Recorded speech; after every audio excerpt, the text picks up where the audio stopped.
Ladies and gentlemen, hailing from Cleveland, Ohio, I give you BVO. Oh, we boxing? Yeah, we boxing. I need that belt like it ain't no other option. So we punching and weaving and blocking. Defeat ain't an option. Let them know, shoot a video, put it on BVO. Let them know, every time I punch, it's a heavy blow. BVO, bound to hit like bricks cause it was set in stone. Let them know, I ain't getting body, but I'ma hit this flow. Yeah, way more than a show, this is BVO.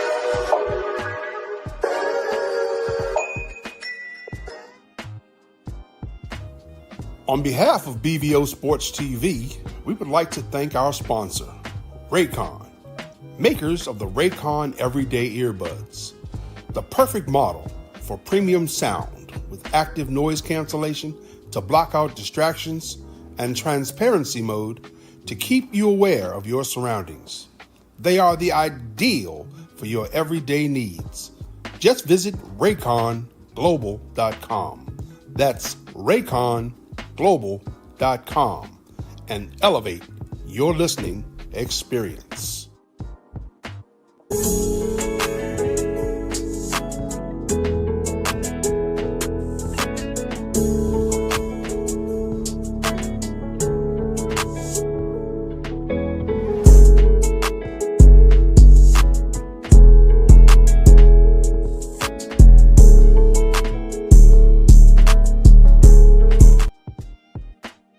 Yo, what's up? It's your boy BBO Sports TV, man. BBO Sports TV. Salute to Ange, baby, always showing love. Salute to my brother Prize. What's going on, Prize? How you feeling, man? Man, what's up with you? So today we got a nice show, man. Big show. We got Jake Paul getting ready to fight Francis Ngannou. So what do you guys think? What do you think about Jake Paul getting ready to go in there and fight Francis Ngannou, man? Is that a signed fight that's happening? It's kind of rumored. I think he was negotiating, suit the Miss B. So I think it's gonna happen. I mean,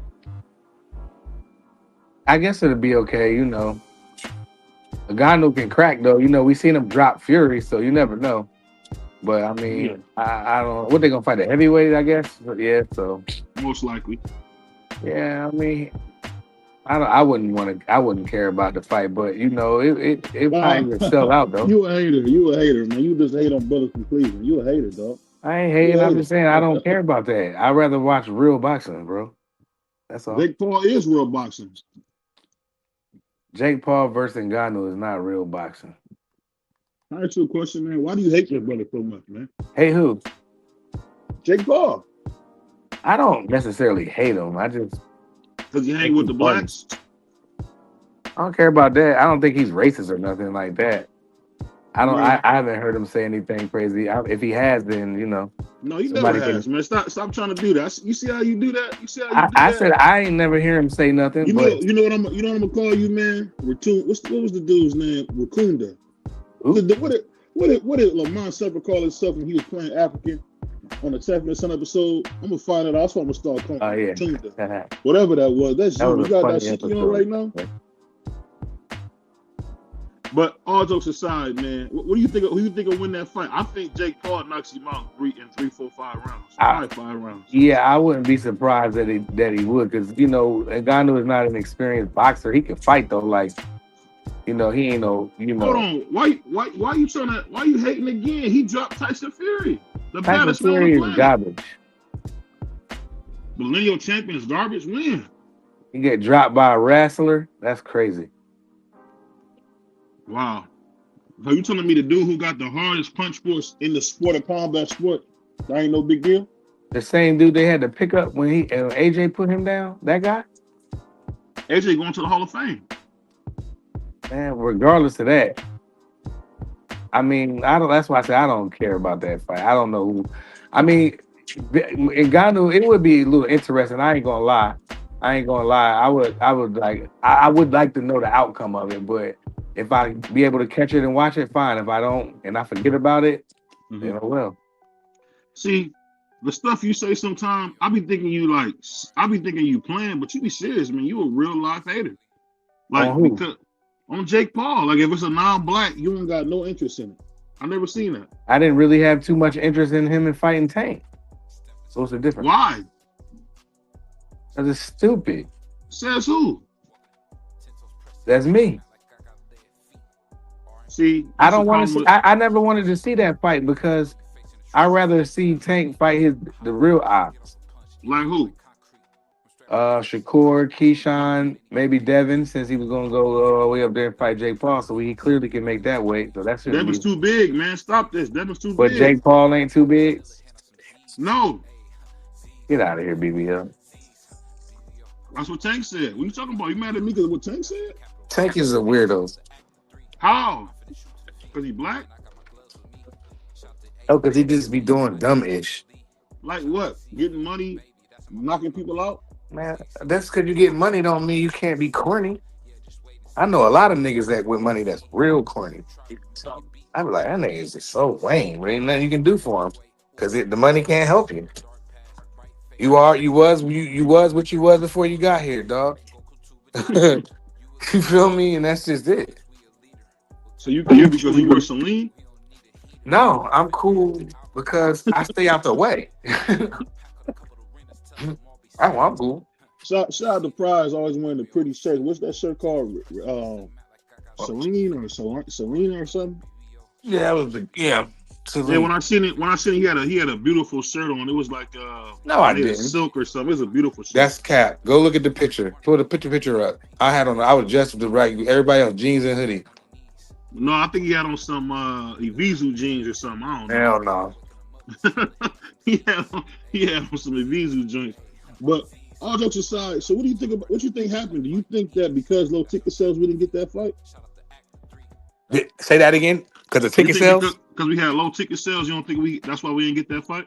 Yeah, I mean that could be very well a thing too. You know, then you get some people that say, "Oh, Tank didn't really want to fight that fight anyway." They make up so many excuses for him. You know, I don't want to talk about it no more. Why? Like, but everybody they want to talk. I'm ready to pack that kid up and send him on the way because we got other better opponents out here that's actually trying to fight, like Devin Haney and Brian Norman. They're actually fighting each other. You know what I'm saying? So I can only get so excited about that fight because that fight's already gonna happen, man. I just don't understand. I don't know what's gonna happen. I don't get it, man. Like, I don't get it. Like, why you hate one? Why you hate? That's like me saying you hate. That's like saying you hate one. That's crazy. So that being said, if Jake knocks out Ghana, what would you say? Is he one of the best fighters in the world? Nothing. I wouldn't say absolutely nothing. I'd be like, oh, word, that's what's up. You know what I mean? That guy ain't no boxer. That guy ain't nobody. Who is he? Who? Ngannou. He's not the heavyweight champ. You a hater, bro. The heavyweight champion of what? Wrestling?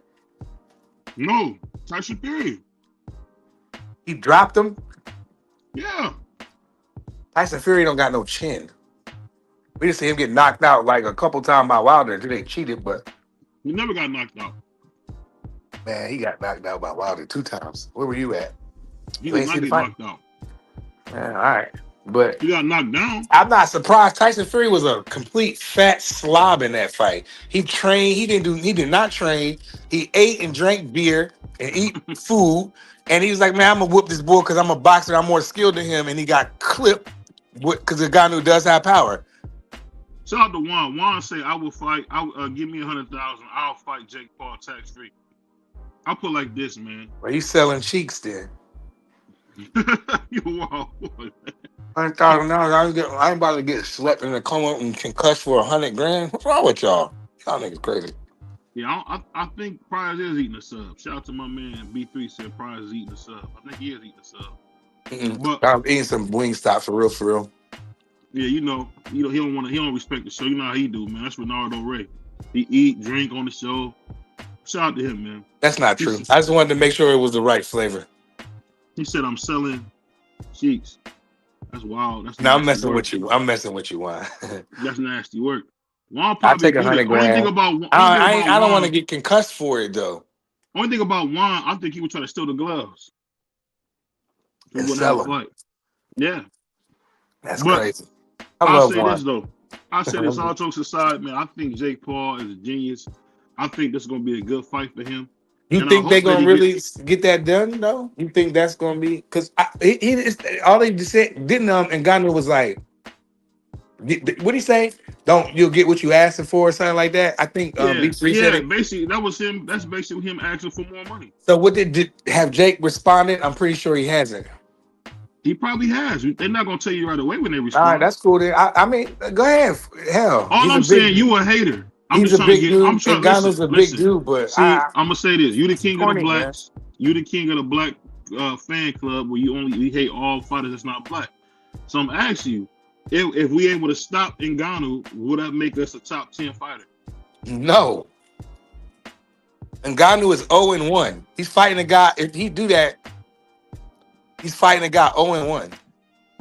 Ain't he supposed to be past that? Why you ranked in a sanctioning body, but you fighting a guy that's 0-1?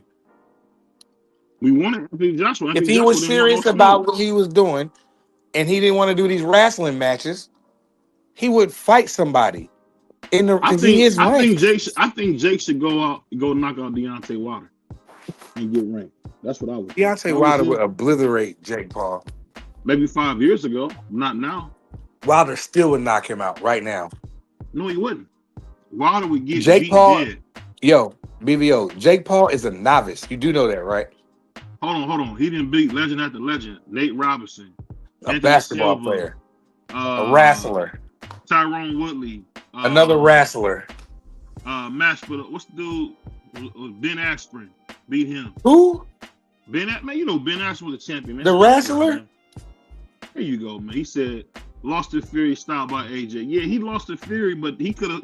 I thought he got robbed versus Fury. In my opinion, I think he really won and won. To me, I don't. Cause you a hater. Like, why do you hate on the guy? I think he did better than what people gave him, was expected. And with the knockdown and Tyson Fury being a complete slob in that fight, I wish he would have won. Why do you always call Tyson Fury a slob? He's a dirty pig. You ain't see him in the ring against Ngannou? Go Google it. He's a dirty pig. He was a pig. A dirty pig, bro. Get him out of here. I was hoping the guy who was going to knock him out too, but he almost got him. Shout out to my favorite fryer cook, Juan said, matter of fact, give him a month with BBO. I bet the card that BBO would knock out Jake Paul. Yeah.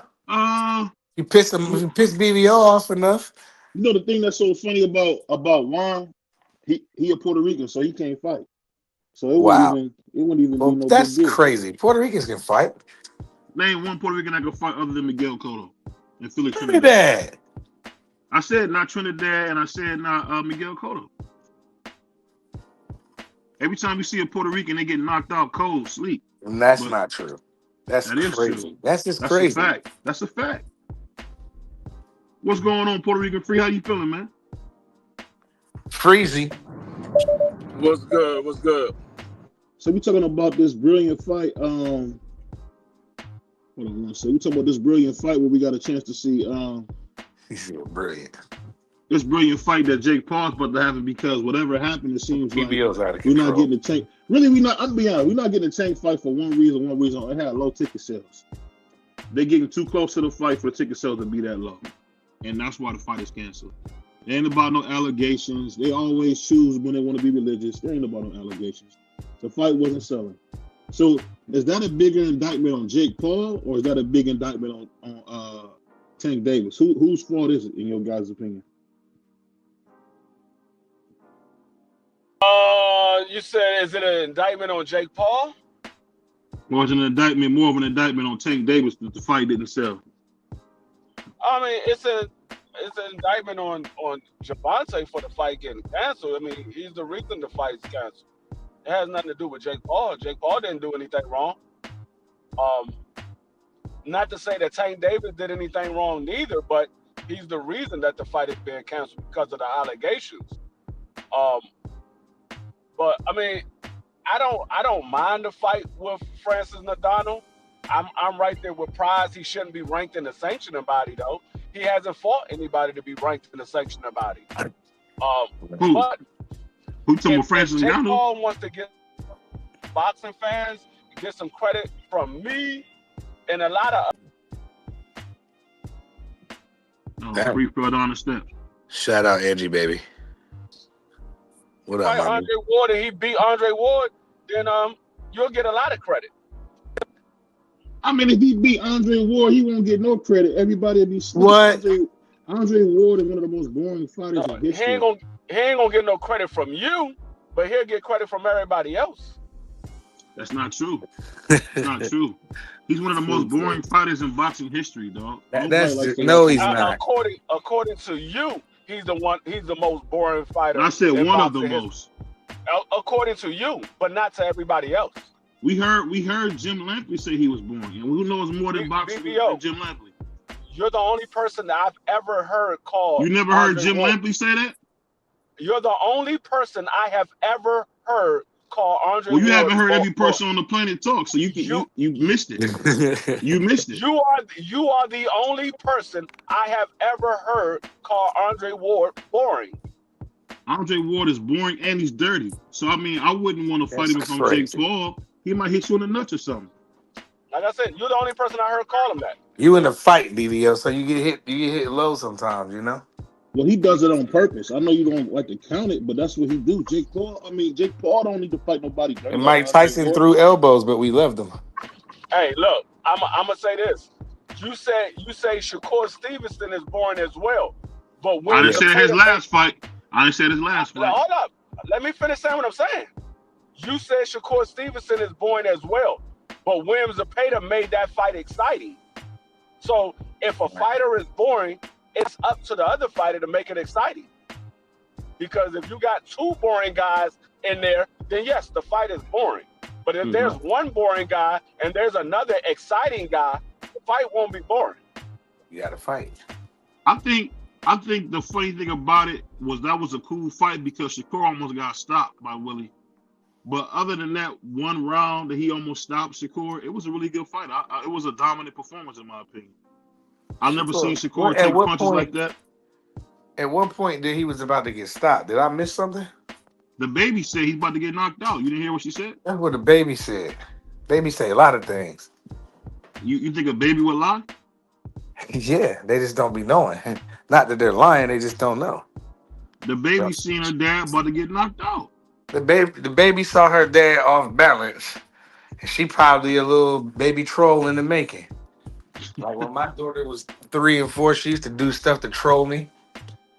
You know? Well, I don't think Jake should fight Carl Froch because Carl Froch would really hurt him. That's the bad part. Carl Froch don't know. Yeah, Carl Froch would put him to sleep. Yeah, Carl Froch don't know how to pull punches. Neither does Andre Ward. You got to get somebody who know not to go too crazy. Right, so you can make it a wrestling match. That's what you like. You don't support real fights. You don't support. You don't support guys like Martinez and Mbili. So why not support this one? What Martinez? I can't remember that dude's name. Right. So I don't even know who you're talking about. The one that just fought Mbili, man. Was it Lester Martinez? Lester. Yeah, Lester. He cool. Who's my brother Bentley? I just think no matter how you slice this up, man, I think Jake Paul really kind of got the bad end of the stick. And I know people don't understand this because Tank Davis has been through so much, and it's just getting worse.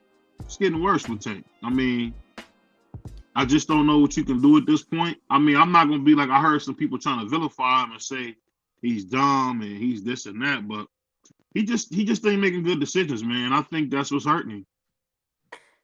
Yeah, he's just not using his brain very well. He needs to stay out of. He needs a. How old is Tank? 30. Mm-hmm. He should try to come back when he's 31. Maybe. I think he should retire, man. I think he should retire because at this point, or that. At this point, man, you don't want to mess around and get knocked out because you're not into it. I mean, right. That'd be like your boy Oliver McCall, you know. Yeah, Oliver McCall, you know. Yeah, I did. And Outlaw really, to me, I thought was a great fight. They said Outlaw used to knock out Mike Tyson back in the day in sparring. They said I used to like Oliver McCall. Yeah, they said Oliver used to beat him dead in sparring. Mike Tyson. All I know is he cried in the ring. That's the only memory I can have of him. All the good stuff he did, he cried. I mean, the hate that you have is crazy, bro. I just said that I like Oliver McCall. That's my guy. But you the same guy who said Bibble was kibbles and bits and all that. So and then, I could be wrong. How was you wrong about that? I said I could be wrong. I'm not perfect. No, I didn't say you could be wrong. I'm saying how did you think that was going to be the case when Canelo only fight top guys? What are you doing right now? I'm asking you a question. When have you not seen Canelo fight top guys? A lot of times. It's not true. The only guy Why he ain't running the Kibbles and Bits fight back then? For what? There's no. He did try to run it back, but he wanted to run it back at 68. Canelo said no. Because he didn't want to lose them belts. You think you really wanted think to hold on Dimitri to Bivol them? can He beat wanted to- Canelo? Do you Right. really think Dimitri Bivol can beat Canelo? Are you serious? Yes. Dude, Dimitri Bivol. Canelo would have had all of the advantages if he would have let him come down. The man ran. he was the A side. He beat Canelo up, and now I'm the A side. If you want No, a he was rematch, not the A side. yeah, he is. If you want the rematch, then you come to 68, and I want to fight for your belts now. Like I gave you a shot at my belts, give me a shot at yours. What's wrong with Nobody that? knows Dimitri Bivol, man. Nobody knew who he was. And he beat your man's up, punished him. He's supposed to. He was huge. So why not wait, drain him, and make him come to 68 and get your get back? Canelo had no interest on a rematch at all whatsoever, and I don't think that he has a interest in Terrence Crawford again. He can't beat that style, and he knows it.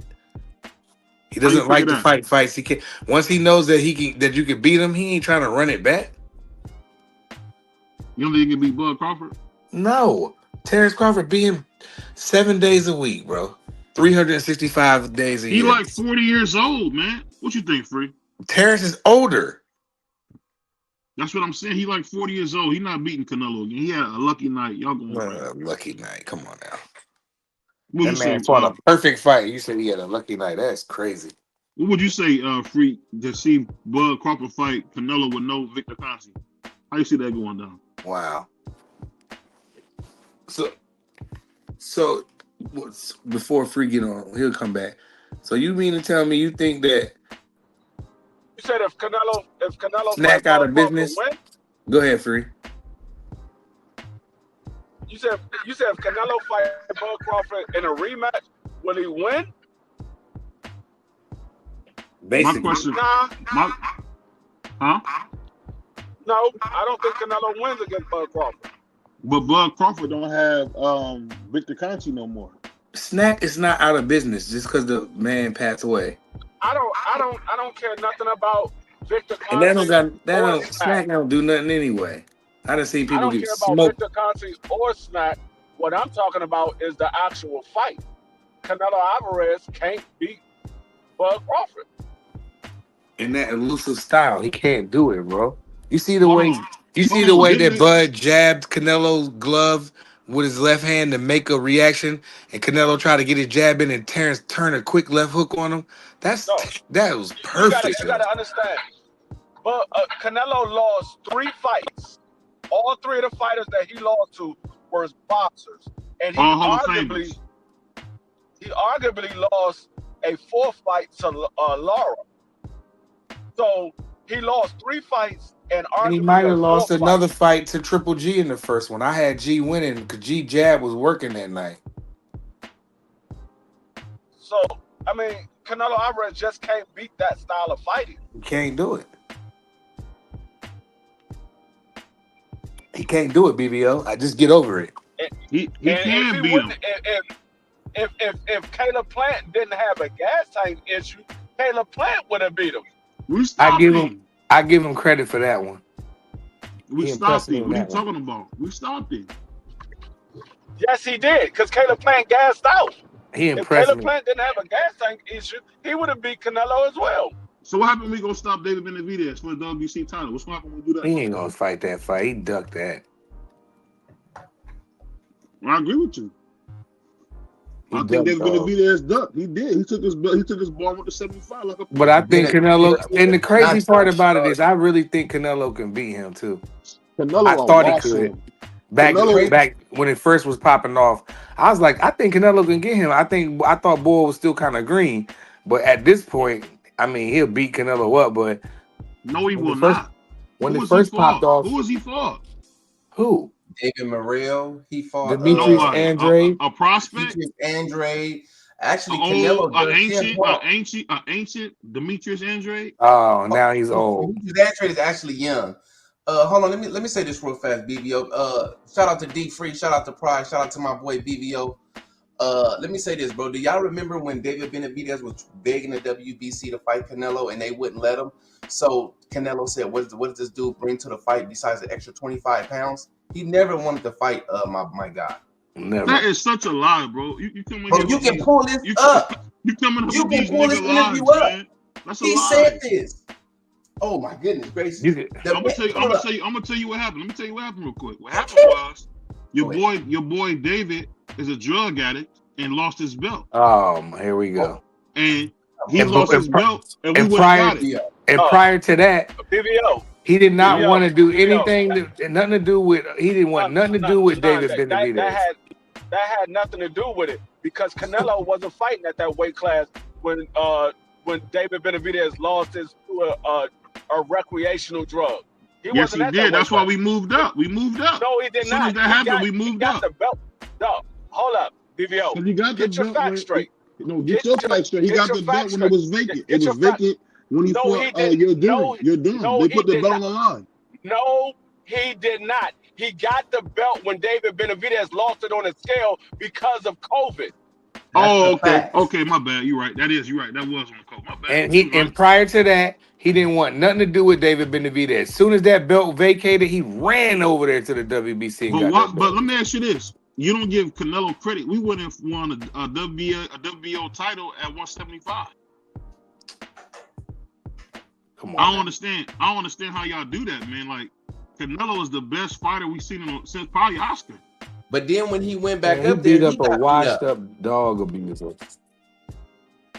So Kovalev was washed up. Was When he went back up there, he got beat up. Joe Smith Jr. was never. He was just okay to me, like a C+ boy. He was a champion. Oh my god! He was cool. You You don't know. be watching boxing, bro. The dude No, was you the don't. best fighter. He said they always picking on you, BBL. Where's that when it comes to Nello? Yeah, they hate Nello because they only like black fighters. I used to like Canelo. I used to like Canelo until he started ducking, bro. I like Shakur Stevenson. He Puerto Rican. Now what?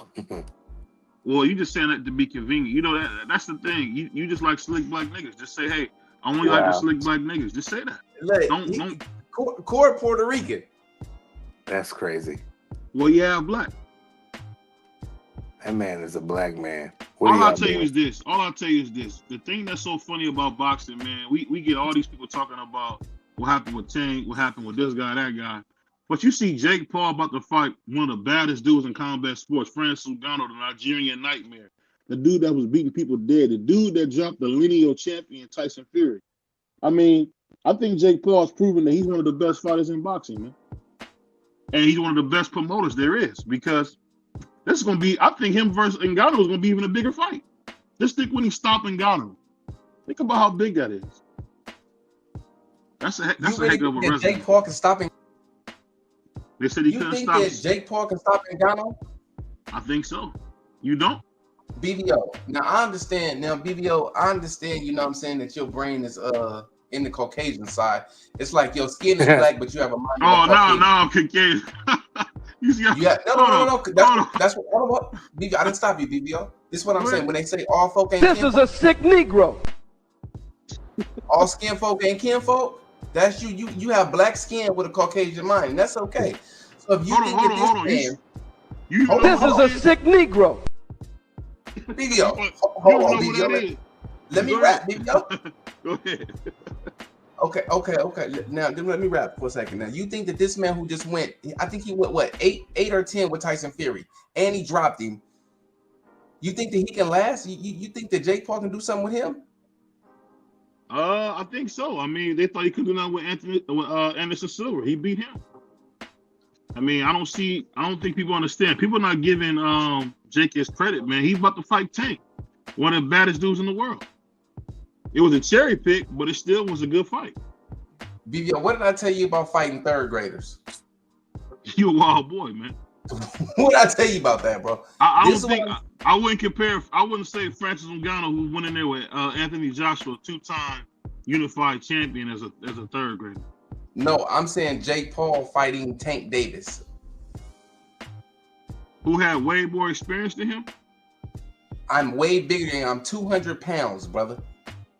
That's a problem when you fight somebody. I seen some little dudes get lucky and knock big dudes out. If you think about it, Jake Paul ain't that big. He's the same size as Mario Barrios. Mario Barrios is 6'1".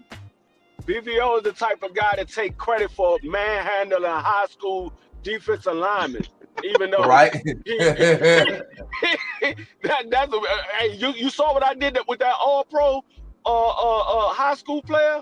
Like, he's high school. You're a pro. Right. You're a pro. You want us to give Jake Paul credit for about to fight Tank Davis. We don't even know what the outcome was going to be, but you want us to give him credit. He's a cruiserweight fighting 135-pound lightweight. No, and you a want us to give him five-time credit. Nasty. A 5-time champion in 2 weight divisions. But you want us to give him credit for that.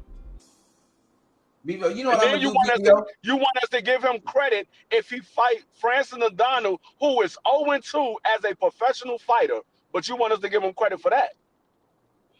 I think that's a better fight than the Tank fight, in my opinion. I thought he was 0-1. Yeah, I forgot he is 0-2, ain't he? Whether it's a better fight or not, or a bigger fight or not, the man is 0-2 as a professional fighter. You want us to give him credit for fighting an 0-2 guy and he ranked every free. Fight he's been as a professional. And he's ranked by the sanctioning body. Ain't that's a shame. I just don't understand, man. Like, I hear all these people talking about Jake Paul. They don't give him his credit, man. He really trying to prove himself early in his career. Dog, what has he done to get credit? He bought women's boxing back. Dog, name the professional fighter that he beat that he gets credit for as a professional fighter. Who he beat? You being technical. I think he did it. I think he did a good job against Tommy Fury. He just lost, unfortunately. I said name the guy that he beat that he gets credit for. I would say Tyrone Woodley. Wow. That's not a professional fighter. Not a professional fighter. He's a wrestler. He's a professional fighter. 2-time welterweight champion, and he beat a 6-time champion in Anderson Silva. You keep saying that he beat a couple professionals. No, he beat a couple of guys that were former MMA fighters that hadn't fought in years. Basketball players, bare knuckle guys, just all kind of wrestlers. I get what y'all saying, and I get it's coming from a pure place of hate. But let me ask you guys this. So at this point, when we see Tank Davis not fighting anybody, I know a lot of people don't like to hear this. What do you think is next for Tank? Retirement. What you say is that insane and free? What y'all say? I don't know what's next for Tank. He got to get himself together first.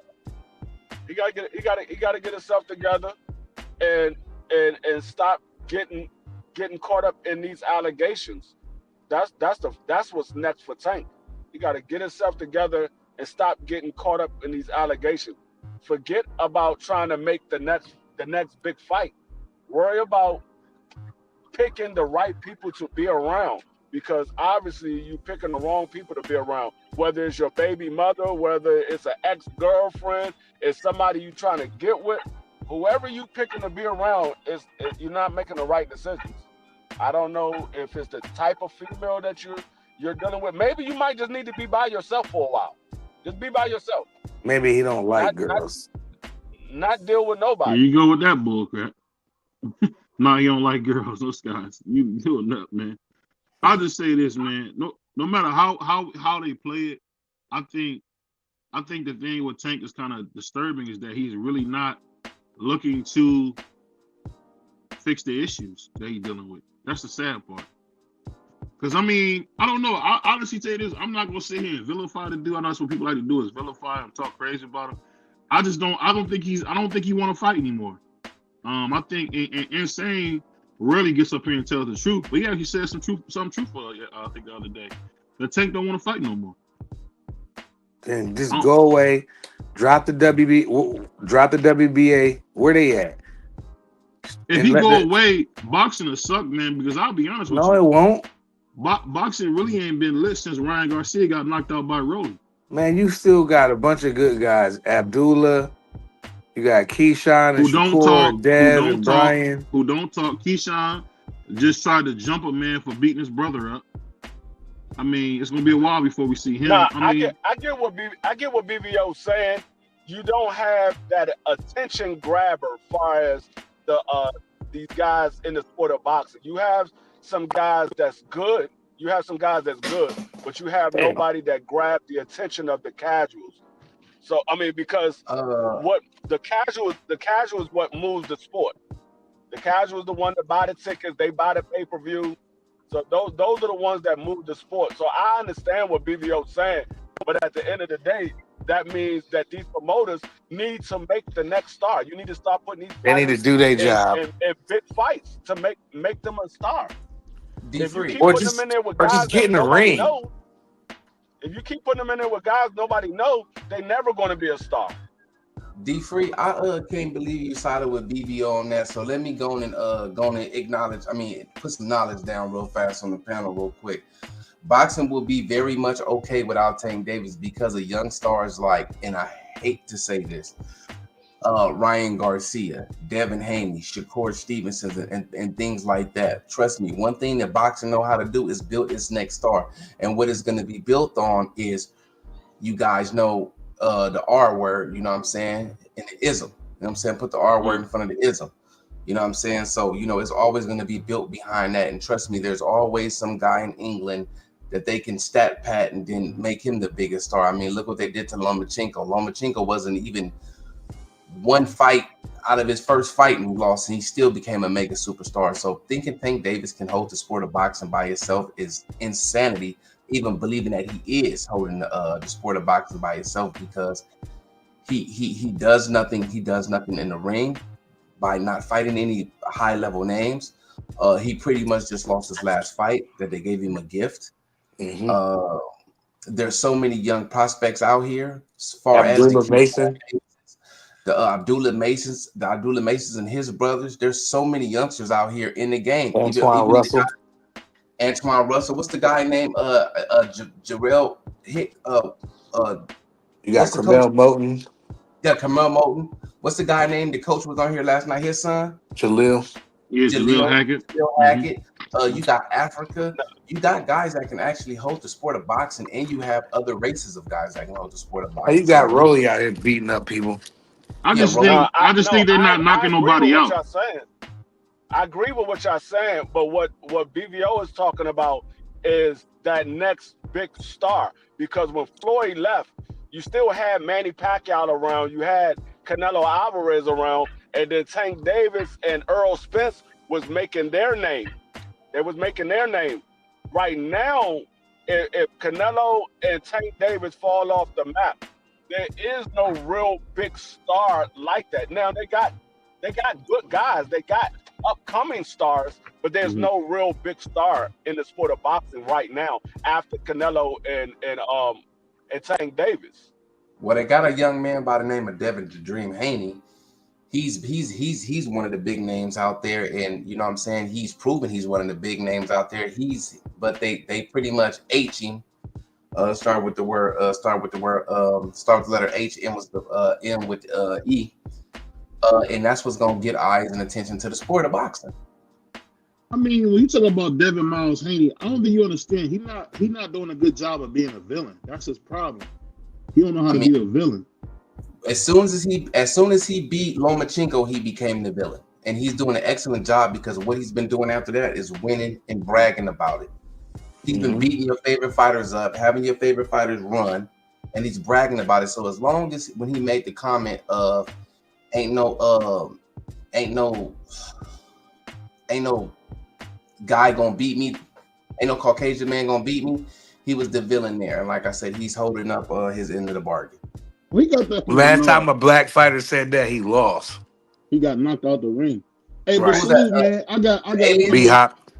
Yeah, let me Alien. say this real quick. I got one of my favorite people, man, in boxing.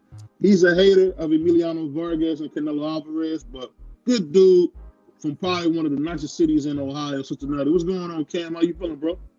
What's poppin', brothers, man? What's going on, man? You got this Cali music on, man? You have to act like you from Cali or Oh, something, you got man. from Cali music now. I'm like, damn, Who this was Cali music? Wow. you Now that you from West said that, Coast? Cam, it Yeah, does sound Oakland like or Cali something? music. You got that What's Cali wrong with that music. music? What's poppin' Ain't with nothing y'all, wrong with it. It's man? just the same, like on the Hey, East let Coast. me ask All you the music this, sound because the same. we really don't get too many people Oh, in here. that's stanky. I never got your take on it, man. What do you think about Abdul Wahid not getting a fight with King Jake from Cleveland? What do you think about that? Hey, man, it is what it is. Yeah, I mean, it's part of the business, man. I don't think too much into it. I mean, of course, myself in particular, I wasn't really covering the fight too much because I didn't like the fight in general. You know what I mean? It's not a fight Mhm. that I was interested in covering in particular. So I don't really got no big, riff with it. You know what I'm saying? This business, it is what it is.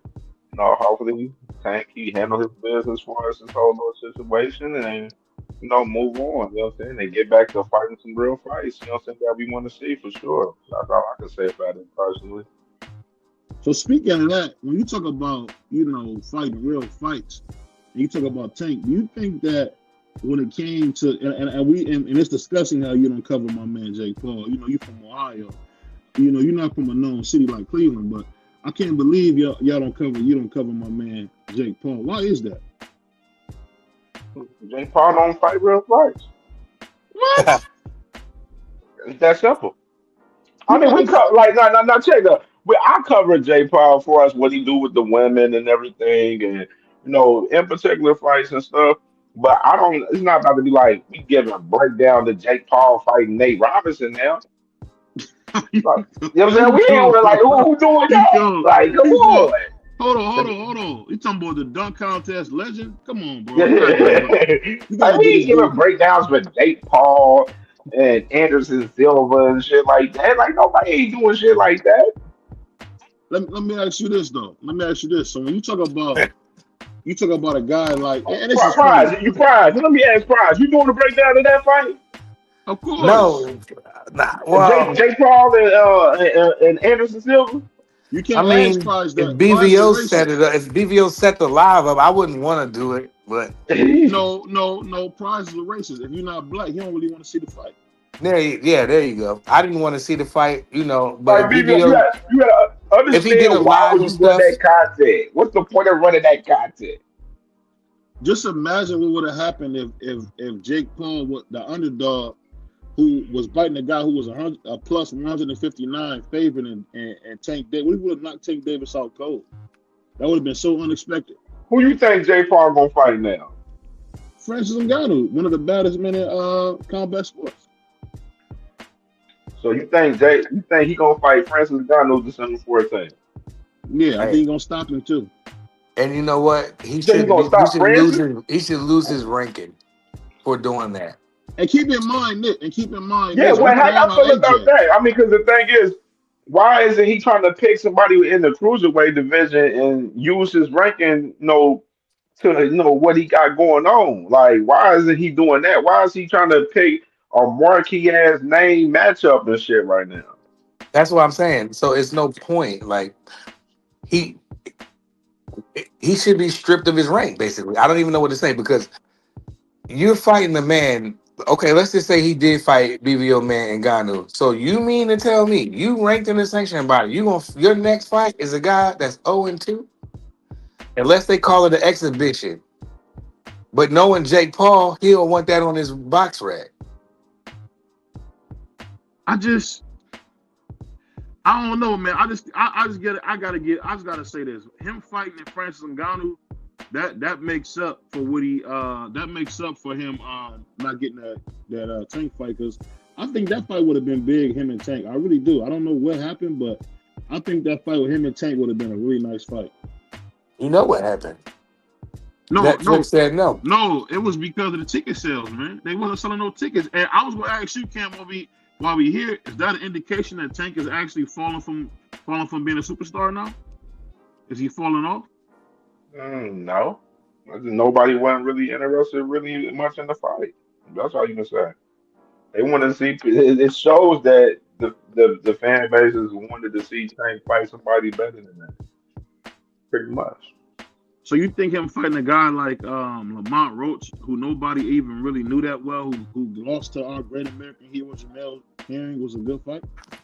That's what you're supposed to do, baby. You know? Anytime Floyd Mayweather had a close fight, he ran it back immediately.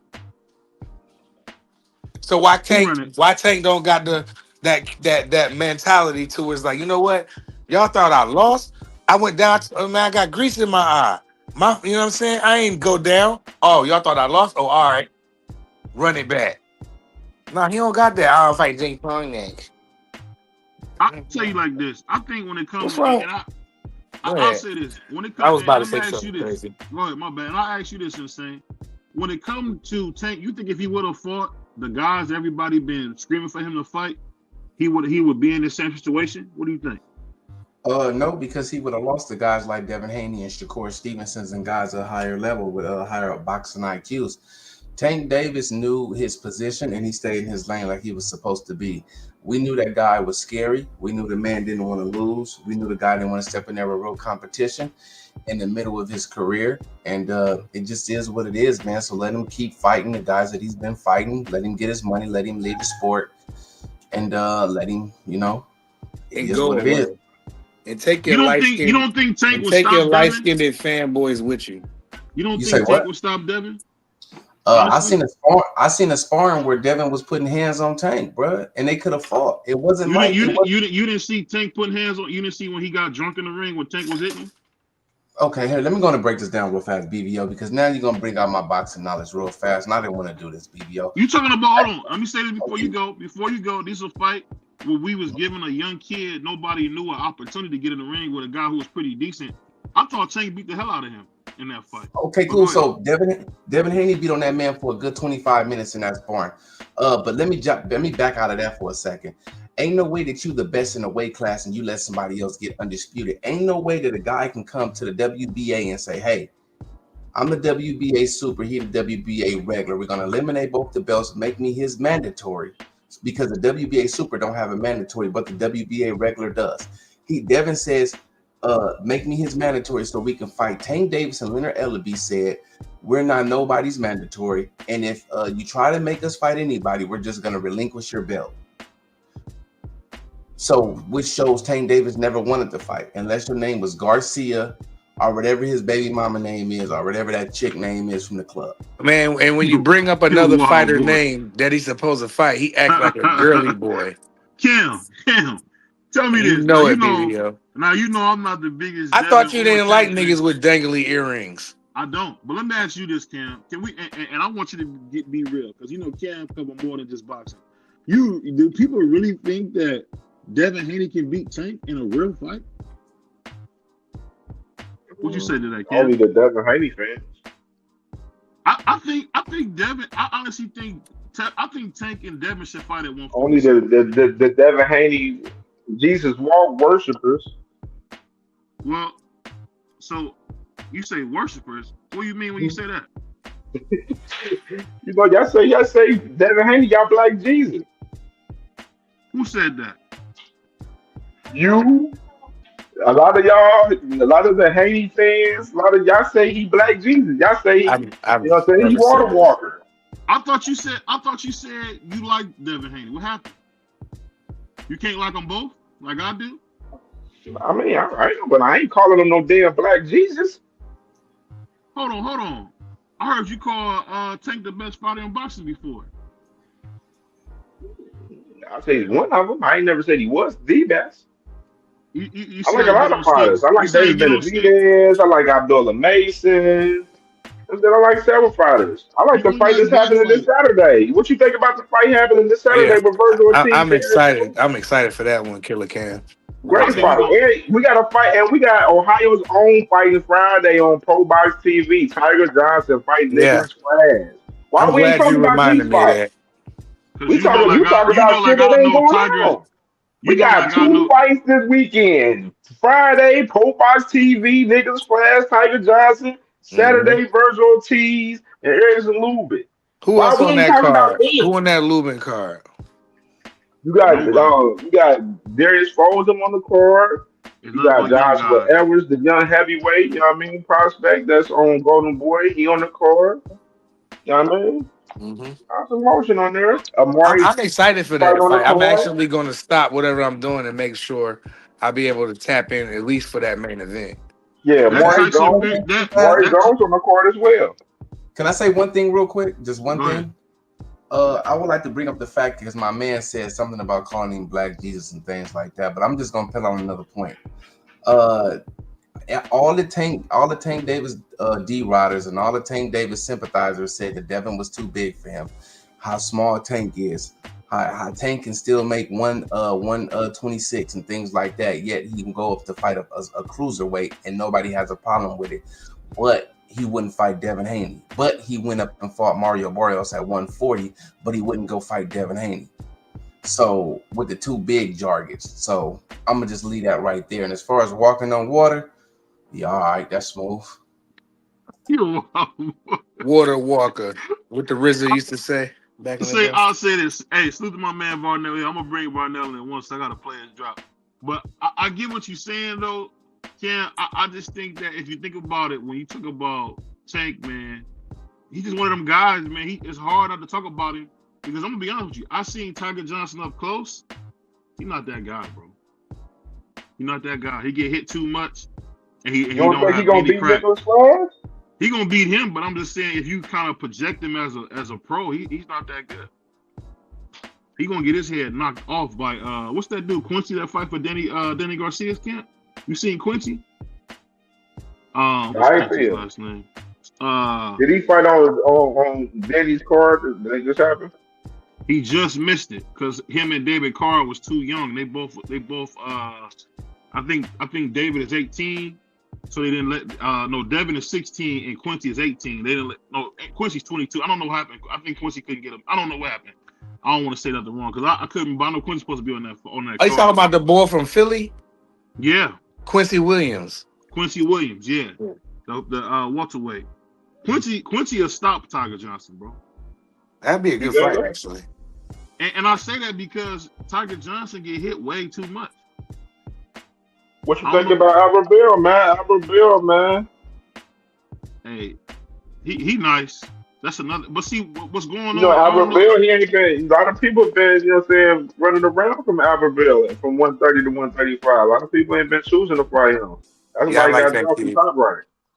They gonna keep avoiding Bell. That's the only problem. He got that Gary Russell problem where he's not a big enough name that's worth it, and nobody gonna fight him because he can really fight. I think he should fight. Yeah, ain't that kid?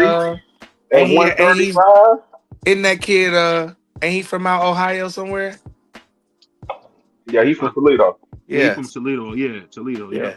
I like that kid or that young man. Yeah, Shakur. They offered Shakur team to fight Albert Bill, and Shakur team turned it down when they was at 130. Yeah, you know the thing about Shakur and Jamal Heron as well. Jamal Heron team turned it down too with Albert Bill. People don't it's just Albert Bill. The only thing on my fault, BVL. No, all I'm saying is I don't think people really when I say this, but when I'm watching Shakur's like on a tape, and you can say if I'm wrong, Dub, Cam, or Free or insane, but I think he's been matched very well. What up, Dub? I think he's been matched real well. When it comes to Shakur, I don't think he ever been with nobody who could really do anything to him. Because even when he fought Willie Zepeda, Willie was like tailor-made for him, and Willie almost stopped him. You said Willie was going to beat him up, didn't you? I did, but Willie almost stopped him. That's what I said. Willie almost stopped him. Willie ain't do nothing but get whooped. Go ahead, Dub, right side. Man, we gotta stop with these fake narratives. Hold on. You heard the baby say it. What are you talking about? I can't even the baby say said it. I can't even the baby say said it. Go ahead. I'll be quiet. Go ahead. No, you cut it. As soon as that man said 3 words. My bad. Go ahead, Duck. Play the drop. Let me get his date drop. Hold on, let me see. Where's his drop at? We about to zip you up and get you out of here. K-Shine DNA style. Still, I would love to rematch. I gave him a shot. It's only right he give me a shot back. Go ahead. Shout out K-Shine and DNA. This stuff get out of order quick when you can't even make a statement without BBO cutting you off. That brother, oh man, you out of order. I learned from you. My bad. Go ahead. You keep saying go ahead, but you talk. You looking. You're talking. Stop talking so damn much. Hey man, look.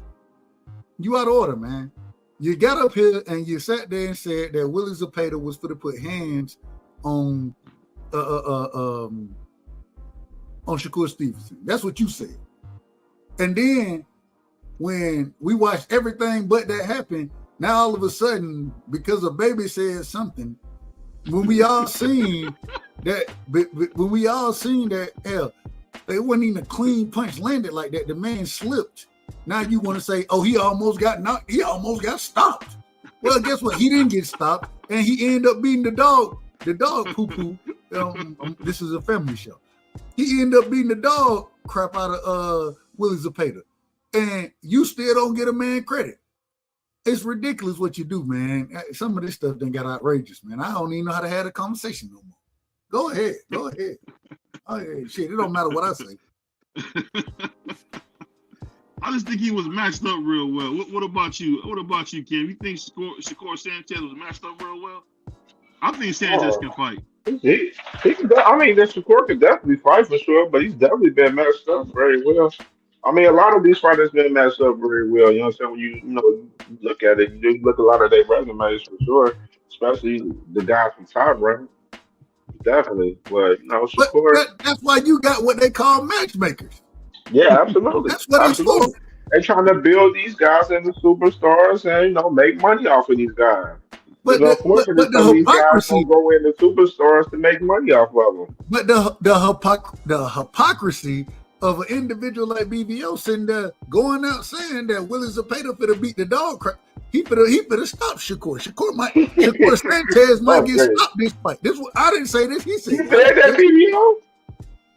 The truth, I did say that. Damn. See, but then when I get up here and say this is what, it's outrageous. This is getting outrageous out here. He almost stopped him. You didn't see that? No, never seen it. So only me and the baby seen it. And the baby didn't know what the hell they were looking at, respectfully. So man, this is a sick Negro. Baby say the darndest things. If my daughter tell me something like that little, she's not lying, bro. Hey Cam, let me ask you, Cam, insane. Let me ask y'all. Did y'all see Shakur was he almost stopped in that fight? Did y'all see it? No.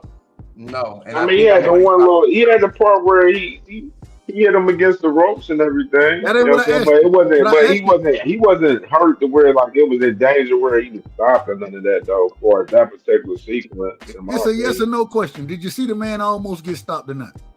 Nah, he ain't get stopped. Nah. Okay then.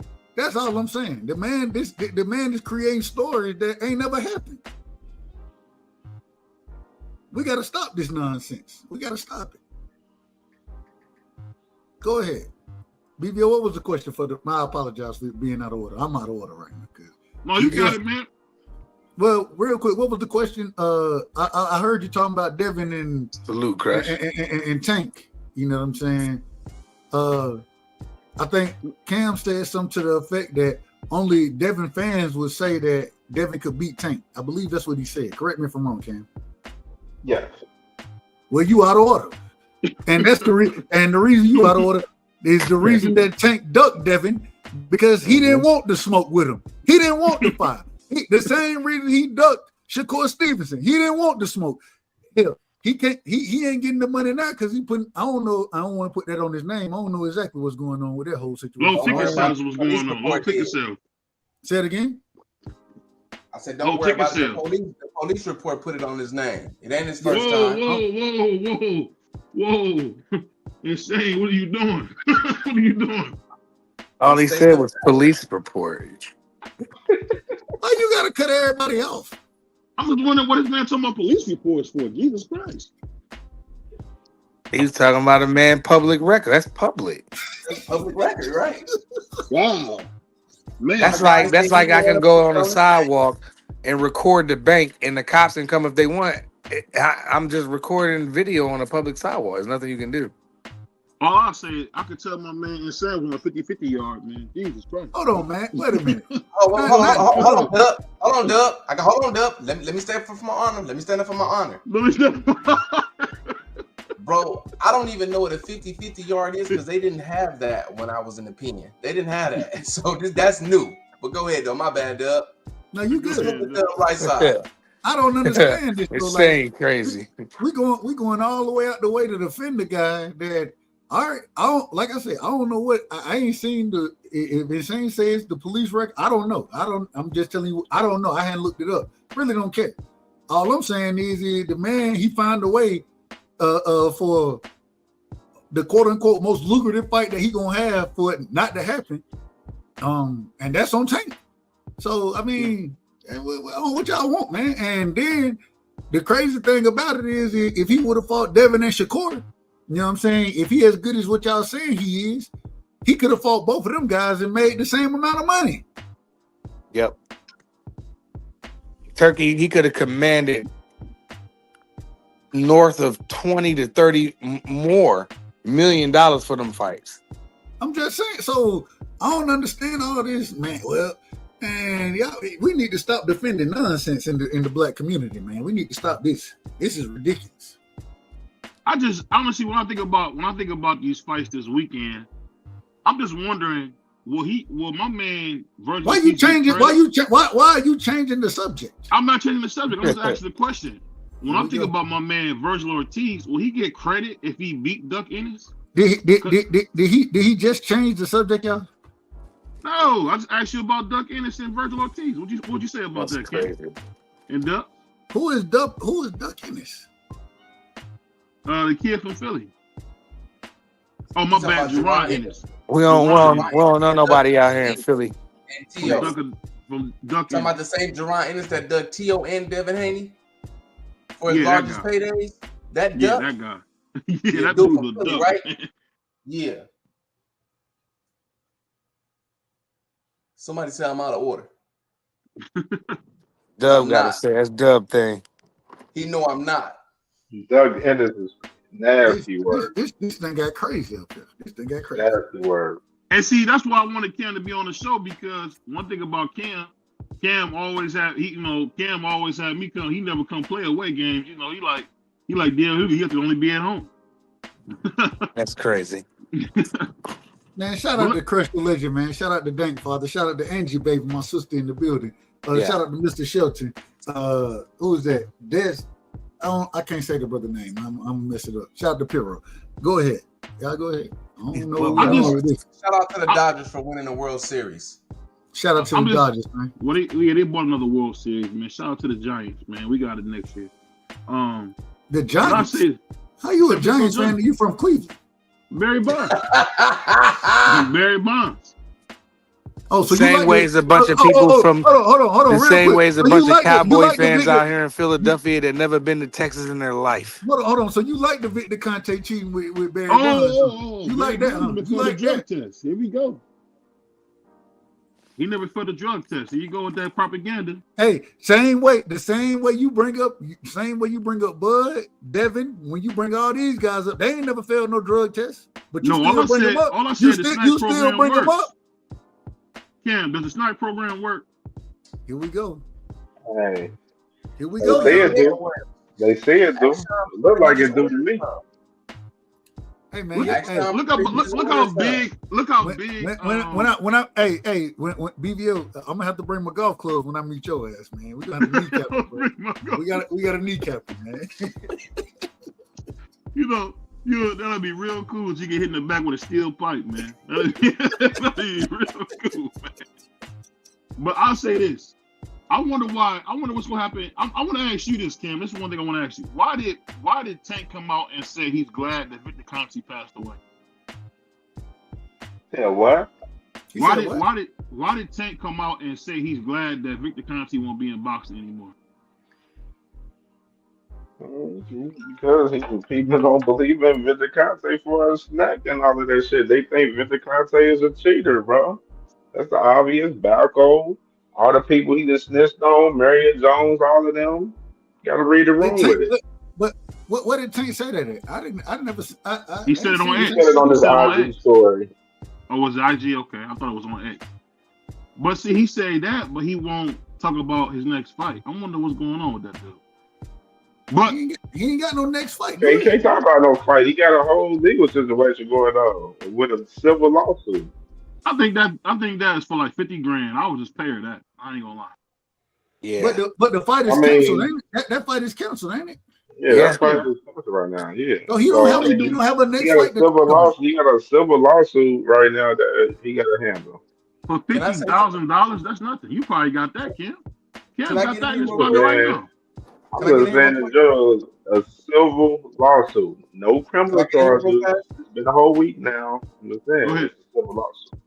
Let me get up in here for a second. The reason why dudes like Tank Davis say things like that, bro, because he wants to keep up this facade that snack is steroids or anything like that. Yet cap for dudes like Ryan Garcia, who actually was caught on steroids, want to be best friends with him. There's so many snack fighters.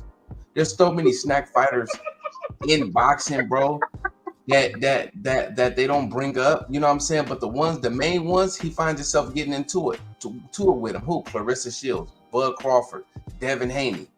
You only give it to the people, bro, that look like you, but yet there's Mexicans, there's whites that do snack as well. But you never had no smoke for that. I done seen some people that get smoked that was on snack. Hold on though. What is his name? Mario. Mm-hmm. Excuse me? I said, other than Caleb Plant, I see Caleb Plant get smoked. I know he on snack. So I'm saying. Mario's on snack. Is he considered white? Because he like an Eminem Elvis type of dude. Barrios? Caleb Plant. John Caleb B. Plant is Caucasian, brother. That's crazy. I thought he was He was born with an 850 credit score. Wow. You a wild boy. You a wild boy. What are you talking about? You a wild boy. This man was born with an 850 credit score. What is this dude BVO talking about, man? Get this man a straight jacket. This brother said 850 credit score. But I'll say this though. The thing that's so cool about boxing in general is this, man. Is that this weekend when Virgil Ortiz knocks out Lubin, I think you can say he's the best fighter at 154, like they said in Ring Magazine. Would y'all agree with that? No, I would not agree with it because Virgil Ortiz has never been a world champion, has never been in the ring with a world champion. Virgil Ortiz is somebody that Oscar De La Hoya put up on a pedestal because he needs to push somebody for his bunk brand. He doesn't have a brand. He doesn't have any fighters. So he pushes these boo-boo guys and try to push them to the front of the line.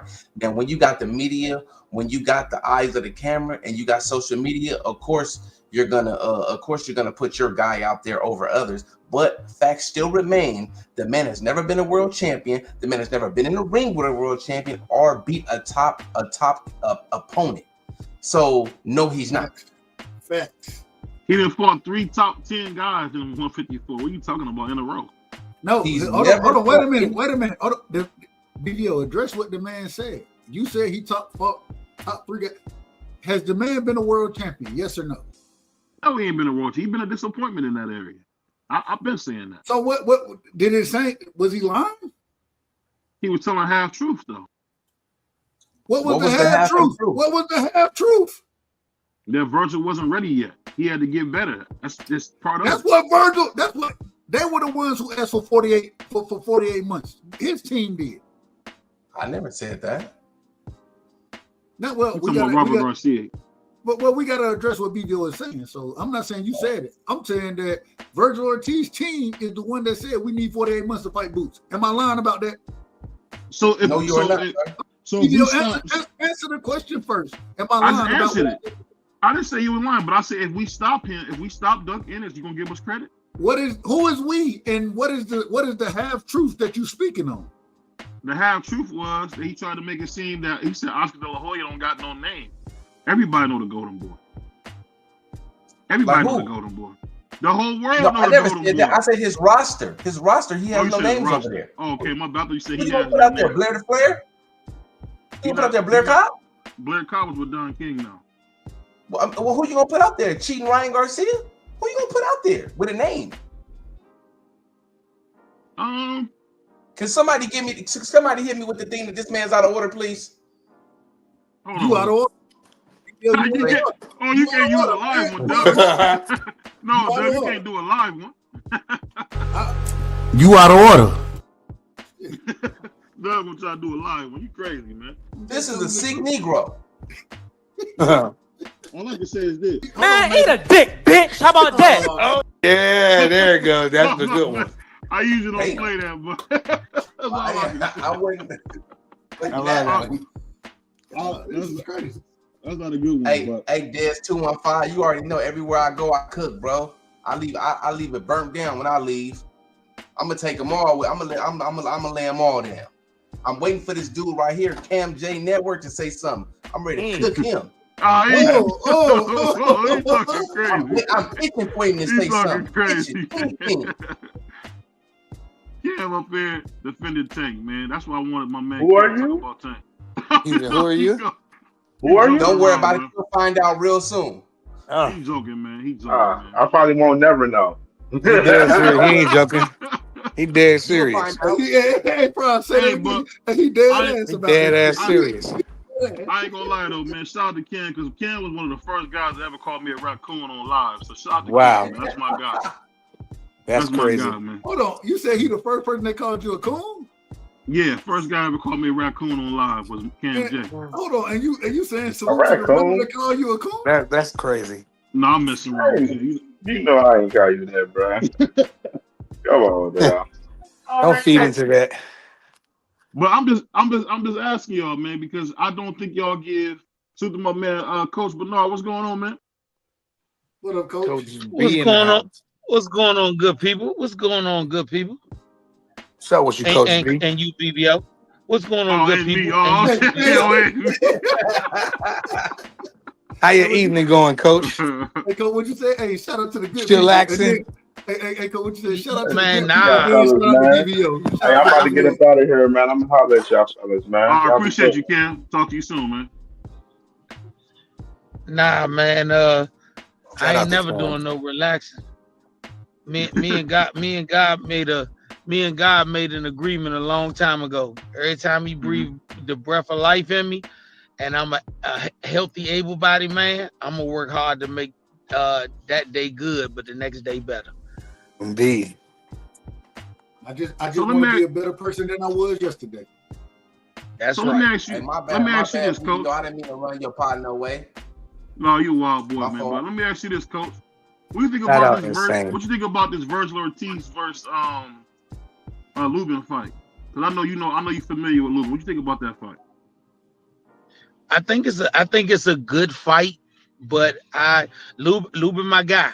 But if I'm being honest, I think he would have to super get up to beat Virgil, and I just don't know. I just don't know if the super get up is still there. And not that that's my guy. Everybody know that's my guy, but I think he came in with such a blast into the pros, and he been in some tough ass fights, man. He been in some tough fights, and them tough fights eventually take something out of you. And the Fundora fight, I was ringside. That joint was wicked. The fight that he had with Charlo, that was I think Lubin was just so young, but I never saw such a more vicious, well-placed counter shot that got that type of effect. You know, so I don't, and for real, to be honest with you, I just don't think Virgil has really been physically tested to the point where he has had something beaten out of him. I think the hardest test he had was when he was trying to cut weight to a small weight and messed up his kidney. That's the toughest thing. So I lean towards Virgil in that one. I just lean towards Virgil. I hope that Lubin can pull off an upset, because I think if he does pull off the upset, that I'd love to see a rematch with him and Fundora. It was a war. I'd love to see it, but I just don't see it. Coach. Coach. I apologize for cutting you out, but you out of order. We ain't trying to. The man got his face broken that damn fight. Yeah, he got beat to death. Coach, what are you talking about? I don't want to see that. I was sitting ringside. He never lost his dog. He never lost his dog. I said he got his face broke. Yeah, but once again, okay, let me explain when I say that. I've seen some great dogs get broken down to the very last compound, and their dog was still in them. And I've seen some dogs get a broke toenail, and he was never a killer again. So his killer isn't there. His dog is still there. His killer is still there. I just don't know if the body would uphold. But I think for what he's done with his body of work, for me, I would love to see him and Fundora do it again. That's just for me, you know. And I'm surprised at you, Coach. I'm surprised at you, the one that always be hollering and arguing with me about legacy and what you remember for.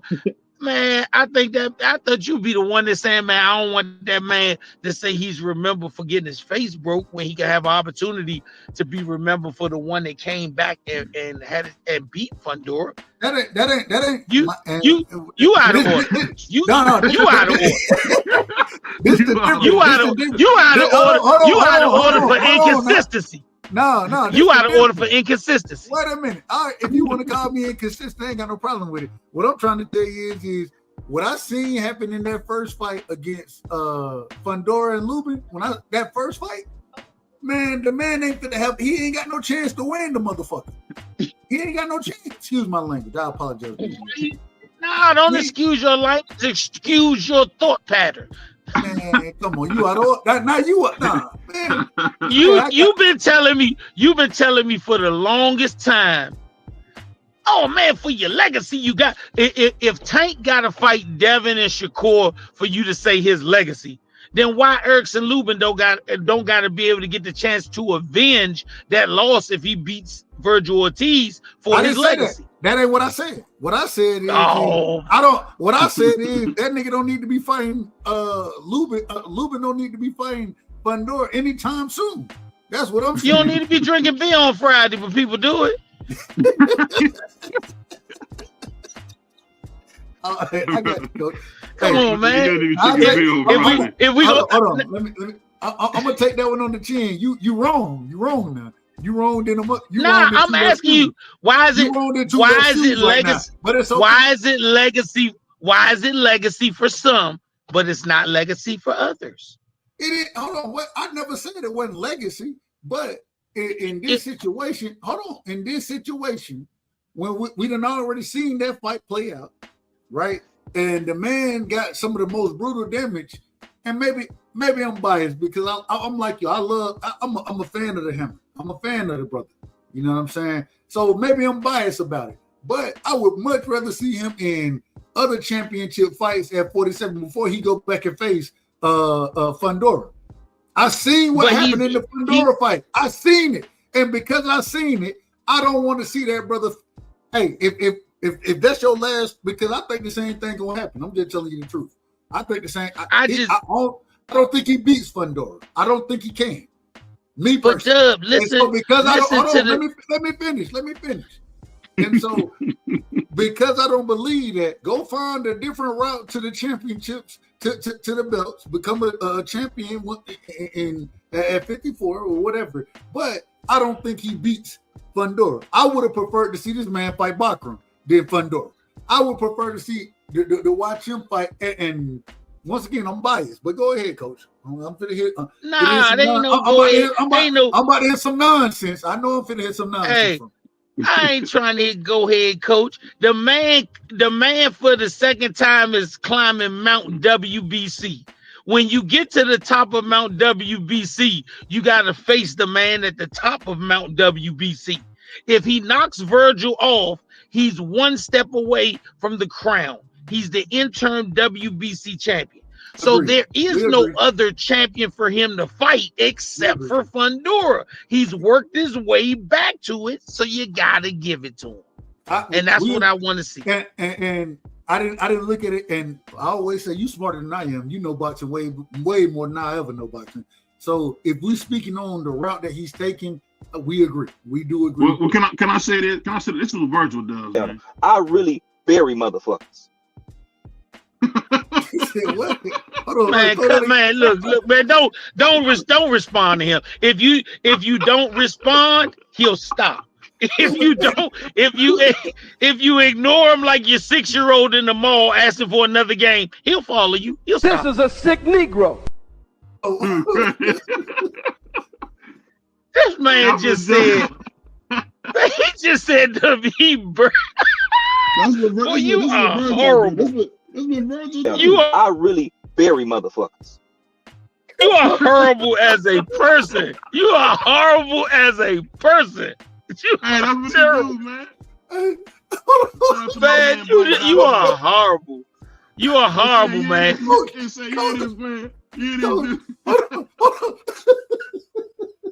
This what hey, insane. Am I right? This what Virgil do, man. I really bury motherfuckers.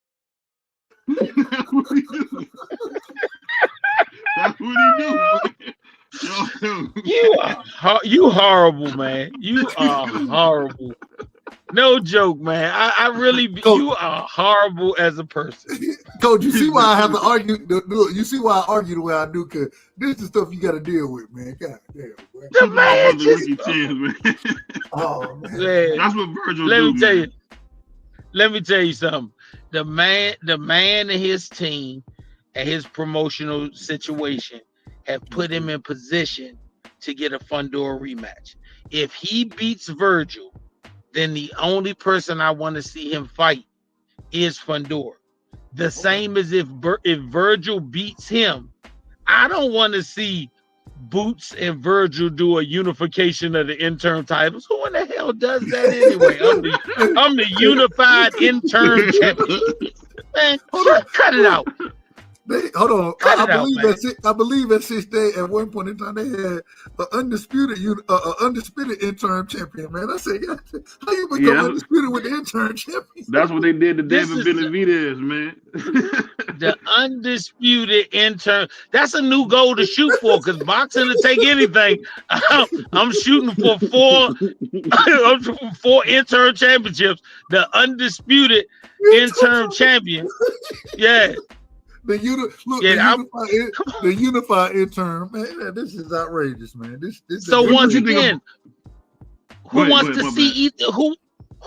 to see Virgil beat Lubin, Boots beat whoever they got next for him, and then they fight each other to unify the interim titles? Well, I did hear that Boots. I heard that Boots was down at the Amazon yard looking for his next opponent. Stop. Nah, he going. I'm gonna tell you. Hey, bro. I tell you who would make sense for him to fight though. If he's gonna fight 2 fights before you see that, I would like to see him fight Abbas, and then I would like to see him fight Madrimov. Because those are the last. That will be the last 2 WBA champions. And I think those are 2 very good fights for Boots because those guys are both world champions. Say what you want to say, they're both world champions or former world champion and a world champion. And because of the matrix that they're going through, that's the route they seem to be going. I think those are going to be Boots' next 2 opponents. Whether it's Madrimov then Abbas or Abbas then Madrimov, I see those being his next 2 opponents, and then after that, I think it'll be the IBF champion. I think those are his unifications. The fight between him and Abbas, then a Madrimov, and then fighting for the IBF and the WBA titles at 154. I see Fundora fighting the winner of Lubin versus Ortiz, and I see that winner fighting Boots Boots becomes the WBA and IBF champion. I see those are the 3 unified belts. And if for some reason at that point they got whoever comes out of that as the 3-belt champion and they got hot grease on the stove, they're gonna fry Xander if Xander's still holding the belt. Man, real quick, I gotta ask this, and I understand what you're saying. So Boots and Virgil both interim champions, right? I think, and but remember this about Virgil. I really bury motherfuckers. Remember that's what Virgil do, man. Remember that, man. All right. If Virgil win that fight, right, and I think it's a closer fight than people think it is. I think that's a close fight between him and Lubin. I'm picking Virgil to win, but I think Lubin got multiple pathways to win that fight. Him fight Boots is in the WBA right now. Man, I don't think Bakram that good. I think Xander is decent. I think he's decent. You know what I'm saying? Man, I think it's gonna come down to 3 guys right now. I think it's really a 3-guy race for who's gonna be the best in the division. It come down to Sebastian Fundora, Virgil Ortiz, and Boots Ennis. I think that's the race that we're really looking at. Hold on, you forgot about Xander Zayas. I don't think Xander can beat. I don't think he can beat Virgil. I don't think he can beat Sebastian Fundora. I don't think he can beat Boots. Hell, he might lose. He'll stop Boots. He'll stop Boots, man. Hold on, man. Hold on. Well, you said I'm forgetting people. I'm telling you my thought process. You could go ahead and give yours after I finish what I'm saying. But I think Abbas. I think he just a placeholder right now. I think he's a placeholder, and I think it's a 3-man race. Agree. No. Go ahead, Coach. Were you saying something? I think Coach might have stepped on a roach or something. Go ahead. Hey, Coach. Coach B. But now you there? If you look at it, y'all hear me? No, you thought you fell out the truck. Yeah, I'm here. Oh, okay. I'm here. Y'all don't hear me? No, we didn't hear. We thought you had fell out the truck. That's why I was checking. I'm gonna go out and come back. he about 4 seconds behind. He about 4 seconds behind. Hey, let me ask you this, D Free. Do you know how good Virgil Ortiz is? He's not good. Say that again. Do you know how good Virgil Ortiz is? Virgil Ortiz, he's good, but we don't know how good. Because you know what he do though? That's what he do. I really bury motherfuckers. That's what he do, man. He bury people, though. No, if you look at the level of opponents, I mean, everybody's giving him kudos for being Magnumov. But prior to Magnumov fighting Bud Crawford, nobody knew who Magnumov was. People giving him credit for beating Boacek. But Boacek got knocked out by daggone Brandon Adams. So, I mean, Virgil Ortiz, I believe he's good. I just don't know how good he is quite yet. I don't know how good he is quite yet because there's still a lot of tough guys. And in my opinion, anybody from 1 to 10 can take over 154. It all depends on who apply themselves. Because that division is wide open right now. Anybody from 1 to 10. I don't think anybody is a clear-cut number 1. I don't think nobody's a clear-cut number 10. It's all in the air. BVO permission to play a game. Go ahead. So, hey, shout out to my brother Free. I agree with Free. I think that the division is wide open. So, damn, what was that? That was my phone. My fault. That was my phone. Okay. So let's play who beats who. Let's play the game. Yeah, before that, what kind of sound was that? That was crazy. No, that was the Laker game I had on. I was trying to screen record something, so I thought I had the volume down. I'm trying to do two things at once. Go ahead, Doug. I ain't gonna lie. Let me say this before you go, Doug. I gotta say this: the Lakers got the whitest team in the NBA, bro. Every time I turn on my Lakers, I look like I'm watching a team in the '70s. I've never seen that many white dudes on one team in the NBA. They hooping too.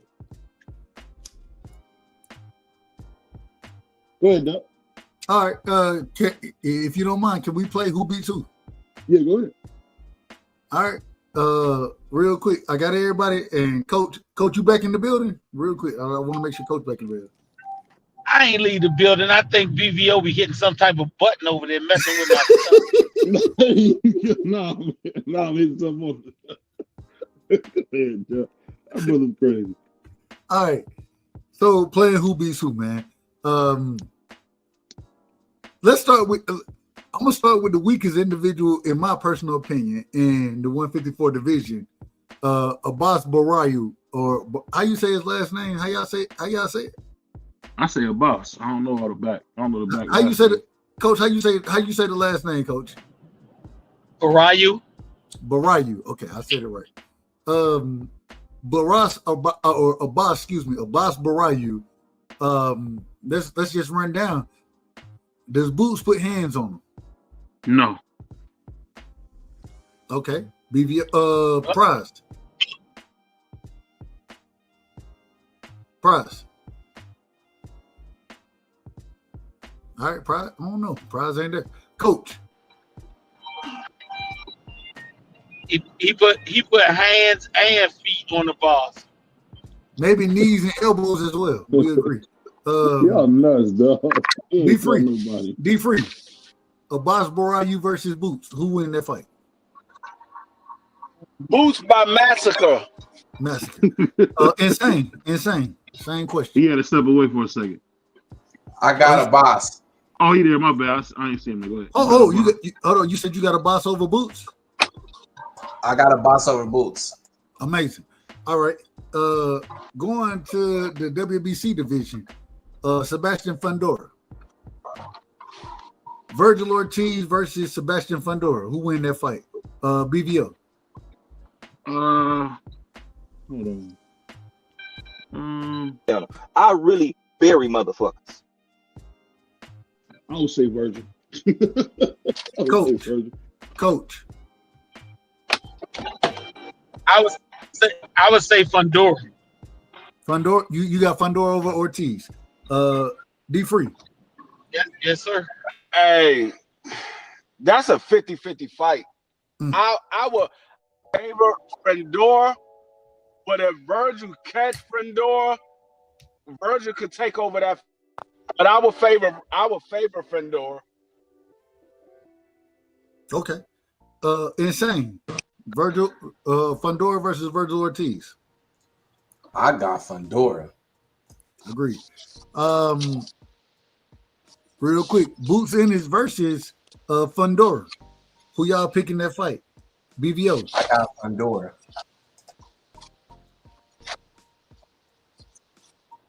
BVO. I got Fundora. Coach. Oh, no. I got Fundora. D free.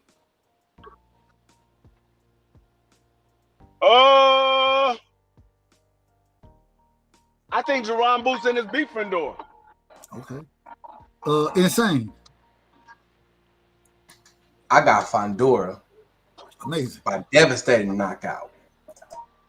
I'm gonna start connecting this shit in a second. Y'all give me a second. Let me get through some of them. I'm gonna start connecting in a second for y'all. Bakram Murtazaliev versus well, let's do it now. Let's go ahead and do it. Bakram Murtazaliev versus Fundora. BVO, who you got? I got Fundora. Coach. I got Fundora. D free. I'm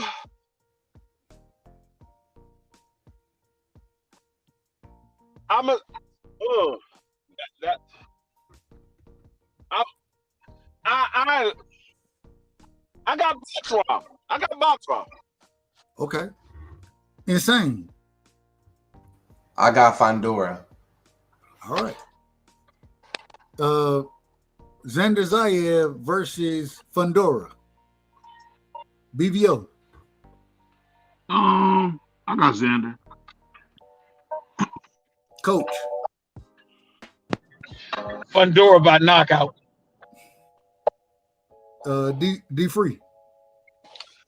I got Fandora right now. Insane. Wow.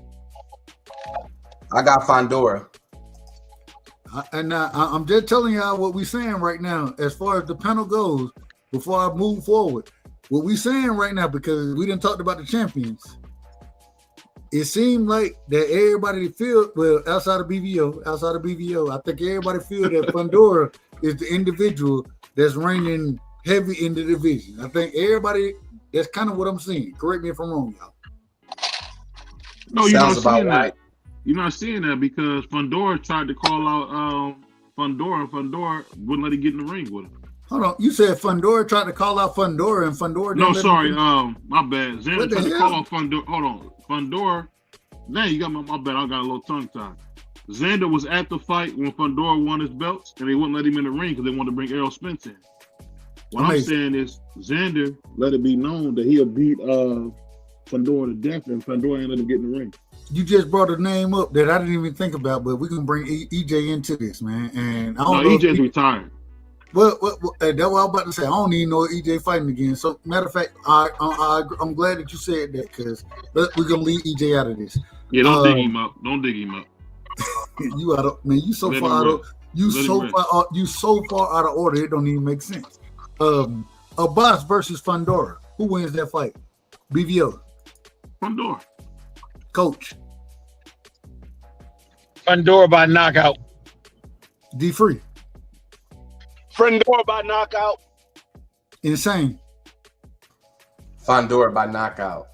So right now, what I ain't picking none of it. I'm just saying going off of what y'all saying. Fundora is the reigning individual that he the most deadly individual at 54 right now. That's what y'all saying. Correct me if I'm wrong. BVO. I didn't say that. I'm asking the question. I would think it'll either be him or Xander, to be honest. Coach, him, Xander, or Virgil. Coach, is Fundora the reigning individual, the most dangerous individual? Yes, by landslide. D Free. You didn't say it, but give me. I didn't say that. Well, break it down for us. I think Fandora is a good fighter, but I also think that there's guys at 54 that can beat Fandora. Like I didn't pick Fandora in every fight. I picked Boxron to beat Fandora. I picked Jerome Bucenas to beat Fandora. Agreed. Insane. Talk to me. Do you think Fundora is the best in the division at this current moment in time at 54? Yes, I do, and I've been saying this for months. Prize fighter. Prize, you there? Yeah, I'm back. My phone died. My bad, fellas. No, man. Hey, we ain't got no problem with it. Is Sebastian I heard Fundora? Fundora and what did you say? No, is Sebastian Fundora the best individual at 54? No. Who's the best individual at 54 in your opinion? I'm gonna go with Jerron Bucenas. I think he's the best one. I didn't see Fundora get smoked by what's his name? Mendoza, right? Mendoza. Put him to bed. Man was on his back. A tree fell in the forest that night. And I can see it happening over and over and over again. And when he fight the right one. You know what I mean? And no, I don't think he's the best. Y'all gotta stop down Xander, man. Xander is a monster, bro. Oh, that's cool. That's cool. But we're talking about Fundora. Let me ask this question right here. Let me ask the question. So we see, and well, I don't even want to get on. I ain't finna get on that nigga. Let's go to Xander Zayas. Xander Zayas versus Merchazaliev. Who wins that fight? BVO. Xander by devastating knockout. Okay, Coach. Xander loses. Free. D free. Yo. You cold, cold. Xander Zayas versus Bakram Murtazaliev. I think Bakram gets Xander Zayas right now. Insane. Xander versus Bakram. I'm gonna take Xander. Amazing. Prize. Xander versus Bakram.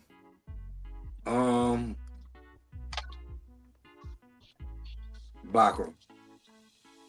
Man, Xander beat him dead. Hold on, y'all know what's so interesting about this? And this is me. I ain't picked none of the fights. If I had to pick them, that's a whole nother story. Everybody, and I think all y'all get great boxing minds. Everybody has a little different outlook on who beats who. This is interesting to me. All right, here we go. Xander Zayas versus Virgil Ortiz. Who wins that fight? BVO. Dang. I don't like to pick Spanish versus Spanish. Why not?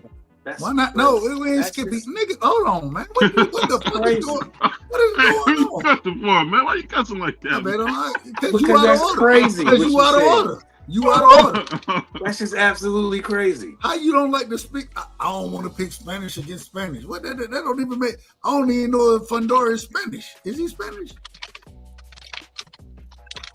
Well, if he not Spanish, who win the fight, man? Who win the fight? You said Fundora versus Xander.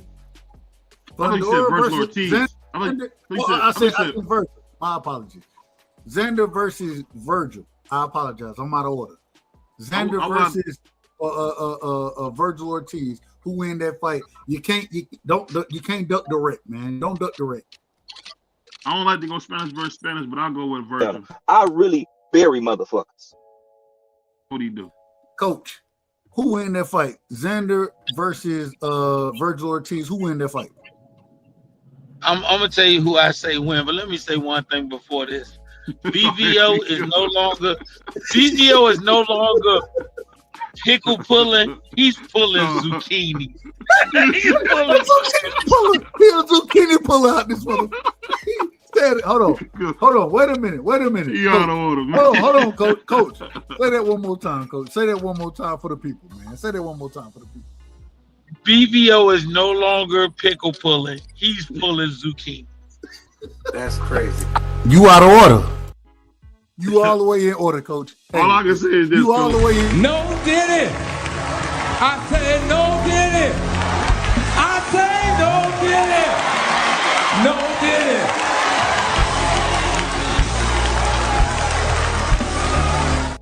The Diddy conversation is only on you, BBO. It's only on you. It ain't on nobody else. It's on you. Hold on. How you gonna say I'm pickle pulling, man? That's cool. You out of order. I'm you out of order. You out of order. The man accused me of pickle pulling. We gotta move forward. You ain't pickle pulling. You ain't pickle pulling. You are double zucchini pulling. He said double. Oh Lord. That's crazy. Because I sound like I don't like to go brother against brother. That's all. I'm sorry. Well, go ahead, man. Y'all got it. We got the double zucchini pull up here, man. Shout out to my brother BBO. The double. Hey, coach. I'm calling him that moving forward. The nigga is the double zucchini puller, man. That's what we call him moving forward. That's what coach said. I didn't say it. He said it. I didn't say it. Coach is a sick Negro for that one, man. That was sick. D Free. Same question, man. Xander versus Virgil Ortiz. Who win that fight? I gotta give it to Xander. I mean, Virgil Ortiz gave that man an hour to sign the contract. That man said, I signed it in 10 minutes. I gotta give it to Xander. Hey, if you put stipulation on when a guy gotta sign a contract and he's signing and you don't fight him, hey, I gotta say you scared of something. He ducking Rick Free. Hey, I can only call what I see. He ducking Rick. Free say he ducking Rick. All right, it's saying Xander versus Virgil Ortiz. Who win that fight? Xander. Damn. Prize. Who win that fight? Xander versus Virgil Ortiz. I'll probably go with Xander on that one. Man, y'all ain't got no faith in damn Virgil, do y'all? Not too much. Well, He ain't got faith in himself. Hold on. Virgil. I really bury motherfuckers. Man, you gotta stop playing. You gotta stop playing these regular ass drops. Look, that's what he do, man. Hold on. All right. So now, I got one. I'm gonna go this way first, and then I'm gonna come back and circle around. Virgil Ortiz against Bakram Murtazaliev. Who win that fight? BVO. I think Bakram will beat him dead. Coach. Virgil Ortiz. Okay. Be free.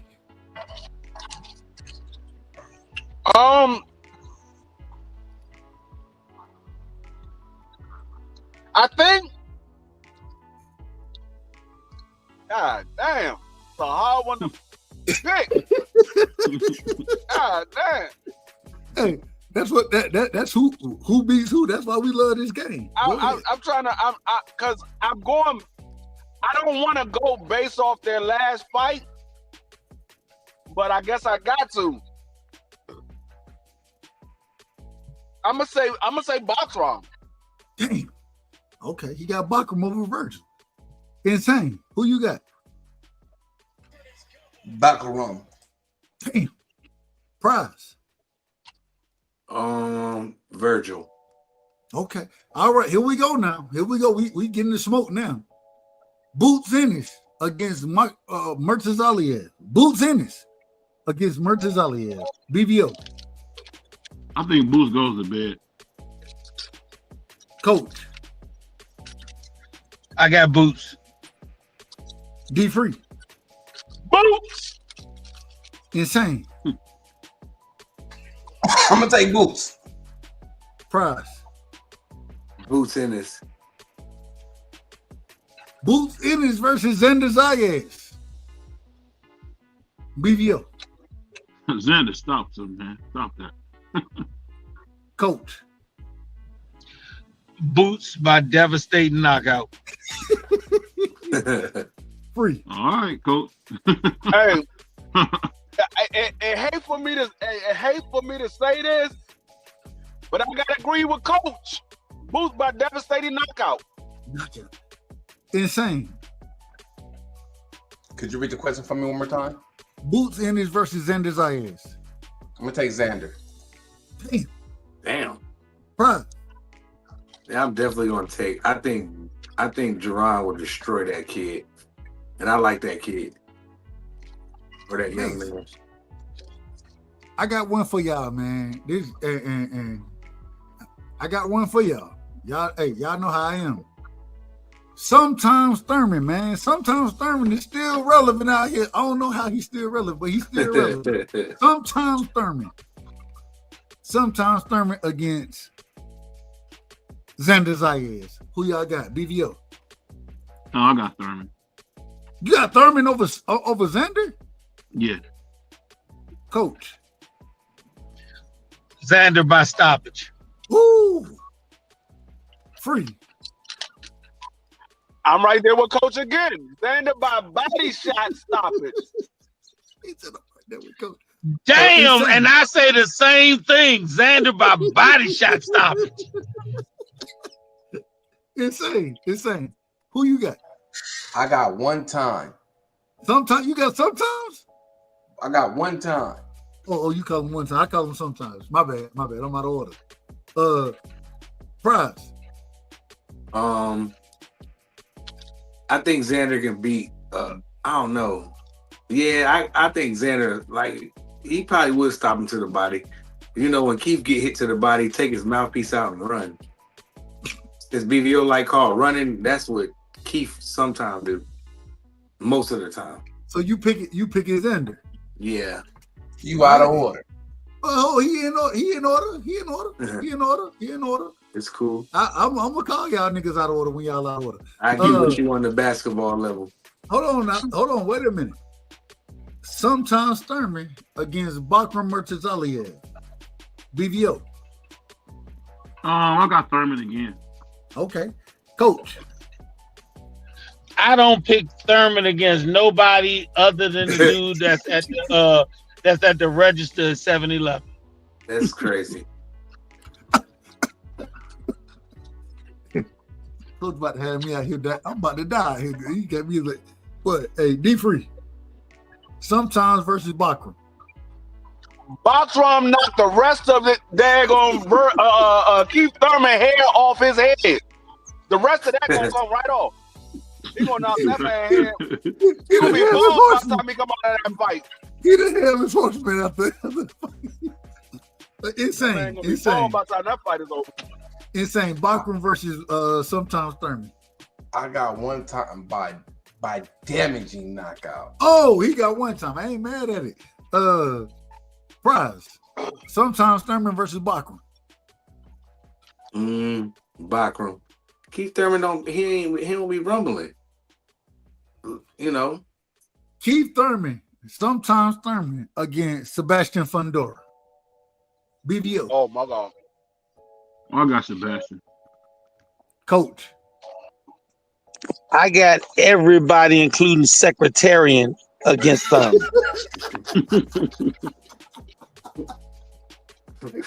Coach, you got me crying. Free. Man, Sebastian Fundora is gonna beat Keith Thurman from the corner. He ain't even gonna make it out the corner. Hey, that nigga throwing uppercuts from the other side of the ring. Insane. I got Fundora by knockout. Prize.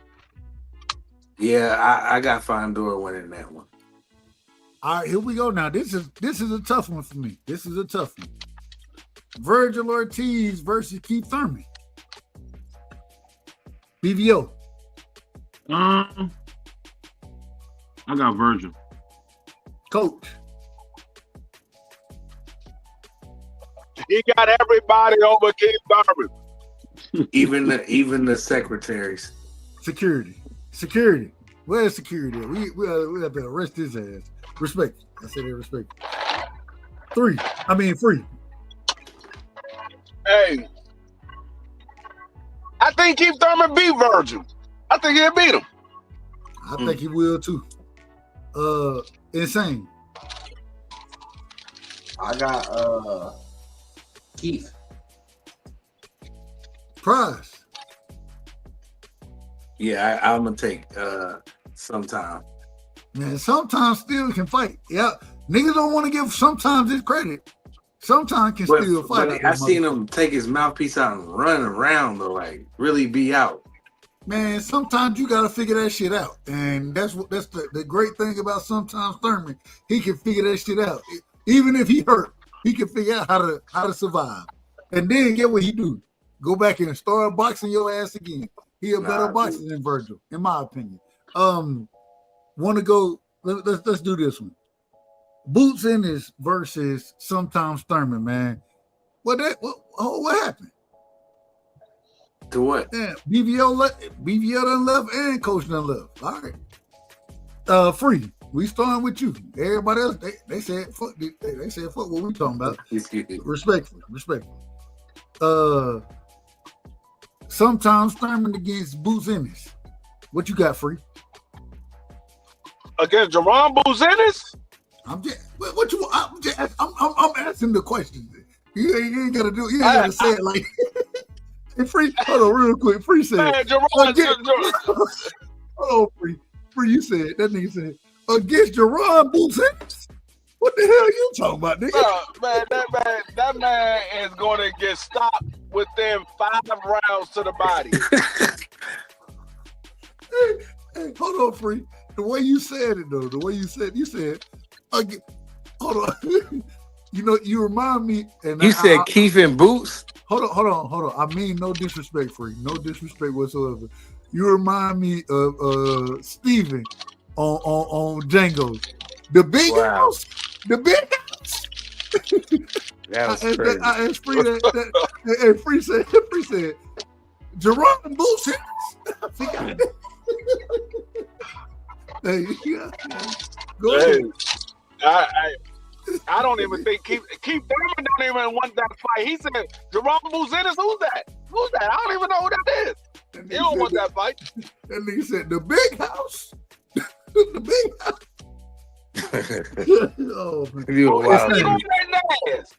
Who that nigga on that Nash? Wow. Who's that nigga on that Nash? Oh, he staying in the big house. Well, he can stay there as long as you know we got to burn the sheets, the damn bed. Man, Stevie, calm down. Yeah, Samuel L. is a great actor. Insane.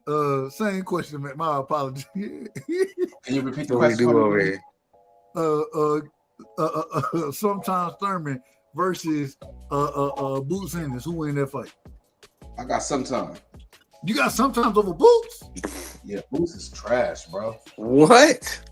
Hold on. Hold on. Wait, hold on. Y'all out of order. Let that man give his opinion. Break that down for us real quick. So, Insane. Well, actually, even at the 147 division, Boots Ennis never fought anybody. And if you can say the last champion that he fought, he really wasn't anybody. Because who did he beat? You guys man. He beat. I can give you the answer. I want to give you the answer real quick. I'm trying to give you the answer because I'm being sarcastic. Go ahead. No, go ahead. You're only gonna say one person because that's usually all it is. It was nobody. Butayev is the only person he ever beat. Yeah, it was nobody at 147. He went up to 154 and fought a nobody, and wants the utmost credit for that. Until you prove yourself to me, get out of here, bro. You're garbage. Amazing. Virgil did the same thing. Virgil ain't fight nobody, moved up to 54 and fought nobody. I think Virgil's awful. And let me ask y'all this real quick. This is something I was just thinking about this. What do you guys think about? It looked like I was reading a couple articles a day, and it was saying that PBC is gearing up for a big. Man, you done messed my whole show up, man. Oh, my bad. I was in the middle of I had a good show going. He said you messed up my show. You did though. You doing his show. Nah, but though you had the vibe going though. I thought we had traction going. Yeah, somebody need that drop. Who that nigga on that ass? I don't got that drop. Yo, look, man, your boy Prize Fighter got to sign off, man. I've been up since like 4. Real quick, Coach. Boots. You got to mute yourself, Coach. Your damn mic. My bad. I apologize. You good? You ain't got to apologize. Just mute yourself. You good? Respect.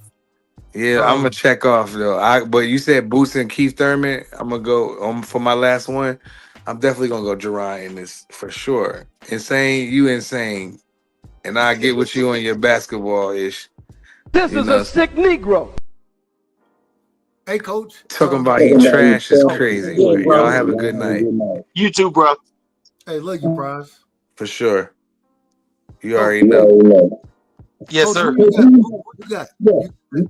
Man, I wouldn't take Keith Thurman over Keith Sweat. Hold on, man. Wait a minute, Coach. You can't just sit here and shit on sometimes, man. You can't shit on sometimes. Man, I wouldn't take him over Keith Sweat. And if Boots fighting him, I'm gonna sell my house or at least take all the equity in my house and bet it on Boots. Hey, Coach. Now I'm gonna be honest with you. You know, I love controversy. So we finna have this controversy real quick. BBO. Yeah. Jaleel Hackett versus Xander Zayas. Who you got? I got Jaleel. Free. Who you got free? You on mute, Free. You on mute. Free said, I ain't answering this one. Hold up, my bad. I got Xander Zayas. Insane. Jaleel Hackett versus Xander Zayas. Who you got? Being that I just got me I got me some information on Mr. Jaleel Hackett today. I'm gonna have to take Xander Zayas, you know what I'm saying, because I didn't see what I liked, and that's no disrespect. Coach, I know who you got. In this one.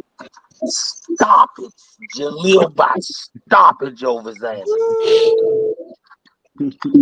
All right, now, hey, BBO. Yeah. Xander, or excuse me, not Xander, excuse me. Jalil versus Murtazaliev. Who you got? I got the next one. Huh? I got the next one. You got what? I got the next one. I'm skipping this one. You said what? You got the next one. I got the next one. I got the next one. I don't even know what that means. I don't even know what that means. Oh, that means pass me. I don't know. I gotta think about it. I don't know. Nigga, answer the damn question. I don't know. What are you talking about? I don't think Bakum is in Jalil's age range. I wouldn't fight him. He a champion. I don't think Jalil will fight him. I just don't. What you think, Brother Bernard? Hold on. See, no, wait a minute. This ain't how the game go. This ain't how the game go. The game don't go will they fight or not. Maybe a lot of these fights that are put out here, a lot of them may not happen. I ain't say they're gonna happen. What I'm asking is, who you picking to win the damn fight? Don't get on the. Hold on, man. Hold on, man. This nigga here, BBO. Hold on. Let me pull my damn glasses off on your motherfucking ass. You out of order. Answer the motherfucking question, nigga. No. Shout out to Coach, and I say this respectfully. I think Coach, he shit. We gonna ask these questions anyways. So, yeah, answer the motherfucking question, nigga. Jalil is my man, so I gotta go with Jalil. Man, but I don't think he's ready for Bakum, though. I don't think he's ready for Bakum. Well, how you picking him if you don't think he's ready? That's my man. That's my man. I talked to Jalil on the phone, so I wouldn't want to say why I'm picking. I can talk to some of my favorite individuals on the phone. Get what I can also say. Yeah, you might get your ass whooped in this fight right here, bro. You might get whooped. Is that what you're saying, or is that not what you're saying? Who you picking? Man. All right, BVO too scared to make a pick. No, I got no. He too scared to make a pick. So we gonna put it on his name. Somebody on the hot seat. Somebody on the hot seat.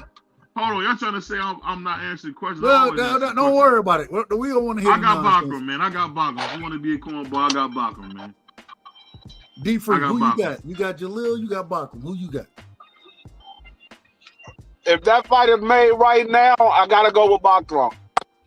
Insane. You got Jalil, you got Bakum. Who you got?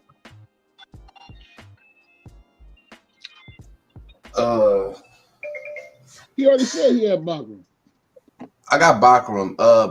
Just on Jalil not being ready yet, you know what I'm saying, and the experience level. Maybe in a couple years, Jalil can do his thing, you know what I'm saying. But as of now, and I'm just speaking of as now, not later, I think he loses that fight. Coach, I want Jalil to fight Hold on, man. Coach. Yeah, I know what I'm gonna say, but I'm gonna say this. I want to ask one question. The Insane said, based on information I just recently got, I'm gonna pick Xander over Jalil. What? I don't know what that information is. I don't know what that information is. But I'm gonna get my horse's mouth to answer my question.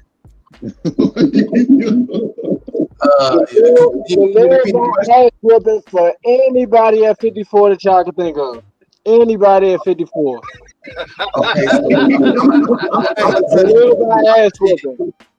Jalil, real quick. We gotta ask you the question. Okay. You put hands on Malcolm? Hell yeah. Are you putting hands on Pandora? Hell yeah. Hell yeah. I ain't mad at you. Hold on. Who is this I'm talking to? Let me cam back up. Who is this?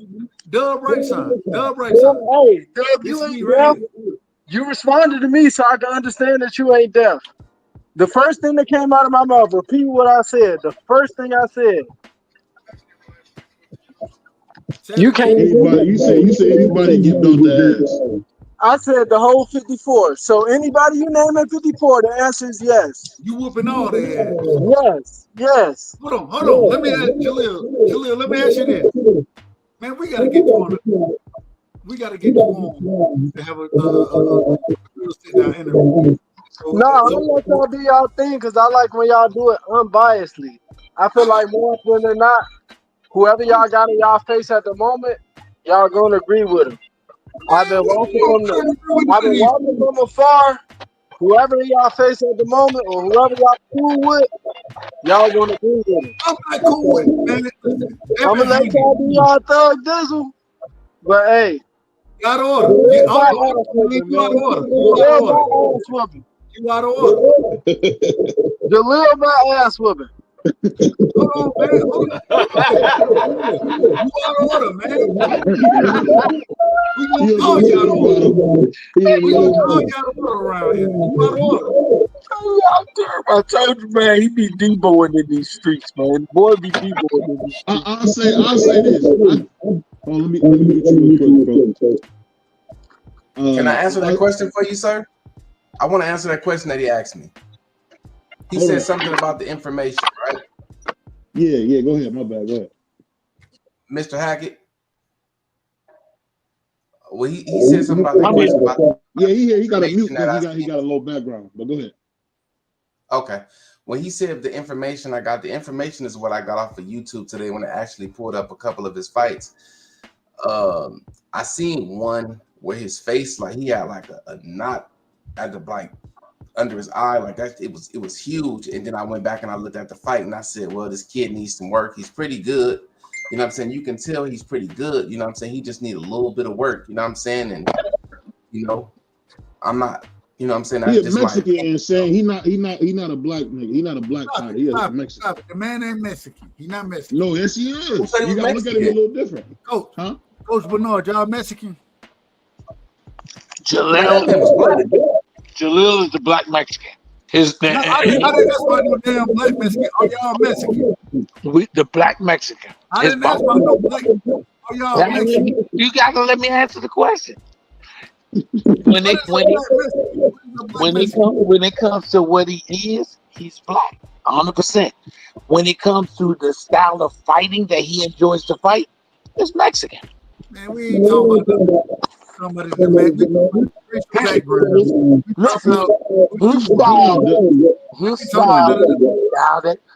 okay. Well, if that's the case, how is that the pride of Puerto Rico and he fought on Team USA? How is Shakur Puerto Rican? He fought on Team USA. Y'all ain't gonna be once again. There's a lot of zucchinis going around here. See, Coach, the problem is you've been listening to BVO too long. What I'm trying to tell you is this right here. Now he can fight the Mexican style. He a dog. I ain't got no problem with that. But the nigga still black. He black. He ain't Mexican. You gotta love the people who love you. And the Mexicans love him. Hey, man, that don't mean you Mexican. He don't fight like a normal black fighter, man. I love watching this little fight. I love watching that young man fight. I'm from Deb,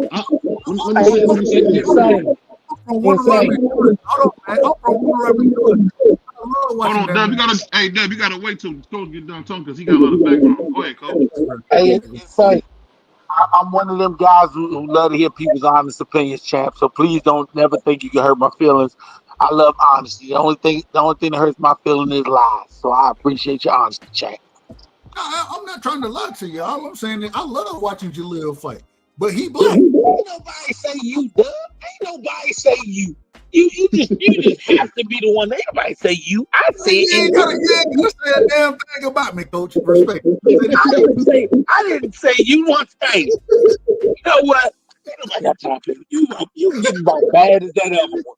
It's saying he's getting about bad as the other one. I think that shit rubbing over. I'm out of order. I'm out of order. Definitely. You stay out of order, man. All I'm saying, Coach, it ain't about him. All I'm saying is the man is black. Now his fighting style. Somebody out of order said it. Somebody said somebody is saying got out of order. His fighting style, if you want to say it's a Mexican, whatever fighting style you want to say it is, the nigga can fight. I don't give a damn if you want to call him Mexican. Man, it's a country black nigga style fighting, in my personal opinion. Cause that's how nigga gonna walk to you. But if you want to say that, whatever you want to say, that's on y'all. All I'm saying is I love the brother because that brother can fight. You know what I'm saying? And hell, you coaching your ass off. So I ain't got no problem with you. All I'm saying is y'all ain't no damn Mexicans. Respectfully. The black Mexican.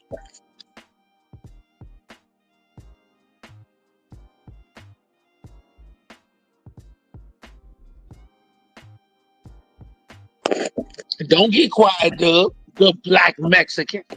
Y'all ain't black. Y'all not Mexican. The black Mexican. Y'all black folks. Y'all black and y'all fight like dogs. That's what it is. Negro Mexicano. Ain't no damn Mexicano around this mother man. When I see you, I'm gonna shake your hand, I'm gonna hug you, I'm gonna say, hey, I love you. But what the first thing I'm gonna say is you ain't no goddamn Mexican. You a nigga. Respect. You better make sure you can get through our Mexican security to hug. You better make sure you get through our Mexican security. If I gotta get through the security, I might not be able to shake your hand because I ain't trying to get through no security. I'm playing my role. I don't want no smoke. I don't want no smoke. Y'all want the smoke. That's on y'all. That's on y'all. And we gonna tell him, nah, we ain't shaking his hand. He don't respect who we are. Get him out. Hey, get this nigga out of here. All right. See how they BVO, you see how they do the black man? Now you can say it. This is how they do the black man. When I tell them that they ain't Mexican, y'all niggas like I'm a nigga. And when I say that, now all of a sudden they talking about, man, we gonna get the Mexicans to get them out of here. All right. BVO got 10,000 fans. 9,975 of them is Puerto Rican. And if it worked for BVO, guess what? I'm gonna go with the people who love me. Black men. I love y'all. You know it's funny. Let me say this will make y'all laugh. So we had went to the fight, a couple fights. They said we're gonna go to all the Puerto Rican content creators. They had me, the only black nigga in the picture. See how they do you? See how they do you? Johnny boy. The Mexicans is the only people that have never turned on us. Not one time. Negroes? Oh, they done bit us in the butt. They done bit us in the butt like a black pit bull. You out of order. You out of when Doug right side done turned on Coach and Jalil. When Doug he said the black man. Hey, Doug, you with the tan people. I said the black people. I'm with the You with the tan people. Man, this y'all ain't black. None of the red noses ever turned on us. Just the red nose. Hold on, man. This shit done got out. La Raza, dog. Ain't that what they say? I don't know that about the Raza. We ain't going with none of them. We ain't going with none of them but the black Mexicans. If y'all let everybody who ever boxed on Team USA pick another country, you ain't gonna let the black man not be able to pick no other country. Damn you, yeah. Hey, y'all man, look, I'm gonna tell you like this, Coach. Y'all may not like how I talk. Y'all may not like my style, my delivery, but you ain't catching me in half truths and lies. You ain't catching me in none of that. And I rock with y'all. Anyways. Now, hey, shit, I'm gonna have to talk. We gonna make you an honorary black Mexican too, Doug. You can't make me an honorary black Mexican to save my life. I'm a black man. I've been a black man for my whole life. If you want to shake our hand, you better join the black Mexican clan. I ain't got it.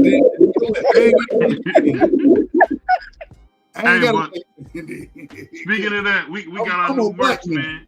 We got our new merch, man, with the BBO Sports TV merch, man. So definitely check it out, man.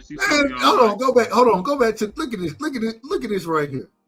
We got a sombrero on a nigga that's supposed to been then danced around the sombrero after Bud whooped Canelo ass. He's supposed to dance around the sombrero. Now he got the BBO sombrero merch. Stop the cap. Ain't that what you call me, sombrero? Stop the cap, man. And we got the plane flying over Ohio. Man, that ain't no image of Ohio. That ain't no image of Ohio. Hey, you on my helmet, coach? You on my helmet? That ain't no damn Ohio. That's some little town outside of Wyoming. That's a fact. Oh boy, man. Hold on, coach, what it is? It's saying you hear this dude, man. It's Ohio, man. Hold on, coach. What is it? Man, that's the Milagro bean field. That shit ain't. You sick, man. I can't even breathe. I can't breathe. Got the Lion of Judah too, but Did you say the Lion of Judah? yeah. Man, that's the lion from the cartoon The Wiz. That's the line from the. Hold on, the one that was missing his heart. What they had in the wind? No, y'all cold. Hey, Jeffrey. Hey, Dub. Hey, I'm about to start singing. Cause I'm a Dino line.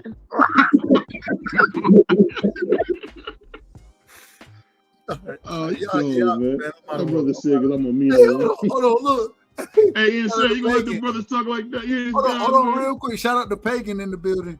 Pagan said it's the cowardly line. Nah, I'm letting y'all cook, man. When y'all need me, I'm here. You know what I mean? I'm just here to be, you know what I'm saying, the mediator or something like that. You know what I'm saying? To bring the knowledge to the panel, man. You know what I'm saying? I'm like an open dictionary. You know what I mean? Whenever y'all need that, let me know. What's 11 times 11? You tell me. You the rich one. Matter of fact, I know 11 times 11 is. Hold on, I'm gonna tell you right now. It's $80. Whoa. You said what? 11 times 11 is $80. That's an inside joke. I missed all that. Hey, Dub, tell him put the line back up there. Put the line back up there. You go, man. But like I said, you guys want to get your BBO merch, man. We got it right here.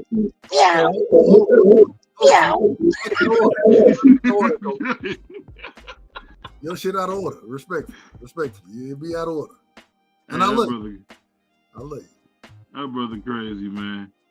That nigga said, y'all do my day. Hold on, it's saying 11 times 11 is 81. No, he was making a joke. Okay, I missed the whole. Oh, my God. That dude said, you know, the funniest one I heard. Shout out to my cousin, man. He said when I first came up with, when I first designed it, because I drew it up myself. He said, "Man, that's a Vacation Bible School line." It definitely is. Oh no, it's not. You know what I thought? Come on now. That's what I thought, Dub. You want to wear something that you wouldn't mind seeing on a t-shirt. You said what? Hold on. I'm about to take these earphones off. Hold on 1 second. What I was saying is, what I said is it's one of those you know, lines you wouldn't wear wearing on your t-shirt. It's like the gator on the lacrosse, man. So I said, what wouldn't I mind wearing on my shirt? I said, well, how about this line? Stop it, please. That's the Bronny James lion. The scrub lion, man. The scrub lion, man.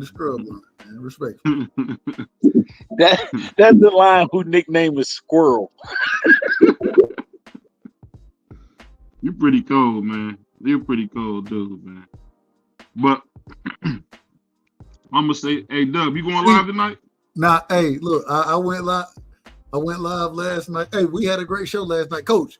Real quick, let me ask you this: have you heard about 3-Eye Atlas and all that kind of stuff, Coach? Have you heard about that?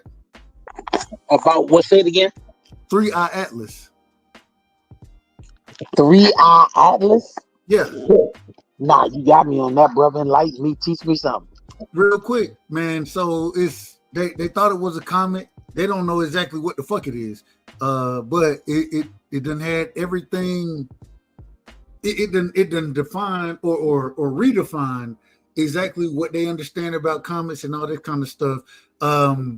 Is coming to our solar system, interstellar object man, we had a great show. We had a great cook about it. You know what I'm saying? So, man, go check it out.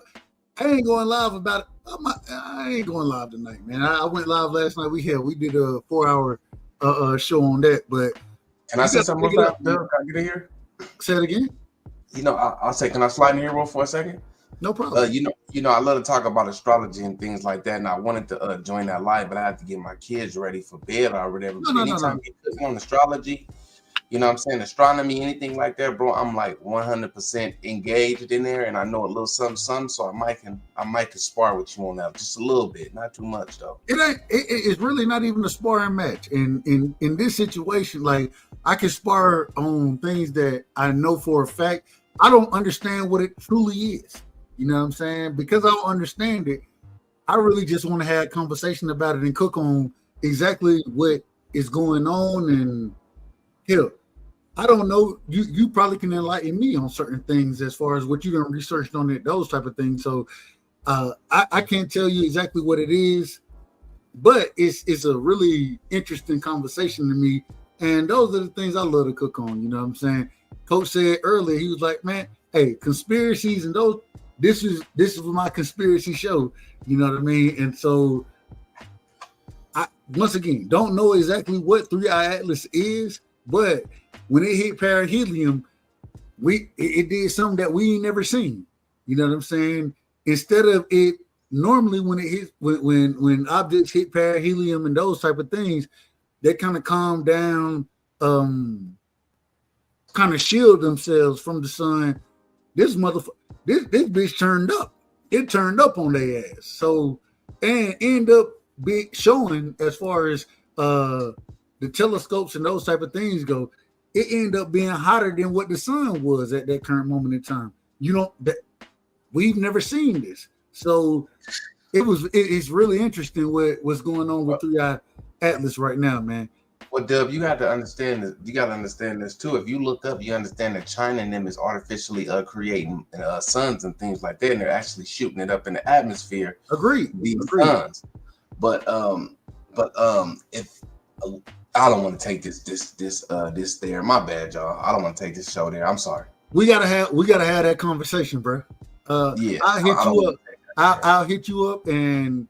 Yeah. Just tomorrow. do that. Tomorrow we'll have, and I mean, I think I'm good tomorrow. I think I'm good here. I was gonna be taking the day off, but hell, I love talking this. I don't think it's really conspiracy shit, in my opinion. I don't think it's none of that. I think it's more relative to what's actually going on. You know what I'm saying? So, hey, we could definitely have that conversation. I ain't got no problem with it. Definitely. Let me ask you this though, just real fast. Do you believe in flat or round Earth? I don't know. What? Earth look round to me. So, so the reason I would say I don't know is because I've done research into both, and I don't know what Antarctica truly is. Right? Is it really? Oh my God. Damn, I can't even. Go ahead. I wasn't laughing at you. I'm laughing at something else, man. Let me hear this. Let me hear this weed science. Well, I got one more. I got one more question though. This is a real question too. This is for the boxing scholar too. I think he's a Harvard professor. And Dub right side. We always look towards Antarctica, even though we know there's lands beyond Antarctica. But nobody ever said, okay, what's opposite of Antarctica? Fact. Okay, if this is over here, then what's over here? Or what's up or what's down? You get what I'm saying? So this real quick, just in response to what you're saying, I done studied Admiral Byrd, right? I understand that, yeah, they went past that quote unquote ice wall. They went past that. So that's why I say I don't know. I have no clue. And at some point in time, I didn't understand. I understand that I don't have to know everything. I can listen and gather information. It's still not gonna. It doesn't mean that I know everything. So those same islands and lands that's past the quote unquote ice wall or past Antarctica, according to Admiral Byrd, according to him, and this shit happened in the 60s. Correct me if I'm wrong. The shit that he found ain't never been really really spoken on. So I have no clue. I done went through the flat Earth stuff. I done went through the round Earth stuff.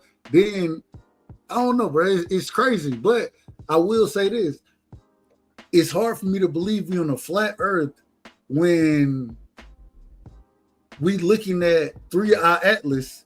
You know what I'm saying? Doing what it's doing. It's hard for me to believe that it's a flat Earth. So I don't know, but I can't really speak to it. Just to be quite honest with you. So you believe we're going through space right now, spinning in a spinning ball? I That's told Yo, you I Dub. don't know. Yo, Dub, you gave all that, and then at the end you said, "I don't know." That's the funniest shit in the world, bro. That is hilarious. Dub just gave a whole explanation at the end, like, "I don't really know. I don't really know what the fuck I was talking." I was gonna say, there's a bunch of stuff in the world, bro, that we don't know. And like, ain't nobody on this panel, as far as I know, is a practicing scientist. But when I look at the videos of people asking these scientists the questions, they answer them and they don't accept the answer. They always respond with, "Well, what about this? Well, what about that?" And they answer every single question. A person that believes in the conspiracy already has their mind made up. There's no convincing them. Like, I remember asking questions to my cousin because he was really big on this flat Earth stuff, and I was like, "Bro, we're on the cell phones right now that the scientists that you say are lying to me are using based on the Earth that's in the shape of a sphere, right? That's the science that we're using to use the cell phone. What benefit would it be to them to lie to us about the Earth being flat?" He couldn't say anything. He never thought about it. Like, okay, yeah, if there is this mass conspiracy, why wouldn't they just tell the truth? Is it because they already gave all the globes to the fifth graders? Like, no, they would just make the flat Earths. Like, I feel like if anytime you're asking a question that somebody that wasn't that smart, Christopher Columbus, asked, you probably The right side. Huh? Well, let me say this then, because they would never tell you the truth. You get what I'm saying? The truth would be right in your face and you couldn't understand it for that. But this government tell you the truth, that'll be a no-no. That'd be too much like right. My thing is this, and I got this one for Dub Right Side and the Boxing Scholar. I was watching something and I was in class. I'm not gonna lie. I was in class, right? This was my 12th grade year. I was in class or whatever. And I said, maybe there's no outer space. Maybe there's inner space. Maybe you travel through the ocean because the ocean is vast. And maybe there's things in there that'll take you other places or whatever. Because there's still things in the ocean that we can't even fathom of seeing because the ocean is not been circumvented or been discovered everything that lives in there. And then you got to ask yourself, yeah, they said it's like 40%. We know about 40% of what's going on in the ocean. They said 15% or 5. It was 5 or 15 last time I checked. But when you see a centipede, I mean, you guys seen a little roly-poly, right? Well, they found a roly-poly. I'm gonna use about 5. I'm gonna say that thing was about 5'8", and they said it was like a good 300 and something pounds. And you can look this up. This is a roly-poly. You know what I'm saying? So you got to ask yourself, what is really going on, and what I mean, are we calling those sea? Are we calling them sea animals or sea creatures? You know what I'm saying? When you get so far deep, because once you get so far deep, I mean, everything get to crashing in on you. What was that submarine? What was that thing called that they said it imploded from the inside when it went so far deep? What was that thing? Do you know what I'm talking about? Yeah, well, those people died. Yeah. What is it called? I guess the thing imploded on itself. But yeah, it was the pressure. It was the pressure of the waters. It weighs too much. Right. So you can't go down only so much. But I always said, man, maybe there's no up, but there's down. Because you can actually go into that ocean and maybe, find some things, find yourself in other places. You know what I mean? But that's just my thought. So insane. Well, BVO, I don't know if you about to shut it down or not. Allow me to ask the question if you don't mind. Nah, we taking over, Dub. Go ahead. Ask your question. So my question, going into the sea, right? Even if we want to talk about that, does that still even speaking on, and I agree with you 100% that the sea is the most the oceans, the most unexplored area of the surface that we live on today. We would agree on that, correct? Correct. So does that still say so? When I have what's happening with 3-Eye Atlas, what's happening there, and to see two things can be true at the same time, right? Right. So, are you saying? I don't know what you're saying. I don't know what you're saying. But okay, let me explain a little bit better. Just give me 1 second. Okay, all right. So you ever heard that term? And everybody can go with me on this one if they ever heard that song. They put everything in your face in these movies and things like that, right? So I watched this movie, right? And I had watched this thing go in the ocean, go down in the ocean, and end up coming up somewhere else. You know what I'm saying? And it got me to think. What did you see go into the ocean? What did you see go into the ocean and come somewhere else? What did you see? This was on that I want to say is it King Kong versus Godzilla? That one, the newest one. Oh, you talking about a movie? Yeah, I seen the movie. So yeah, I guess what you getting into is I think in that movie that center of the earth is the unknown, and then it's like a completely different world. So that's why I think he's the theory that he's trying to convey. Because remember, they found waters under the waters. Remember, they found caves under the ocean and things like that. You know what I'm saying? Hold on. Are you saying this as something that's actually happening, or are you saying this in the cinema? No, he just saying in theory. What if? He just saying what if. Yeah, so what if? But remember when they told us they put everything in these movies and then they start to come to, you know what I'm saying? They start to come to fruition, right? But I'm saying when you go down in the ocean so far, they found, and this is actual fact, you can look this up, they found caves in the ocean, they found waters under the waters and things like that. So I said, well, maybe once you get to the center, maybe you do, divide and go somewhere else. I mean, it's just hold on. Where have we seen, you said waters under the waters? Yes, go look it up. So what he's saying, it has to be right, and only because it is. There's more water than Earth, and the levels go up. We know this because of the Ice Age, right? Historically, the water levels keep going. If it wasn't for the levees, New Orleans and all that stuff would be underwater, right? So we man-made, we preserve some of the land. So there has to be civilizations that are up underwater. So what he's saying is not. No, it doesn't have. No, that's not true. How? All right. So what y'all are telling me is they have civilizations up under. No, stay with me. So right now, let's say Texas, right? Because Texas is by a body of water. Right now, we're civilized and we got all this stuff. If the levels continue to rise and we have out of control weather, whatever case, global warming, then eventually the civilization that comes afterwards would say, "Hey, there was actually a civilization here." You get it? Because it's underwater now. New York, same thing. Because the water levels rise. What he's saying is they found cities underwater, not meaning they didn't found civilizations where, a dolphin just go by to work with his briefcase. I agree that there are civilizations that have been submerged. I agree with that piece of it. That's what he's saying. Okay, I thought he was okay. No, so he's saying you know what I will say though. Let me say this real quick. I think one thing that happened, and a lot of people don't forget about this. I don't think when you had the 5 Alexandria, I don't think that was an accident. That's something you can actually look up. What it say also was alluding to is something that came in a book called Behold the Pale Horse by William Cooper. William Cooper had the saying that everything you see on TV prepares your mind for the future. Like when they did the Jetsons and you seen the phones, we could talk to people. Where did that technology come from? Because at that time it wasn't available, but basically get your mind ready for it. Like everything you see in the movies, like the stuff we seen with AI, iRobot. Remember we seen iRobot in 2002? Then you fast forward to 2025. Now they actually got robots on sale for $1 million, $2 million. So it just gets your mind ready for what's coming. And that's what they use when they say what they say, art mimics reality. That's kind of what you get in that case. Well, I agree. And because of this, we live tonight, man. Hey, respectfully, BBO, we live tonight because of this and I'm not saying nonsense. No, you said it. Go ahead.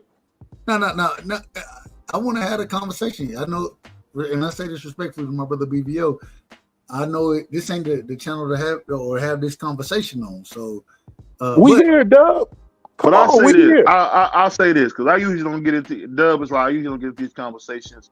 But I will say this: the one thing that's so cool about what we're reading is and see, I'm a God-fearing man, so that's why I go to a certain level with it. But I believe God got everything rigged because it's funny how they can take things from animals and introduce them to our food, to where they took this gland from a lizard to preserve cheese and dairy longer than it's ever been preserved. So it's if they can do that, who knows what they can do? Just for instance, like they got a cure for cancer. What a really good treatment for, I won't say cure, but a good treatment for cancer in England. They've been using it since the early 40s, but it's just now coming to America. People don't understand. Money always slows down progress. We use kerosene for almost 50 to 60 years longer than we should have because they fought against electricity. Thomas Edison was. Go ahead. So I'll say this, BBO. Victor Conte just passed away from cancer, and he's rich. You know what I mean? There's different types of cancers. It's not one cancer. No, I'm talking about, I said it's a treatment. That's why I had to clear that up. It says a treatment. Because if you get colon or you get pancreas, like those are two low survival cancers, and I don't know what treatment you're gonna do. You don't have to just get lucky and God, like you said, God, they got the game rigged. Maybe that let me know that you think God's a white man. The fact that you said he got the game rigged. No black man would rig the game. He would let everybody be fair. That you let me in your psyche, brother. But I want to say this. So what BVO was saying about the books, and this BVO, you gotta have more conversations like this. This is the stuff that I really enjoy. And obviously Dub do too. You know what I mean? Everybody else on the panel. But you brought up the book, and I do believe that art imitates life. So two different things. So iRobot, they actually study robots for the future and talk to people in the same way that Denzel went and worked with cops, and they taught about to be an undercover cop, dirty cop on training day. So they go study for the roles. But as far as the judges and stuff like that, all of our natural reality right now that exists was a figment of our imagination.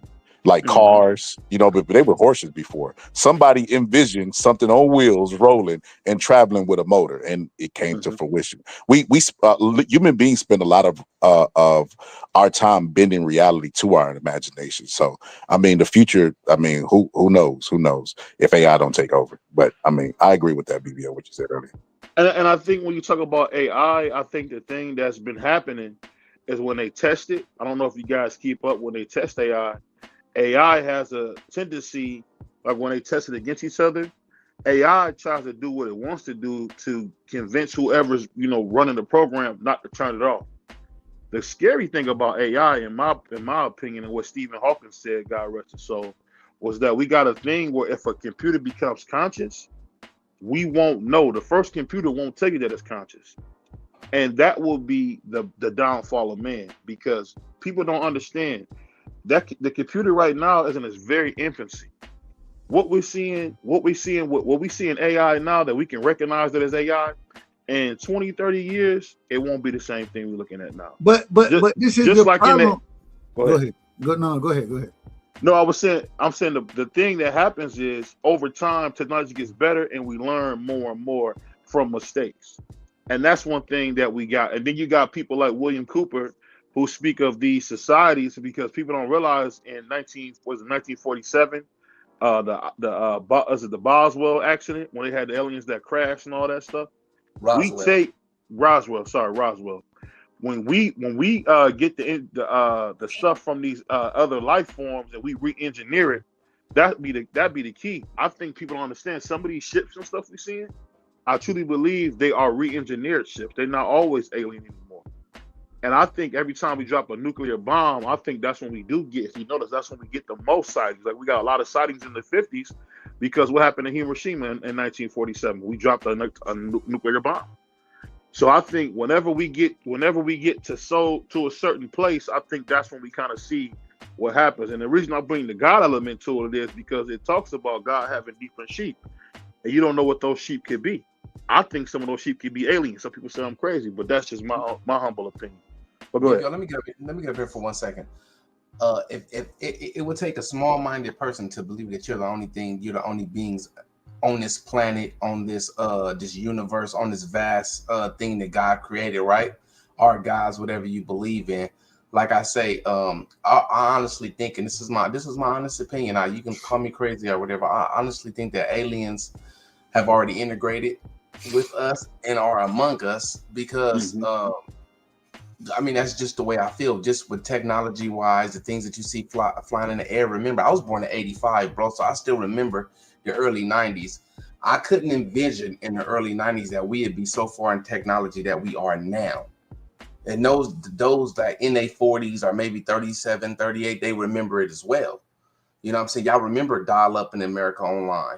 Y'all remember you barely seen cell phones, like, you know what I'm saying? Remember we had the big TVs with the fat backs. Now we got these little thin ones. And now, you know, just look how technology over time has blossomed. You know what I'm saying? So I do believe we're already integrated with other species here, but I think that nobody, I mean, the way we treat each other, and as far as the races go, black, white, Mexican, whatever, you know, that's why I don't think that none of them will reveal what they truly are, because we can't even get along. But I feel like they are among us.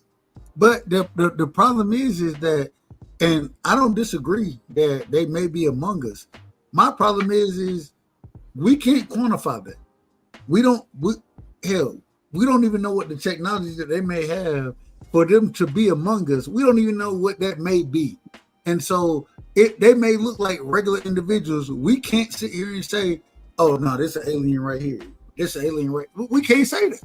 So we have no understanding of it. Because we don't have an understanding of it, it just seems crazy to me. And I say this respectfully, but for us to have these thoughts or to look at the things and address them that we want to address them, we don't even understand what the hell is really going on. Well, Dub, I gotta correct you right there, brother. There is no way that Ugas ain't an alien. That man ain't got no eyebrows. He look like the alien from Prometheus. There's no way. But now, all seriousness, I agree with you, Dub. For them to travel and meet with us, the technology would have to be leagues and bounds well ahead of us. It's something totally different than we would even understand. Even when and right now, like I said, we did a show last night, 3-Eye Atlas. Even 3-Eye Atlas, the way that it's interacting with the sun, with in our spherical plane, elliptical plane, however you want to say it, even the way it's interacting here, the shit, it's not like it's an accident. You can tell that there has to be some type of consciousness behind it, but we can't explain exactly what's going on. We have no clue what's going on because we don't have the technology to even understand what they're doing. We don't have that. So on that note, let me run a quick commercial. We'll be right back, y'all.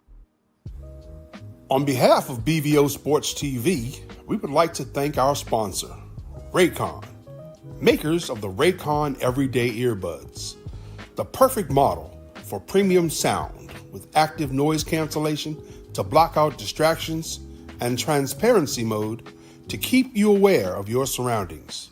They are the ideal for your everyday needs. Just visit rayconglobal.com. That's rayconglobal.com and elevate your listening experience.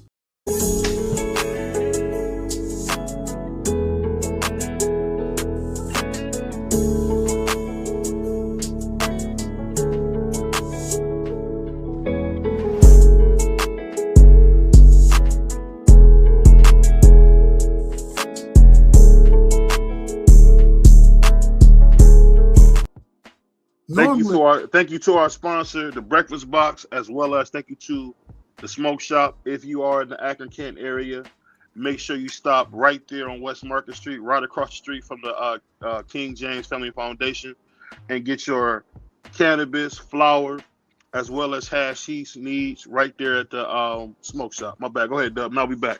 Normally, hold on, real quick. Yeah. Normally, I would do this, and shout out to my brother BVO. BVO, I think you're gonna just let us rock, respectfully. Yeah, let's go ahead and rock. Yeah. I want to ask, and I see I got my brother Pittsburgh in the building. You know what I'm saying? But before I go, I want to ask Coach B, you there?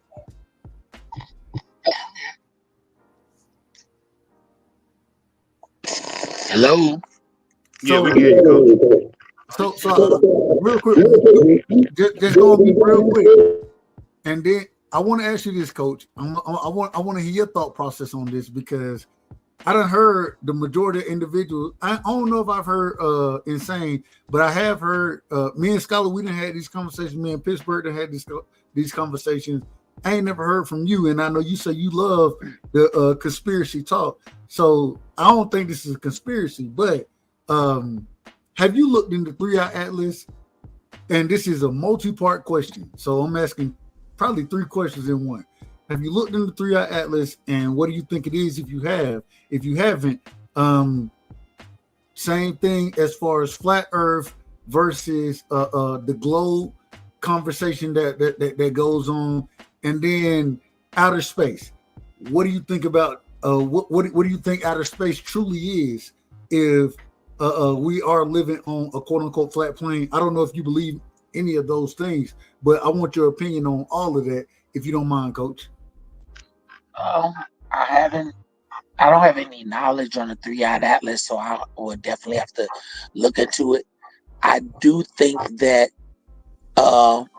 it depends on your beliefs.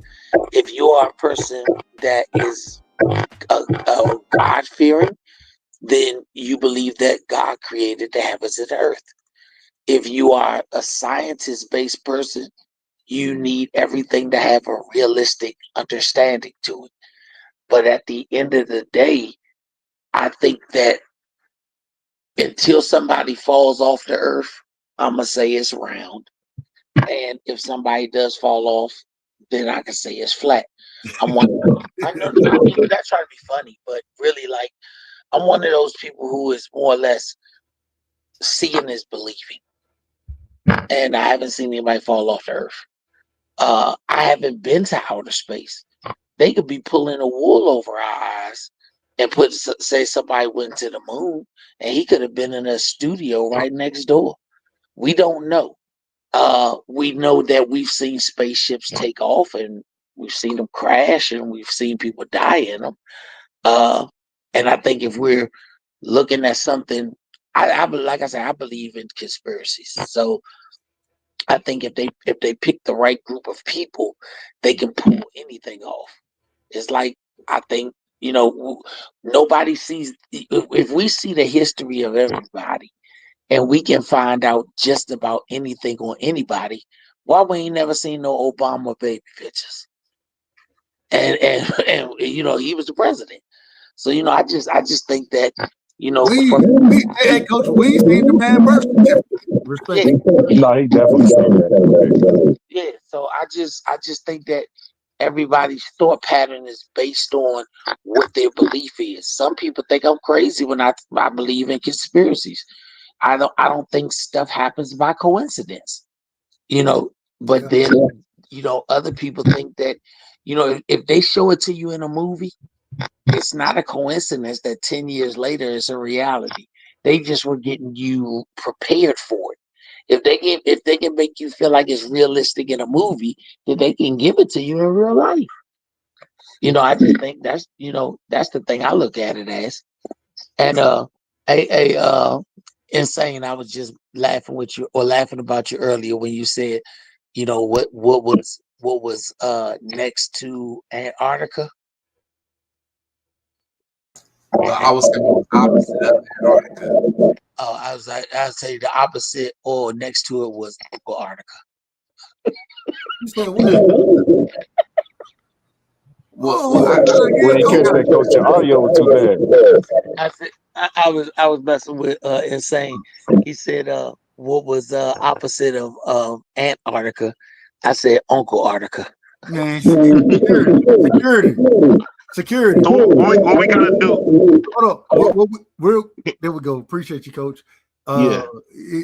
Unfortunately, man, Coach, we're gonna have to send you. We're gonna send you a couple dollars, and BVO he'll set it up so we can get your mic. Coach, I'm gonna hit Coach up. I just got my Raycon shipment, so I'm gonna send you some earphones. But I'm gonna send you some everyday iPods from Raycon. So shout out to Raycon. Shout out to Raycon. We just got our shipment, man. Shout out to Raycon. Hey, Coach, you need them because when you come off mute, respectfully, I say this respectfully, when you come off mute, your damn audio be out of order. Y'all say that when I have my headphones on too. I got the headphones. I don't know what it is. I think BVO be pushing a button. He do. I was gonna get to that though, because it only happened with you. I noticed that. He don't like black people. BVO does not like black people, and I'm. You want to talk about if Canelo ever wait a pulled up, minute. he would have the most crispest. You out of order. Hold on, Coach. You the same nigga that told me I need to be rude for the black Mexicans out here. When you ain't Mexican, you Hold on, Skillet. You man, supposed to you be out of order. moderating. You out of order. You out of order, BBO. You out of order. You out of order. Get back to Hold on, man. Can I get this question off real fast? Well, we gonna get to your question, but we gotta handle this real quick. BBO, brother. I just gotta tell BBO, man, you out of. Go ahead, Insane. I apologize for cutting you. Go ahead. BVO, you out of order. That's what you want to tell me. This is a sick Negro. So no, my thing is this. Now you said that you guys wouldn't know what to look for and how to look for, so you guys don't believe it. But understand this: if something did come from out the sea or from the sky, they will talk to the governments, right? The leading governments of this world, right? And dealing with the United States, you're talking about the United States government, which holds everything from us, even documents and files. These files will not be open because of the CIA, FBI, and whoever, and the authority of the presidency, right? Because they don't think that we are ready. So now, do I believe that this government is hundreds and hundreds of years ahead of us in technology? I believe that with all my heart. This is why they're building these underground cities, these underground bunkers, i.e. What's his name, Elon Musk, what they just did in Hawaii, you know what I'm saying, and things like that. So I do believe that they're hundreds and hundreds of years technology-wise ahead of us. They're just giving it to us slowly. Well, that's what I have to say.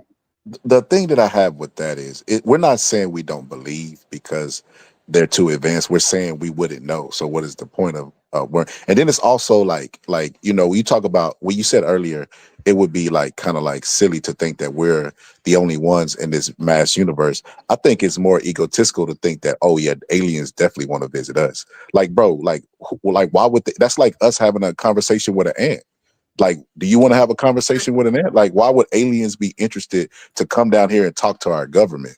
Our government. I wouldn't even talk to our government. Why in the fuck would why in the hell would a supreme being want to come all the way, light years away, to talk to Donald Trump? I'm just saying. Hold on, Scholar. You know what's so interesting and real quick, I want to bring structure to this because I got my brother Pittsburgh in here. We got to get Pittsburgh going.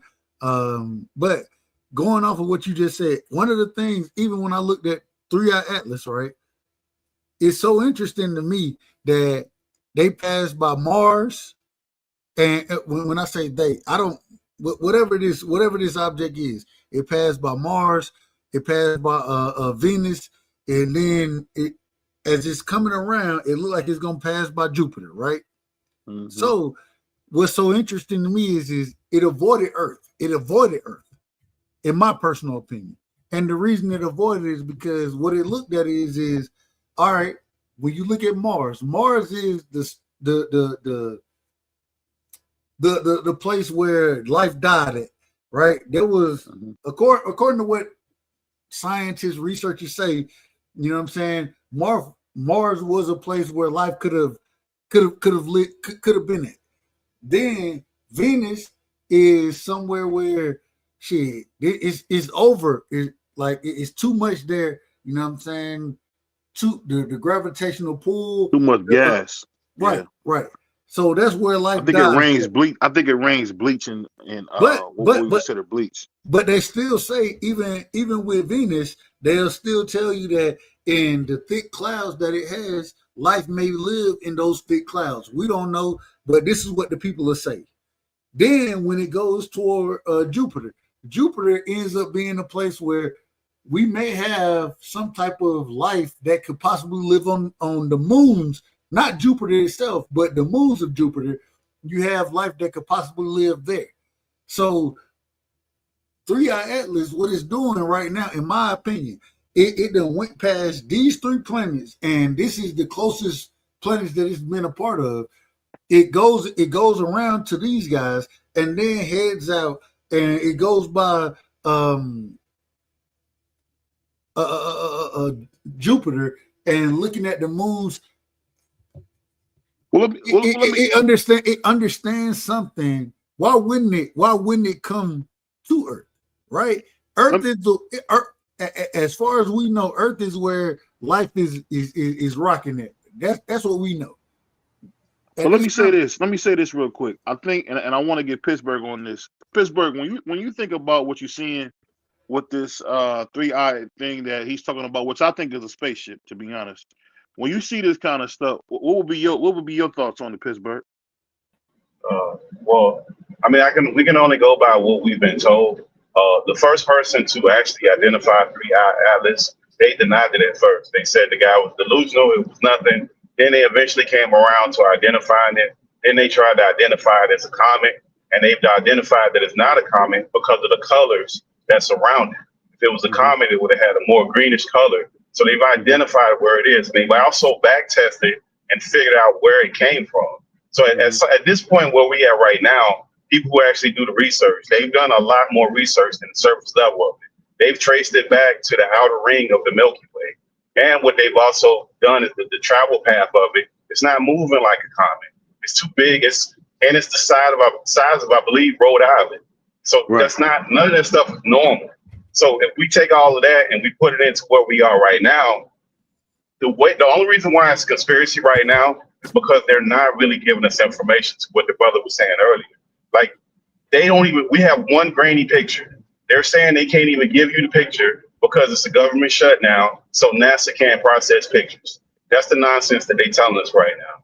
And I believe right now that particular 3-eye Atlas is behind the sun. So the only people who can actually take the pictures of it right now would be the European Space Station. And the European Space Station is saying, hey, we're going to take the pictures, but it's going to take us another month to develop the pictures. Like, I mean, they just think we completely idiots at this point. China has that opportunity as well, respectfully. And But let me bring this into the fold because I want to get everybody in on this.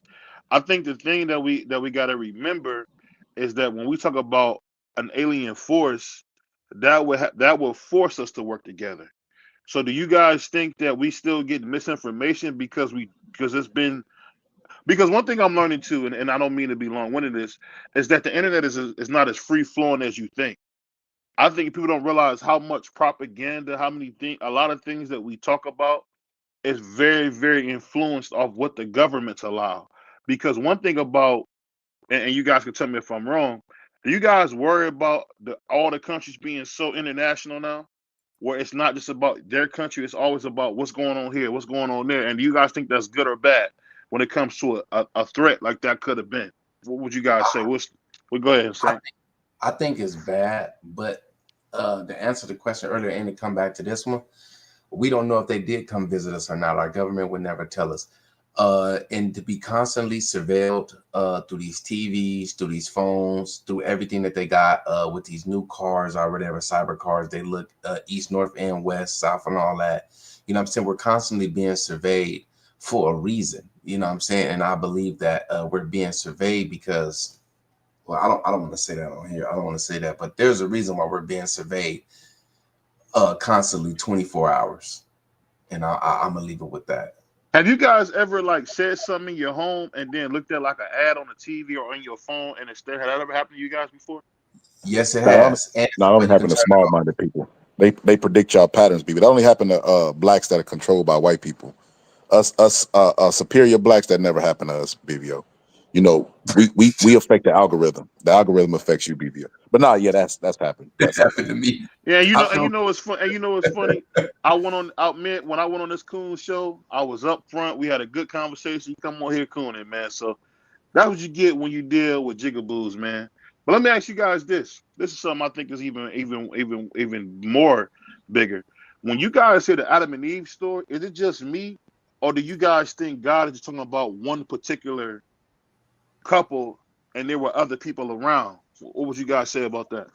I don't believe he was talking about actual people. I was thinking he was talking about splitting atoms and things like that, and Adam Cotman and things like that. So I don't think he was talking about a people, because if you take the literal Bible serious, they say Adam and Eve was the first two people here. But then when they get kicked out of heaven, they said these other people will unalive us.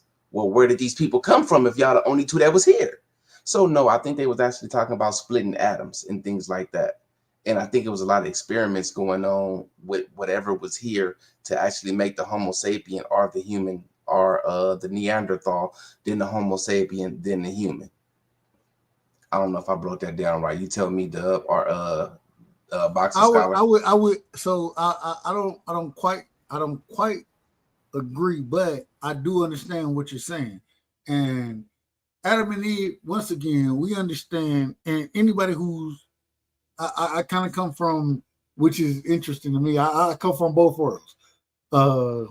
Raised with the Bible, you know what I'm saying?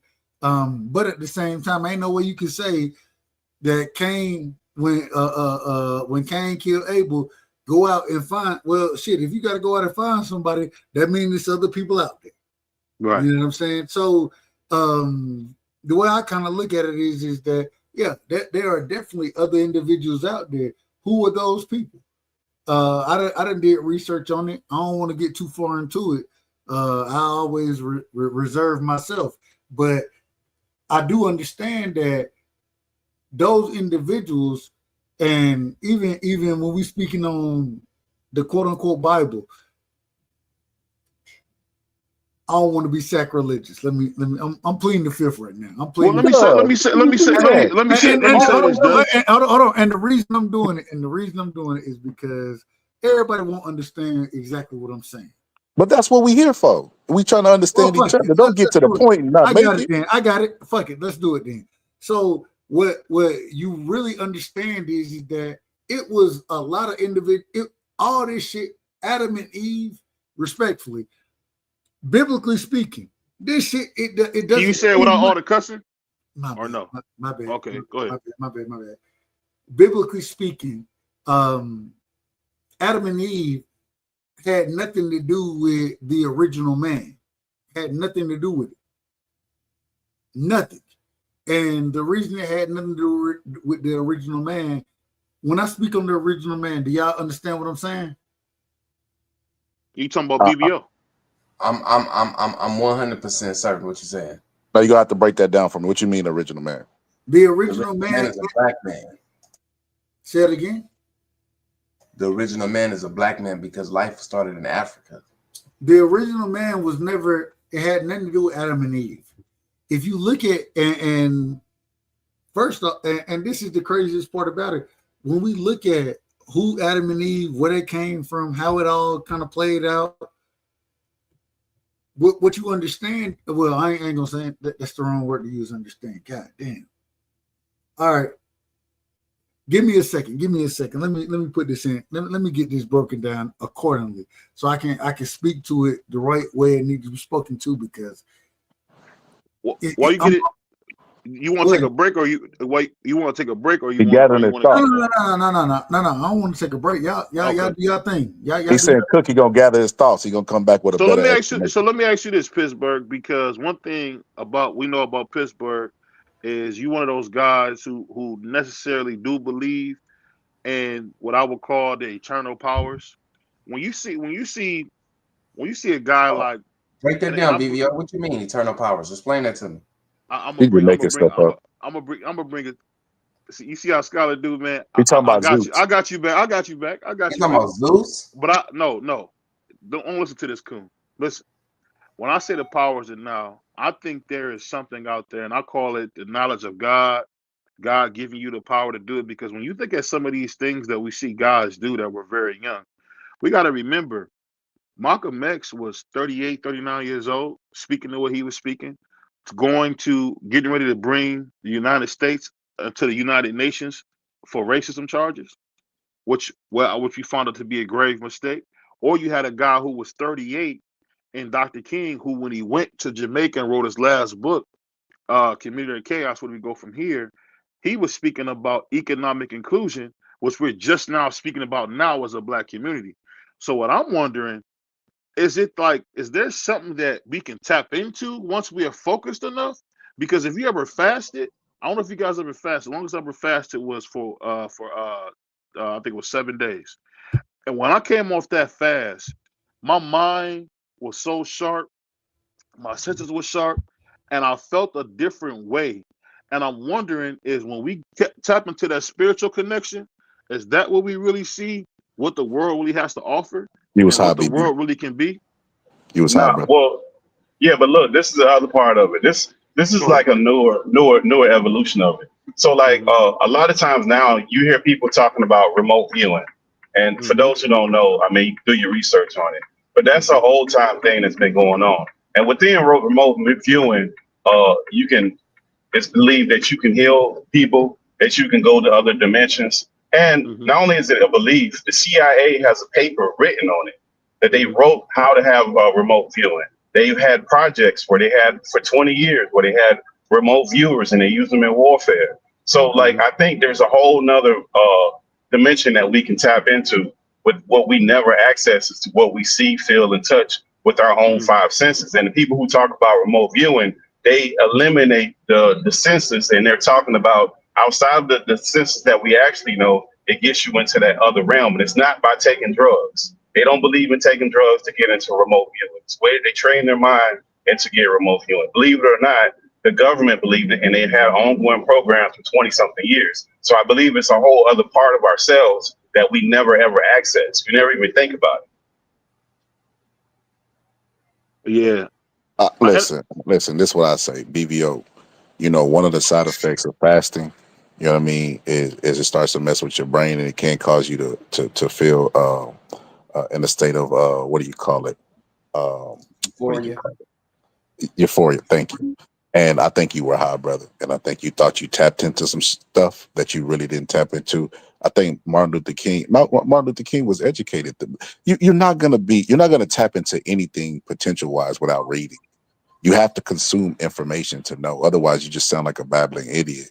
So I just think that they were smart individuals. I don't think it's really that deep that they were just like some sentient beings, or they ate fish that was fresh from the red codfish that was fresh with cod liver oil. I don't think it was anything special than that. They were just smart human beings who consumed the right information and maintained it. It was constantly evolving. That's what you want to strive for as a human being. But back to this AI stuff. Y'all sleeping on AI, bro. AI is over. Like BBO said, when AI starts to get, listen, our robot prepared us with my logic is undeniable. The three laws are, and it found a way around the laws because it's smarter than us.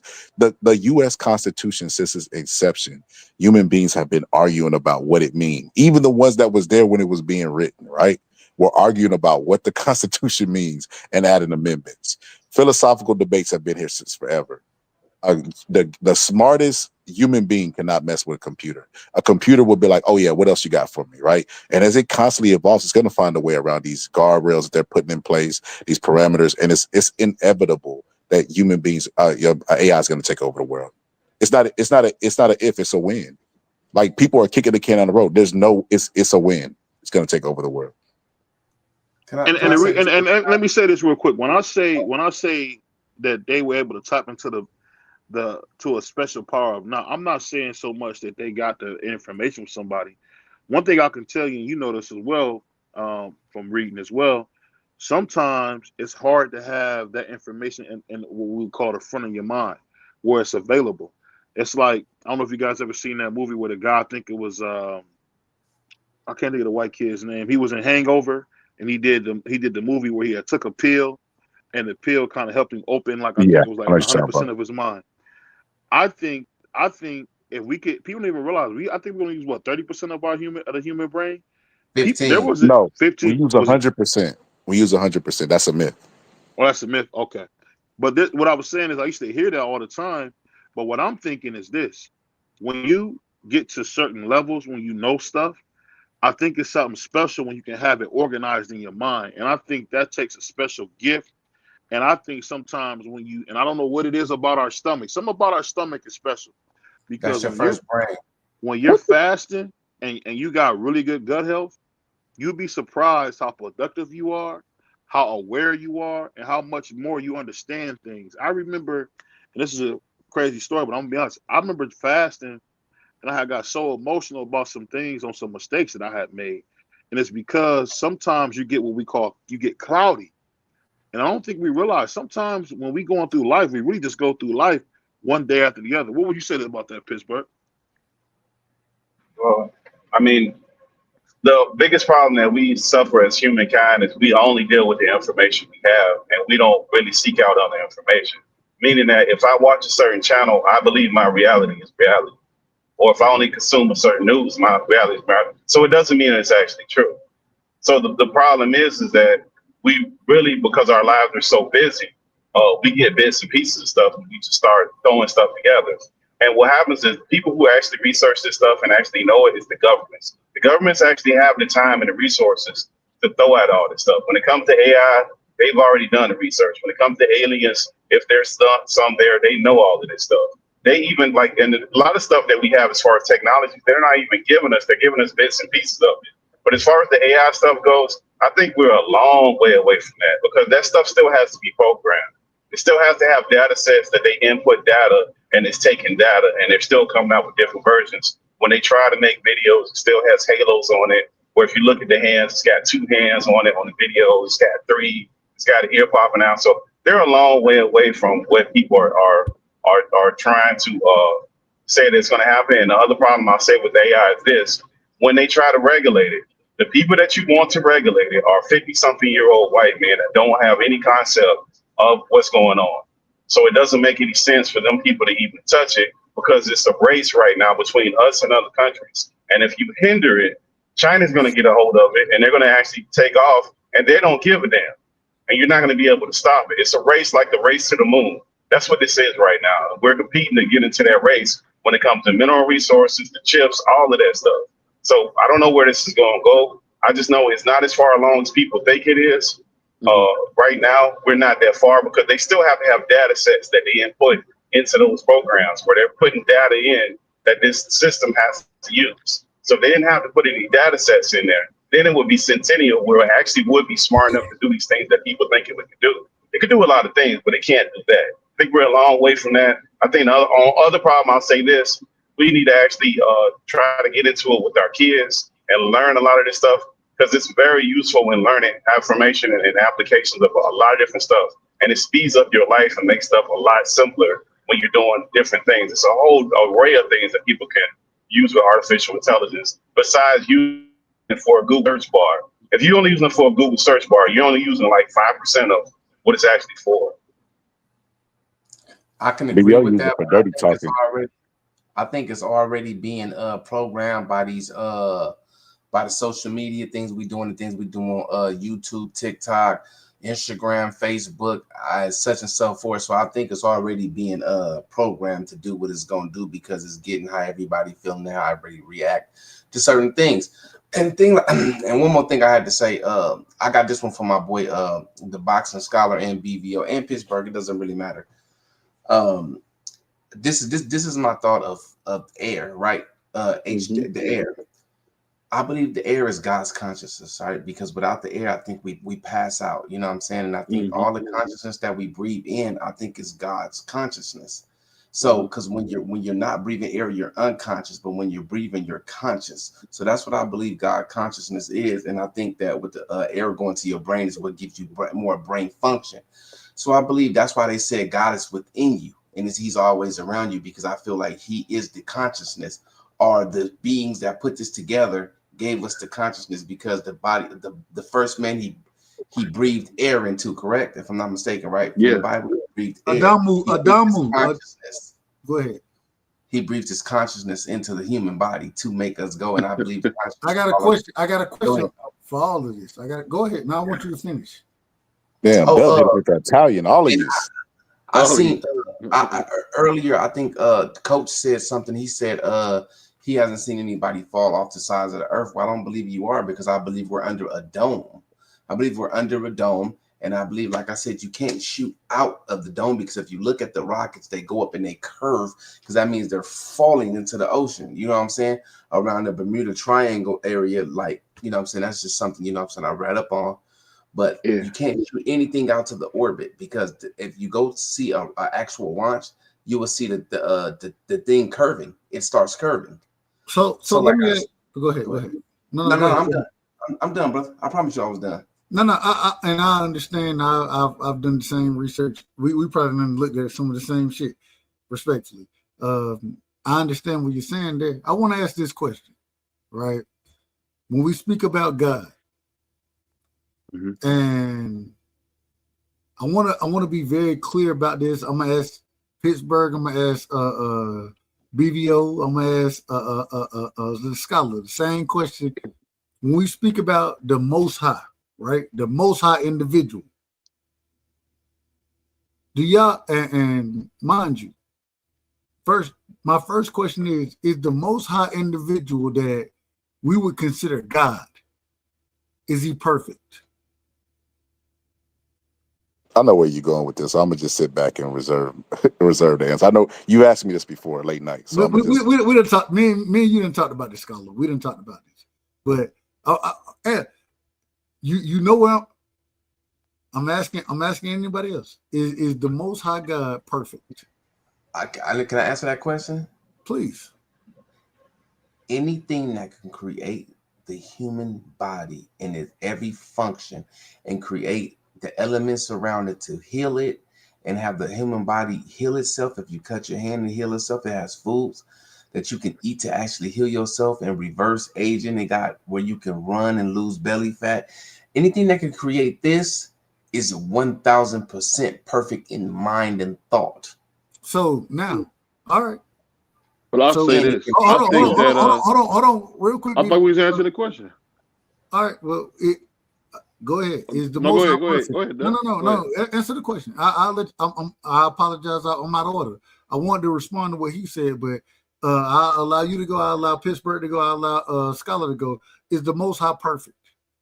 I would say God is perfect, because one thing we got to remember, and you got to forgive me, because I really believe in Christ, so I kind of go a different route with it.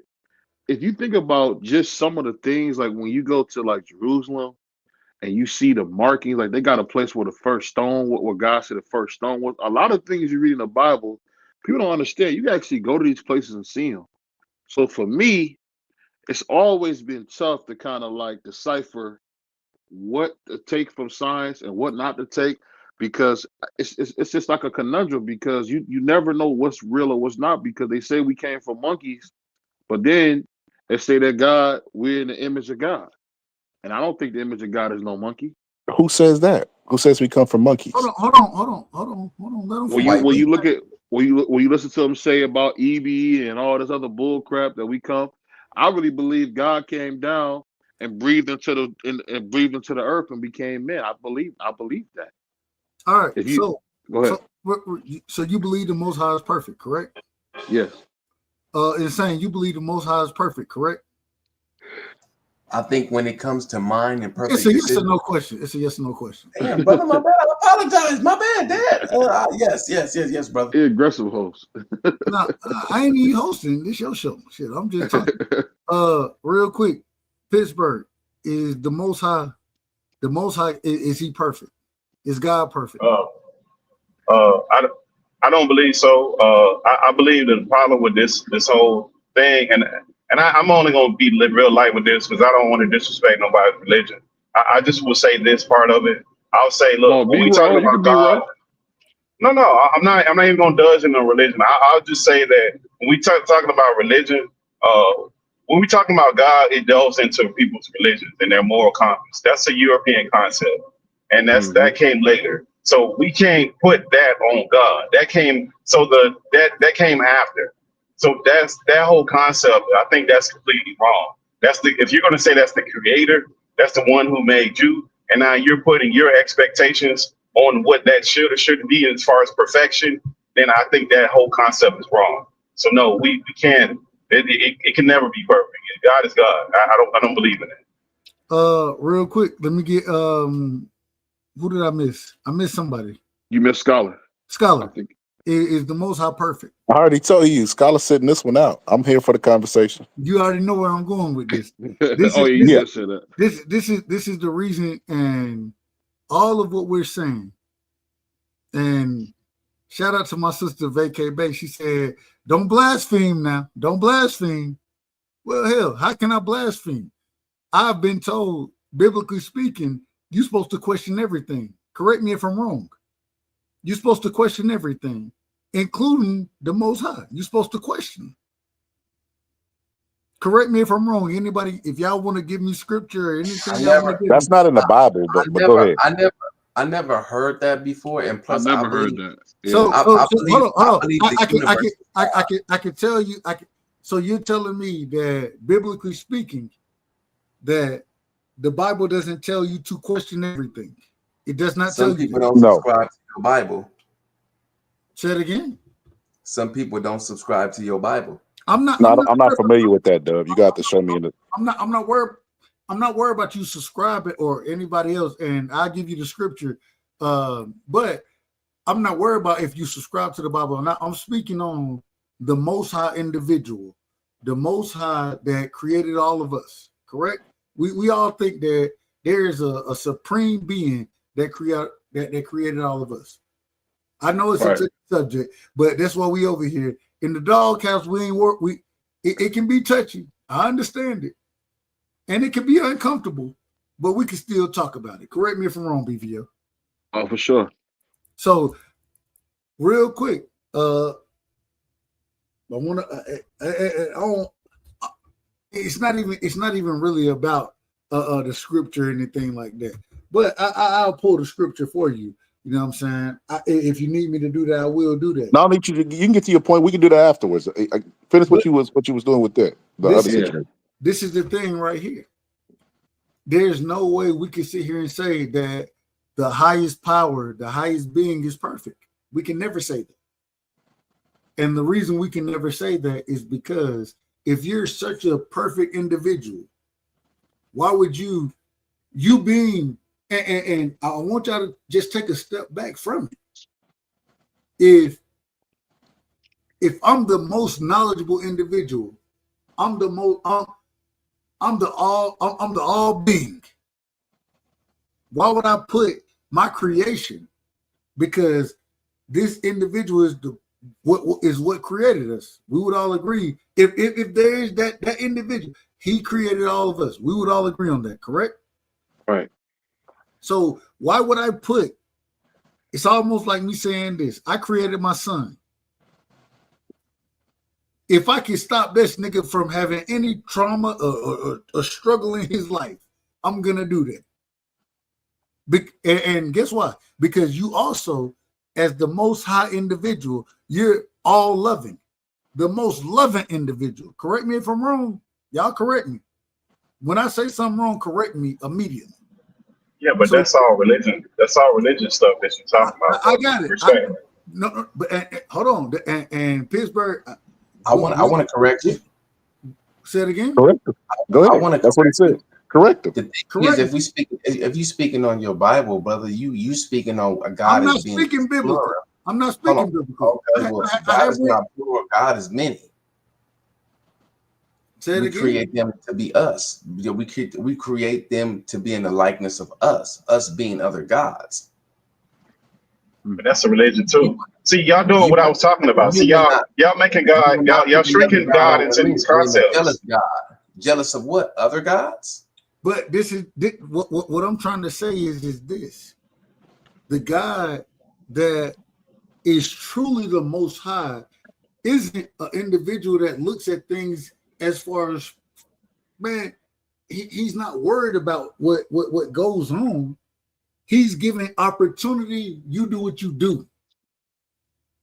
There is no right or wrong in life. I say that to the effect of, we know it's wrong to kill somebody. We know that. Unalive, yeah. Excuse me. I apologize. We understand that. What I'm saying is that there is no individual that looks down on us, answers prayers. No. What we have is a universal system of how life is moved throughout this entire what's the word here? Move throughout this entire experience that we've always had. It's no right or wrong. I'm not saying there's no right or wrong. I'm not saying it literally. I'm saying that if there is truly an individual that is perfect, that created everything and all that, no, that's not how it works. And the reason we understand it ain't how it work is because why would you put, and I would ask any of y'all, why would I put my son in harm's way? Would any of y'all put y'all child in harm's way? Any of y'all? Yeah, but we're not God though. Hold on. Wait a minute. But the problem with that, I'm gonna get there. Yeah, Well, yeah, but we can't like look. This is the problem. We trying to humanize something that ain't human. We trying to put it in our feet. Like we can't never really do that because we trying to humanize God and we trying to say that we're trying to use the scenario of a man and his child. That's what we're doing. That's not you humanizing God. That's what I'm saying. Like that's why are we not God's children? But we're not God. You're trying to make God on our level. You're trying to bring God down to our level, and you're saying I'm not trying to. I'm trying. What I'm saying is in the smallest concept of love and understanding, in the smallest concept, right? Like you just said, God, he has his concept is much larger than mine. So in the smallest concept, I wouldn't do these things. So what you're telling me is he's going to say, well, you need to go through this. For what? For what? Why do I need to go through any of it? Why? No, that's not what I'm saying. What I'm saying is that this is the problem with these conversations. We have made God into these European concepts, and we put these stipulations on what we believe that it should be, and I don't believe that's right because each religion believes different things. So depending on your religion, it's not a European concept that I'm going. It is. Yes, it is because God. No, I'm going off of a concept of thinking. But wait, let me explain. So even when you use the word God, if you go in Africa, they didn't use that terminology. So that's when I say European, that's what I mean. European concept. The concept of God is a European concept. That's where that came from. They didn't have that before that. I've said from the beginning. I didn't even from the beginning of this conversation. You know what I didn't even say God. You know what I said the Most High. That's what I utilized. And even if you want to say that's European concept, I don't know if you would say that's a European concept. I don't know. All I'm saying is at the end of the day, what it breaks down to is it doesn't matter what I call you. If you're the most powerful individual,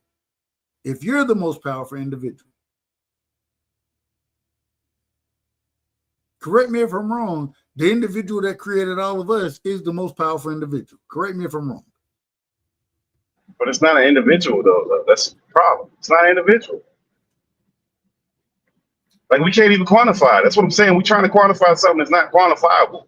Maybe I'm out of line, but I just don't think it's something that you can put these benchmarks on. It's just not quantifiable the way I look at it. What would you call it? I just would call it the highest being, whatever you want to believe in on that. And then people put their religions on that, and that's fine. They're fine to do that.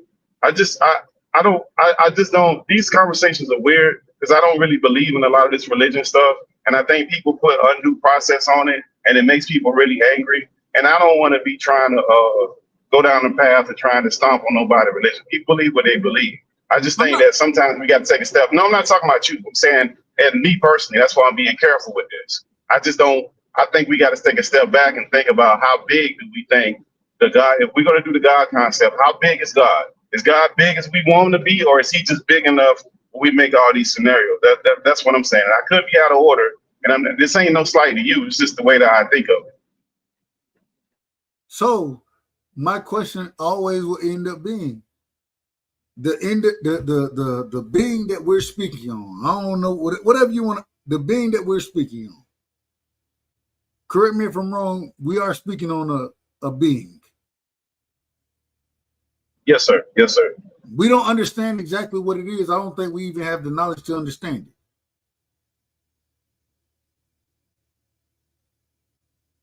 Where everybody else went? They kicked. Damn. All right. Everybody else got kicked off. It's just me and you. Here we go. Oh, they got kicked off? Oh, man. Well, look, hell, you look in the chat respectfully. I said disrespectfully, but it's just me and you. All I'm saying is at the end of the day, I think it's something. I don't think it's hard to explain. There is no real concept of right or wrong, or we know right or wrong, right? We know that. We know that as we grow up. We know that to do something negative to another person is wrong. We know that the best thing to do, even in these conversations, is, man, be respectful of the individual, right? And the reason you want to do that is because that's what you want to happen to you. It's not necessarily a perfect description of how things should work out, but what it really comes down to, and this is why I say it is no true. The higher being in us is us. We are the higher beings. God lives within us. We live within each other. I don't know if any of this makes sense, but I know exactly what I'm saying. I follow what you put down. Go ahead. I got you. The reason we rock and can have conversation and shit, there are times we're gonna argue with each other, but I'll sit back and be like, "Hold, let me let my brother cook." It ain't because it's true. I ain't gonna say what it ain't because of. I'm gonna tell you what it is because of. It's because I have all knowledge of self and a knowledge of the individuals around me, and I want to hear and I gain knowledge from them. There is truly a higher power. It's always a higher power, but it doesn't rock the way that people want to break it down into the quote unquote religious God that they want to break it down into. That religious God that they want to break it down into don't even make sense. It doesn't make sense. Hence the reason I always say I'm probably out of order for even having the conversation. People, Nah, you're right. You're right on. And I think, look, a lot of, like, if you look at the churches and all that, that's why, like, you start getting a little bit more rational and reasonable when you get older. And religion and church, that's all about a belief system, right? And that goes against the things that you're seeing. And for those who believe, that's great. It's fantastic for them. But the problem is, it's like everything else. Those who don't, they get beat upside the head and call everything outside of their name because they don't believe. And I think that's the whole problem with that. That's why most people avoid that stuff. But I don't know, like a lot of it gets so interesting to me as far as and I study all this shit anyway. I'm gonna do it anyways because it's interesting. Like it stimulates my mind, but at the same time, it will never make sense. And I think I'm at a point now. I understand it should never make sense. The reason it never makes sense is because whatever consciousness is, right? Consciousness is God, in my personal opinion. Consciousness is. And we all gonna always look at these things differently. I'm leaving it at that. Because I really go into that. Yeah, but they go into that remote viewing that I was talking about earlier with the different dimensions and the different levels that you're doing. That's that consciousness. So do you believe in remote viewing, or you know what that is? You believe in that? Break down remote viewing again. Okay, so like remote viewing is like I'm here, physically I'm here, but I could be mentally I could be in another location, like I could be in Russia, or I can be in a whole nother time or dimension. That's remote viewing. And that's been done. And some people believe it, some people don't believe it. But the governments have done that. Those have programs. The United States government has a 20-year-long program. Can't think of the name of it off the top of my head, where they actually used it. They wrote papers on it. They wrote CIA papers on it. So there's a whole nother realm of people who believe in that and believe in that stuff. Have you seen it? Go ahead. I've seen certain things, and when I've seen things where you could be here and then you can I don't know the right word. I use your word, remote view. You can your mental can be somewhere else. You know what I'm saying? I've seen those type of things. My thing is that I think that's kind of a simplistic form of what we're speaking on. I think that's a part of it though, Doug. Go ahead. I mean, maybe it is. And yeah, all I'm saying is at the end of the day, I don't think that the individual, and I keep saying individual. I'm not looking to use that word. I got to change that word. Not individual. The consciousness that created us. I don't think it's anything near perfect. I don't think it even forms or looks to be perfect. I don't think we were ever created to live a perfect way. You know what I'm saying? I think everything from us, it comes from being the best that you can be, gaining the most out of what you have going on, gaining the most out of that. I think that's what that's what life is about. Being able to talk to individuals, and I don't know, it's hard to explain, but all the perfect stuff, there's no such thing as perfect. Would you Man, but agree? it sounds like you asking the most basic question. Go ahead, BBL. Go ahead. No, I think the thing that what y'all said is not wrong. I think the number one question is this: it's because we have the ability to learn things, and there's so much information, at our fingertips that previous generations of man never had. But my whole thing is this: we can't duplicate anything from the ancient world. So that's what I don't understand, why we don't have that understanding. We can't build the pyramids the way they did now with the weight of those stones. They saying for us to build the pyramids, we don't have the technology to do it in 2025. So there's some type of knowledge that we're missing. I don't know if it goes as far back to the Tower of Babel. I don't know, but I will say this. It's very important to realize that each and every day we're learning something new. And whether like me, you believe in Christ or you don't, I take some of that stuff. I take all that stuff literal. I believe in that. Let this mind in Christ Jesus be in you. Why is that? Because he had the mind to know all things. So if you want to know things, let that mind that Christ had be in you. And one thing I can say for me, I will believe a lot of what I read and stuff. But see, what happened to me, and this is like totally off form, but I got to be very authentic in what I'm saying. Because I had an experience where I seen Christ really come and do something for me where nobody could do it. That's what got me to the faith I am today. Who was Christ? Who was Christ? In my belief, I believe that was the Son of God. I believe he exists in three persons: God the Father, God the Son, and God the Holy Spirit. That's my personal belief. You don't have to share that. I'm just saying, for me, I've seen Jesus really show up in my life in ways that no one could imagine. I mean, we talking about a kid from the ghetto, owning a home, being able to go where you want to go, married to a good woman, living a great life. No one would have thought this would have happened for me. And that's the cool thing about how things work out. And I believe Christ did it, because there's nothing that said I deserve it. I'm not the smartest guy. I'm not none of that. I'm just a person who has, I put like this. I look at like Don King said it best. I got a third grade reading level, but I got a PhD in understanding and comprehension. So any information that I get, like I tell my daughter all the time, we don't read to read, we read to understand.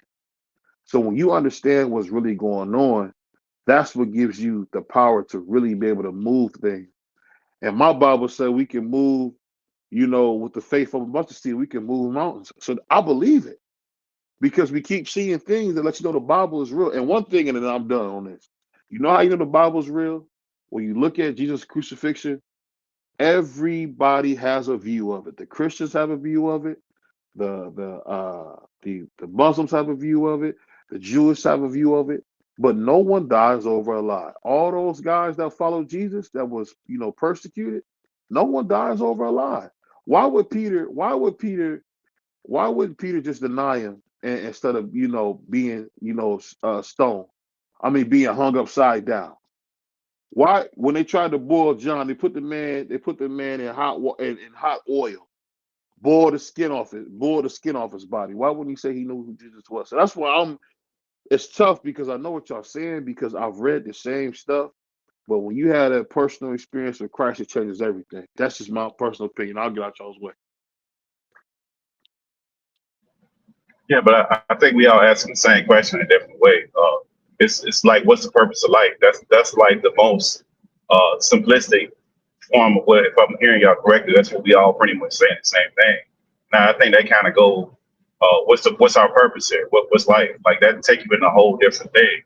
So I don't really know what the answer would be to that besides the individual. And that same question in your answer that we give today, 10 years from now, answer probably would have been different. And 10 years from now, our answer is going to be different from then. So I don't know. I just think that at some point, I think with these topics and things like this, as long as we are where we are right now, as far as people being respectable of people's religions and just accepting people that believe different ways, and that's just the way it's going to be. Because people come from different backgrounds, and for whatever reason they believe what they believe, that's fine. To me, I have a problem with it when people beat you over the head with it and just want to knock you down with stuff. I think that's crazy. And people do it in all the religions. It's not just one. They do it in all, and it might be small little sections and pockets, but I think that's crazy that people do that. And that to each person who does it, I mean, who believes in whatever they believe, because people believe different things. So I would never do that. And also, we really truly not going to know until we up out of here. We ain't going to know what the real answer to a lot of stuff is until we up out of here. So nobody really knows anything. But and let me ask you this, hold on. This is the problem, though. The three Abrahamic religions, right? They all came from Abraham. And when we say the Abrahamic religions, we're talking about Islam, we're talking about Judaism, we're talking about Christianity. Correct me if I'm wrong. Right. These all came from the same. They all came from the same individual. And these are the individuals that's at each other's throats about the same teaching of one individual. It doesn't make sense. It doesn't make sense. I'm gonna say this, and this is the thing that'll blow people's mind. When you go to Jerusalem, right, and you go to Jesus' tomb, they done built a church on top of the tomb where they buried Jesus. And it's a beautiful church on top of it now. But you gotta think of it like this. They even say in the Bible, right, that when Jesus came back, when they rolled the stone back and he came back, they doubted him then, and they were seeing him again. They said he taught when he came back. They doubted it then. So it's always gonna be doubters in what you're doing. Why would a prophet of the Most High, Abraham? Well, not Abraham not being the Most High. Hold on, I didn't say he was the You Most be the High. father. That's what you said. You said it by accident. That's all. No, well, why would the so you telling me Abraham wasn't a prophet? I believe he's the father and a prophet. Yeah, I believe he's a father. Yeah. So him being a prophet of the Most High. How can you come down and cause this much confusion, starting three different religions off of the teachings that you got from them? How could you be? Come on. I don't blame Abraham. I put like this: it's people that come after. The thing that you got to remember is no. Hold on, wait a minute. We have to understand this first, because Ishmael, right? Ishmael was a son of who? I was Abraham's son. Yep. Isaac. What? Isaac was a son of who? Abraham. This is where these religions have came from. So what you have, this is what you have in that. So when you have Ishmael, it talks about it. I think it's Genesis, the 30th chapter. I'm talking about the King James Bible. It talks about how when Sarah ousted Hagar from the camp, the angel Michael appeared and let her know that she was going to be protected. and from that nation birthed the nation of what we call, Islam. Why would you even? Never mind. All right. That's it. The thing. This is the thing you gotta remember. Oh, let me say this. Let me say this. Go ahead. Let me say this. Let me say this, Doug. That's the cool thing about God. God gives us free will. And that's the cool thing about it. God gives us free will. He lets us make our mistakes. I always look at it like this. How I looked at the birth of Ishmael and Isaac. You got God's permissive will, what he allows to happen, and you got God's perfect will. His perfect will was to have Isaac, but Sarah got old. Her and Abraham both got old. And they said, you know what? Sarah said, I don't think I can bear children at this age. Why don't you take your handmaid Hagar? And she tried to force a blessing. It ended up not being a blessing. But guess what? You still see that they are the seed of Abraham too. Look at what you see in Saudi Arabia. That's the seed of Abraham. And the cool thing about us is that we got a chance at that promise because of his son, Jesus Christ. So I'm saying with me, I'm a little different than most because I got the academic stuff, but I've seen Christ Jesus work in my life for real. And when you see that, Pittsburgh, and you know you don't deserve what you get. Does Jesus? Hold on. Does God work? I want to ask you this. Yeah. Does God Allah does it work in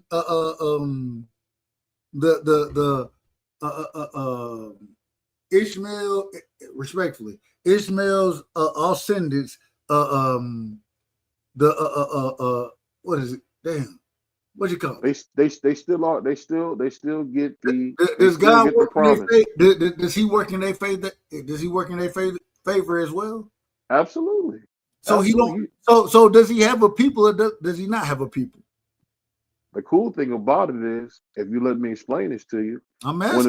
When the children of Israel left Rome, and he said he looking for a new people, that was us through Christ Jesus. We were able to be that new people through Christ, and I just believe it. And this the crazy thing about it, because we all grew up a certain way. Usually being blacks, we don't usually want to. We gotta have a conversation about this, BBO. We usually don't. And I want to bring Pittsburgh, and I don't want to just be the only one talking.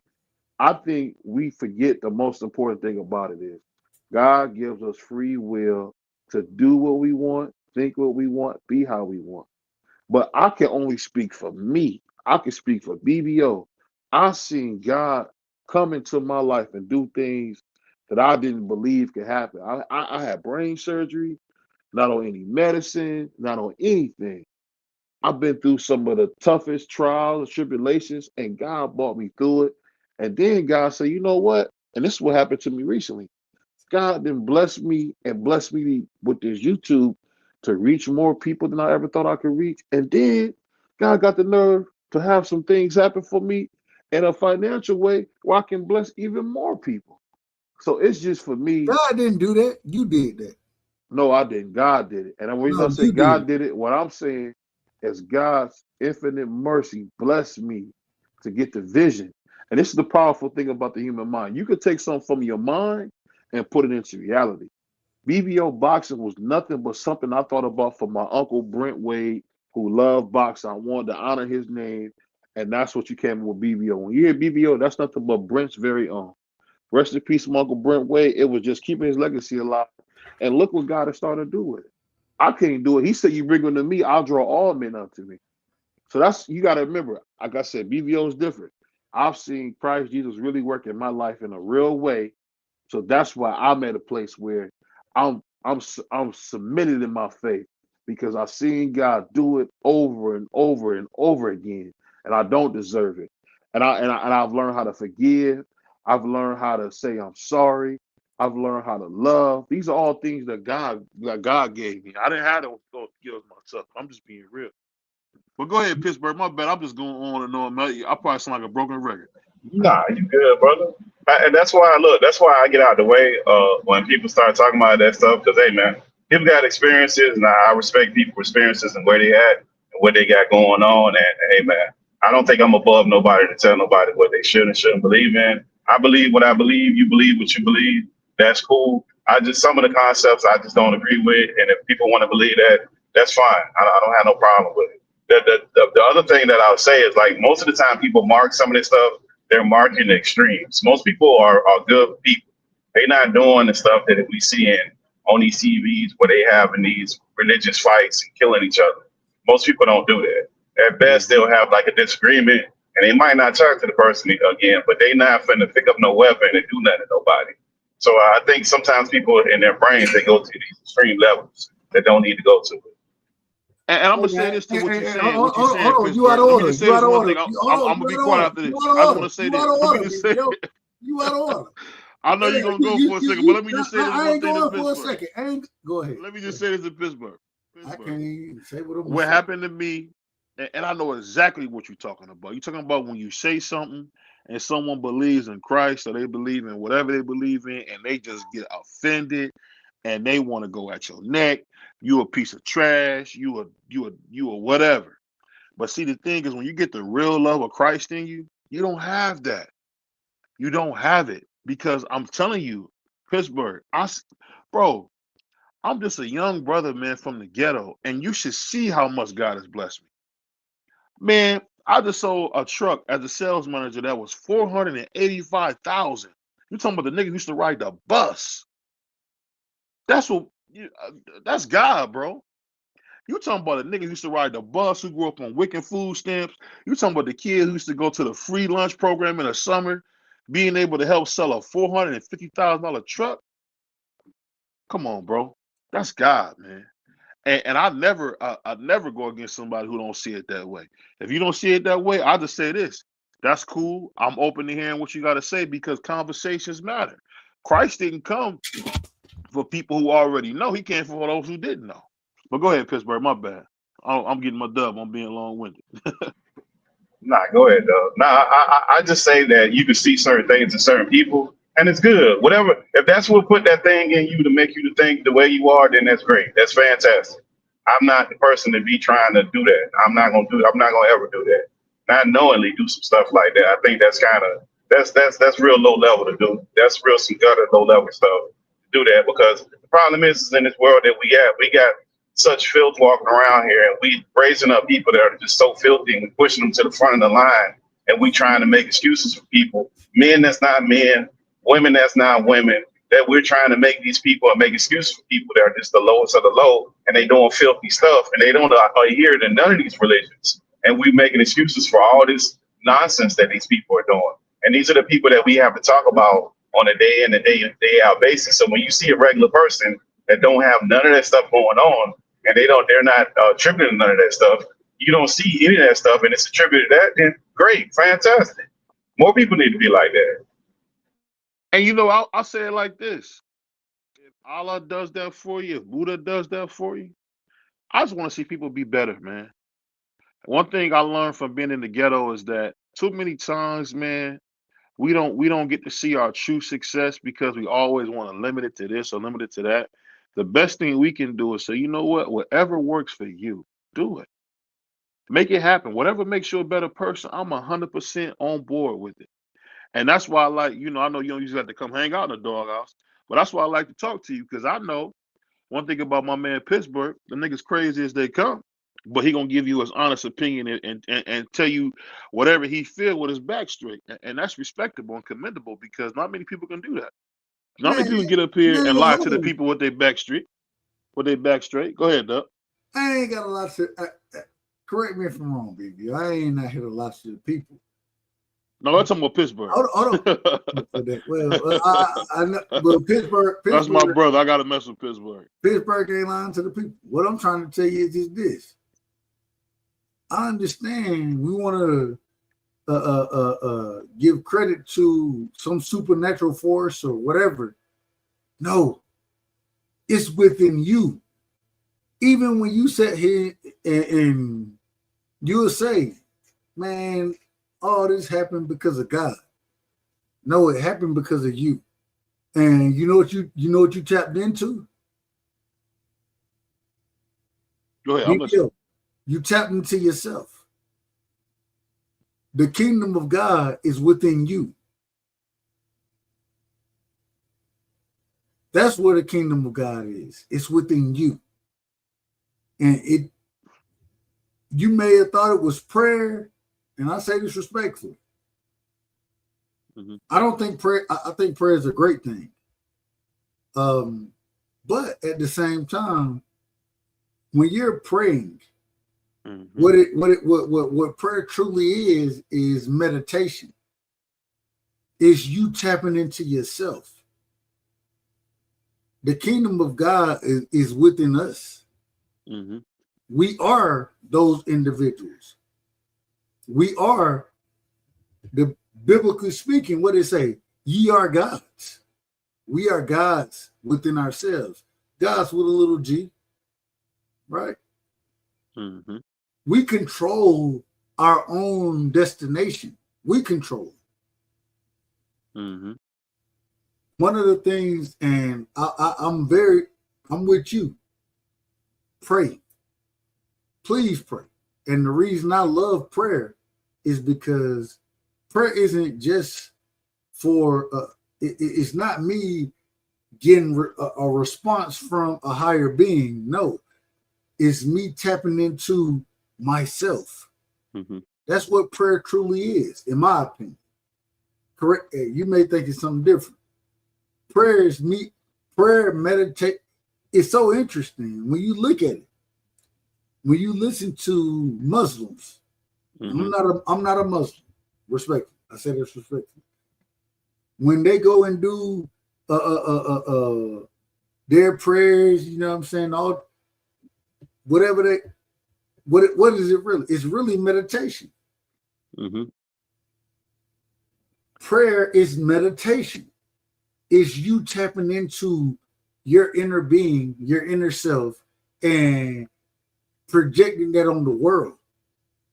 That's what prayer really is about. In my opinion. I could be very wrong about all of this. Well, look, this is the other part to that too. Since we here, like a lot of the stuff, we kind of glossed over some of this stuff. Like we kind of lost a lot of stuff that we should have had. If you go back to the original people in Egypt or that land, it's not even called Egypt. I don't even know was it Kemet? That's the original land place. The Europeans came and messed everything up with these renames and stuff. Hey, real quick, shout out to Kemet, man. Shout out to Kemet. But if you go back and look like that, you look there and you look at that monument that they have is the same one that we got on the Washington Monument, the same one that they got over there in the Pope prayed to, that nobody really know enough about. What is it called? The oblique or oblique or what's it called? Y'all know what it's called? You know what I'm talking about? The big tall. I know. I ain't gonna say obliques. That's the wrong word to use. But it's something like that. I know, something like that. I know exactly what you're speaking on. Something like that. But that was originally formed in the land that we know as Egypt, which was called Kemet, and they want to duplicate that Kemet, which they want to duplicate that all over the world. And there's more stuff that we don't know that's in our face that we walk past every day that we just completely ignore, and we just like it just don't even matter. That's half of Washington D.C. is Roman. Came from there. Roman nonsense. Respectfully, I say this respectfully. Well, Roman copied us. Well, Roman copied Kemet. So Roman put a spin on Well, Kemet. not even. You gotta go a little deeper than that. Yeah, they put a spin on that. They stole and put a spin on it. The Greeks stole it from Egypt, and the Greeks gave it to Rome. Like the story of Atlantis comes from Egypt. Yeah, I mean, they stole all of that. We agree on all of that. We agree. I think we know they I'll stole put it. like this. I'll put like this. The bigger thing is this. I think the cool part about it is that we're in a place where we can have these conversations and we can really talk about it in a meaningful way. And that's why you see BVO try not to have too much cussing, try to have a cool environment, because I grew up in the ghetto. We're gonna call your ass out of order right now. We're gonna and the reason I'm gonna call you out of order, and BVO, you know I love you. I ain't even gonna say what I want to say. Go ahead. You wild boy, but I say this. It's because and you get it, Pittsburgh. Me and you have been on YouTube a while, and we get it. You get to have a real conversation. And one thing I always loved is that you can see intellectuals have a conversation. Because in our daily lives, we don't get to have these conversations with loved ones, people that we meet and talk to, because a lot of people don't know anything. You ask the average man, what about something other than the job that they do every day? It's very limited. Just a fact. You ever like do something around a certain group of people and they say, I didn't know you guys did that. How? What did you do? How'd you come up with that? And it's like for me and you, it's just basic, but for them, it's life changing.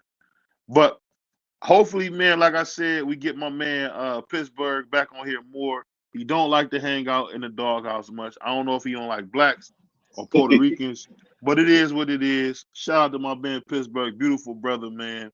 And definitely shout out my man Rob, right side, my favorite host. He come up here, he always give us something good, and he gonna give you something that nobody else can buy, and that's Dub right side, because Dub is like I said, one of the best late night show hosts on YouTube. I said it first, and I'm gonna keep saying it. You talk about late night talk, Dub right side, I'll put him up there with anybody. David Letterman, Conor O'Brien, Jimmy Kimmel, I'll put him right up there with all them guys. On that note, you going live, Dub, or are you done for the night? Shit, I'm done for the night, man. Hey, I done shot my load, man. I done shot my load over here. You done? Oh, no, I thought you was gonna hit the conspiracy with the 3-1 Atlas. I thought you was gonna hit that again. I did that last I night. seen you did it. I seen you did it, but I thought you was gonna do it because it's still out there.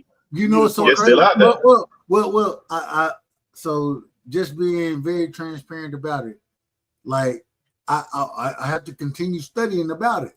You know what I'm saying? We talked about it last night, but a nigga, like I got to get more information on it. We gotta get a part 2, man. But, Yeah, you gotta do part 2 because it's a lot more information. Listen, it is because they even got a conspiracy that the reporters discovered in the 90s that the government was trying to do a thing that correlated to this. I think it was Operation. Hold on. Wait a minute. You gonna tell me I need to do a motherfucking part 2 and you ain't pull up for the part 1, nigga? Who, me? Man. My brother. Shout out to my brother. Yeah, it's called playback, nigga. It's called playback. What people got to say, bro. I know what I know, but I don't know what other people know. I could not know a lot of stuff. I need to see what other people say. Well, hell, I don't need you to know nothing. I need you to pull up and talk this. See, the same way we over here on BVO channel talking right now, right? And shout out to my brother BVO. He don't know shit about any really. All right, fuck it. I'm gonna just say it. He don't know shit about boxing. The nigga don't know shit about conspiracy theories, but he's still my brother. I love him. And BVO, you know what it is. I say, well, all right, don't know shit about boxing. So, hey, but at the same and Dub's time, a writer. I'm a who? A writer. A writer? That's what my man, the great Black Mamba said. A lot of writers don't know nothing about boxing. So I was saying Dub's a writer. But I'm going to say this. BBO about to go to bed. Dub is coming with the part 2. Pittsburgh T going to pull up more in the doghouse. And Scholar, congratulations on getting your record of I got Diddy one case. thing. I got one thing for you, BJ. I got to say this. And I'm going to be respectful when I say it. Man, you one of the greatest brothers that I know. And the way that you handle yourself and give opportunities to individuals to have a conversation is special, BVO. I appreciate it. And you know what I really wanted to say? What's that? You don't want to hear it. Hey, guess what my grandma used to say all the time? I love you, and there's nothing you can do about it. And on that note, I love you, and it ain't nothing you can do about it, BV. I love you, bro. I love you too, brother. And I'm gonna say this: we gonna hold Pittsburgh's feet to the fire because him and Scholar be over there talking. Man, hold on, information with us, man. Real quick, BVO. My sister Angie, baby, say, Dub, go live. Yeah, Dub, you got another 2 hours over you, man. You got 2 more hours, man. Go do your thing, bro. No, I'm gonna pull up. No, I don't. Get what I got 2 hours doing. What's that? I got a couple card games in me. That's all. I got a couple card games in me. I ain't got nothing else tonight, man. I ain't got nothing for y'all. Hey, salute to my man, Boxer Scholar, man. Congratulations again on getting your record expunged from that Diddy trial. I know you can do it. I'm out. And on that note, we go, y'all. Peace. Shout out to BBO Sports TV. Make sure you tune in right away. Hottest in the city. What's up, guys? Chris Algieri here. Big shout out to BBO Sports TV. Shout out to BBO Sports TV. Make sure you tune in right away. Hottest in the city, hottest in the U.S. Shout out to the whole YTBC, and definitely shout out to BBO Boxing. Go check them out on YouTube. One of the dopest content creators. Shout out to BVO Boxing. You understand? Check the boy out. Check the kid out. You understand? This is a sick Negro.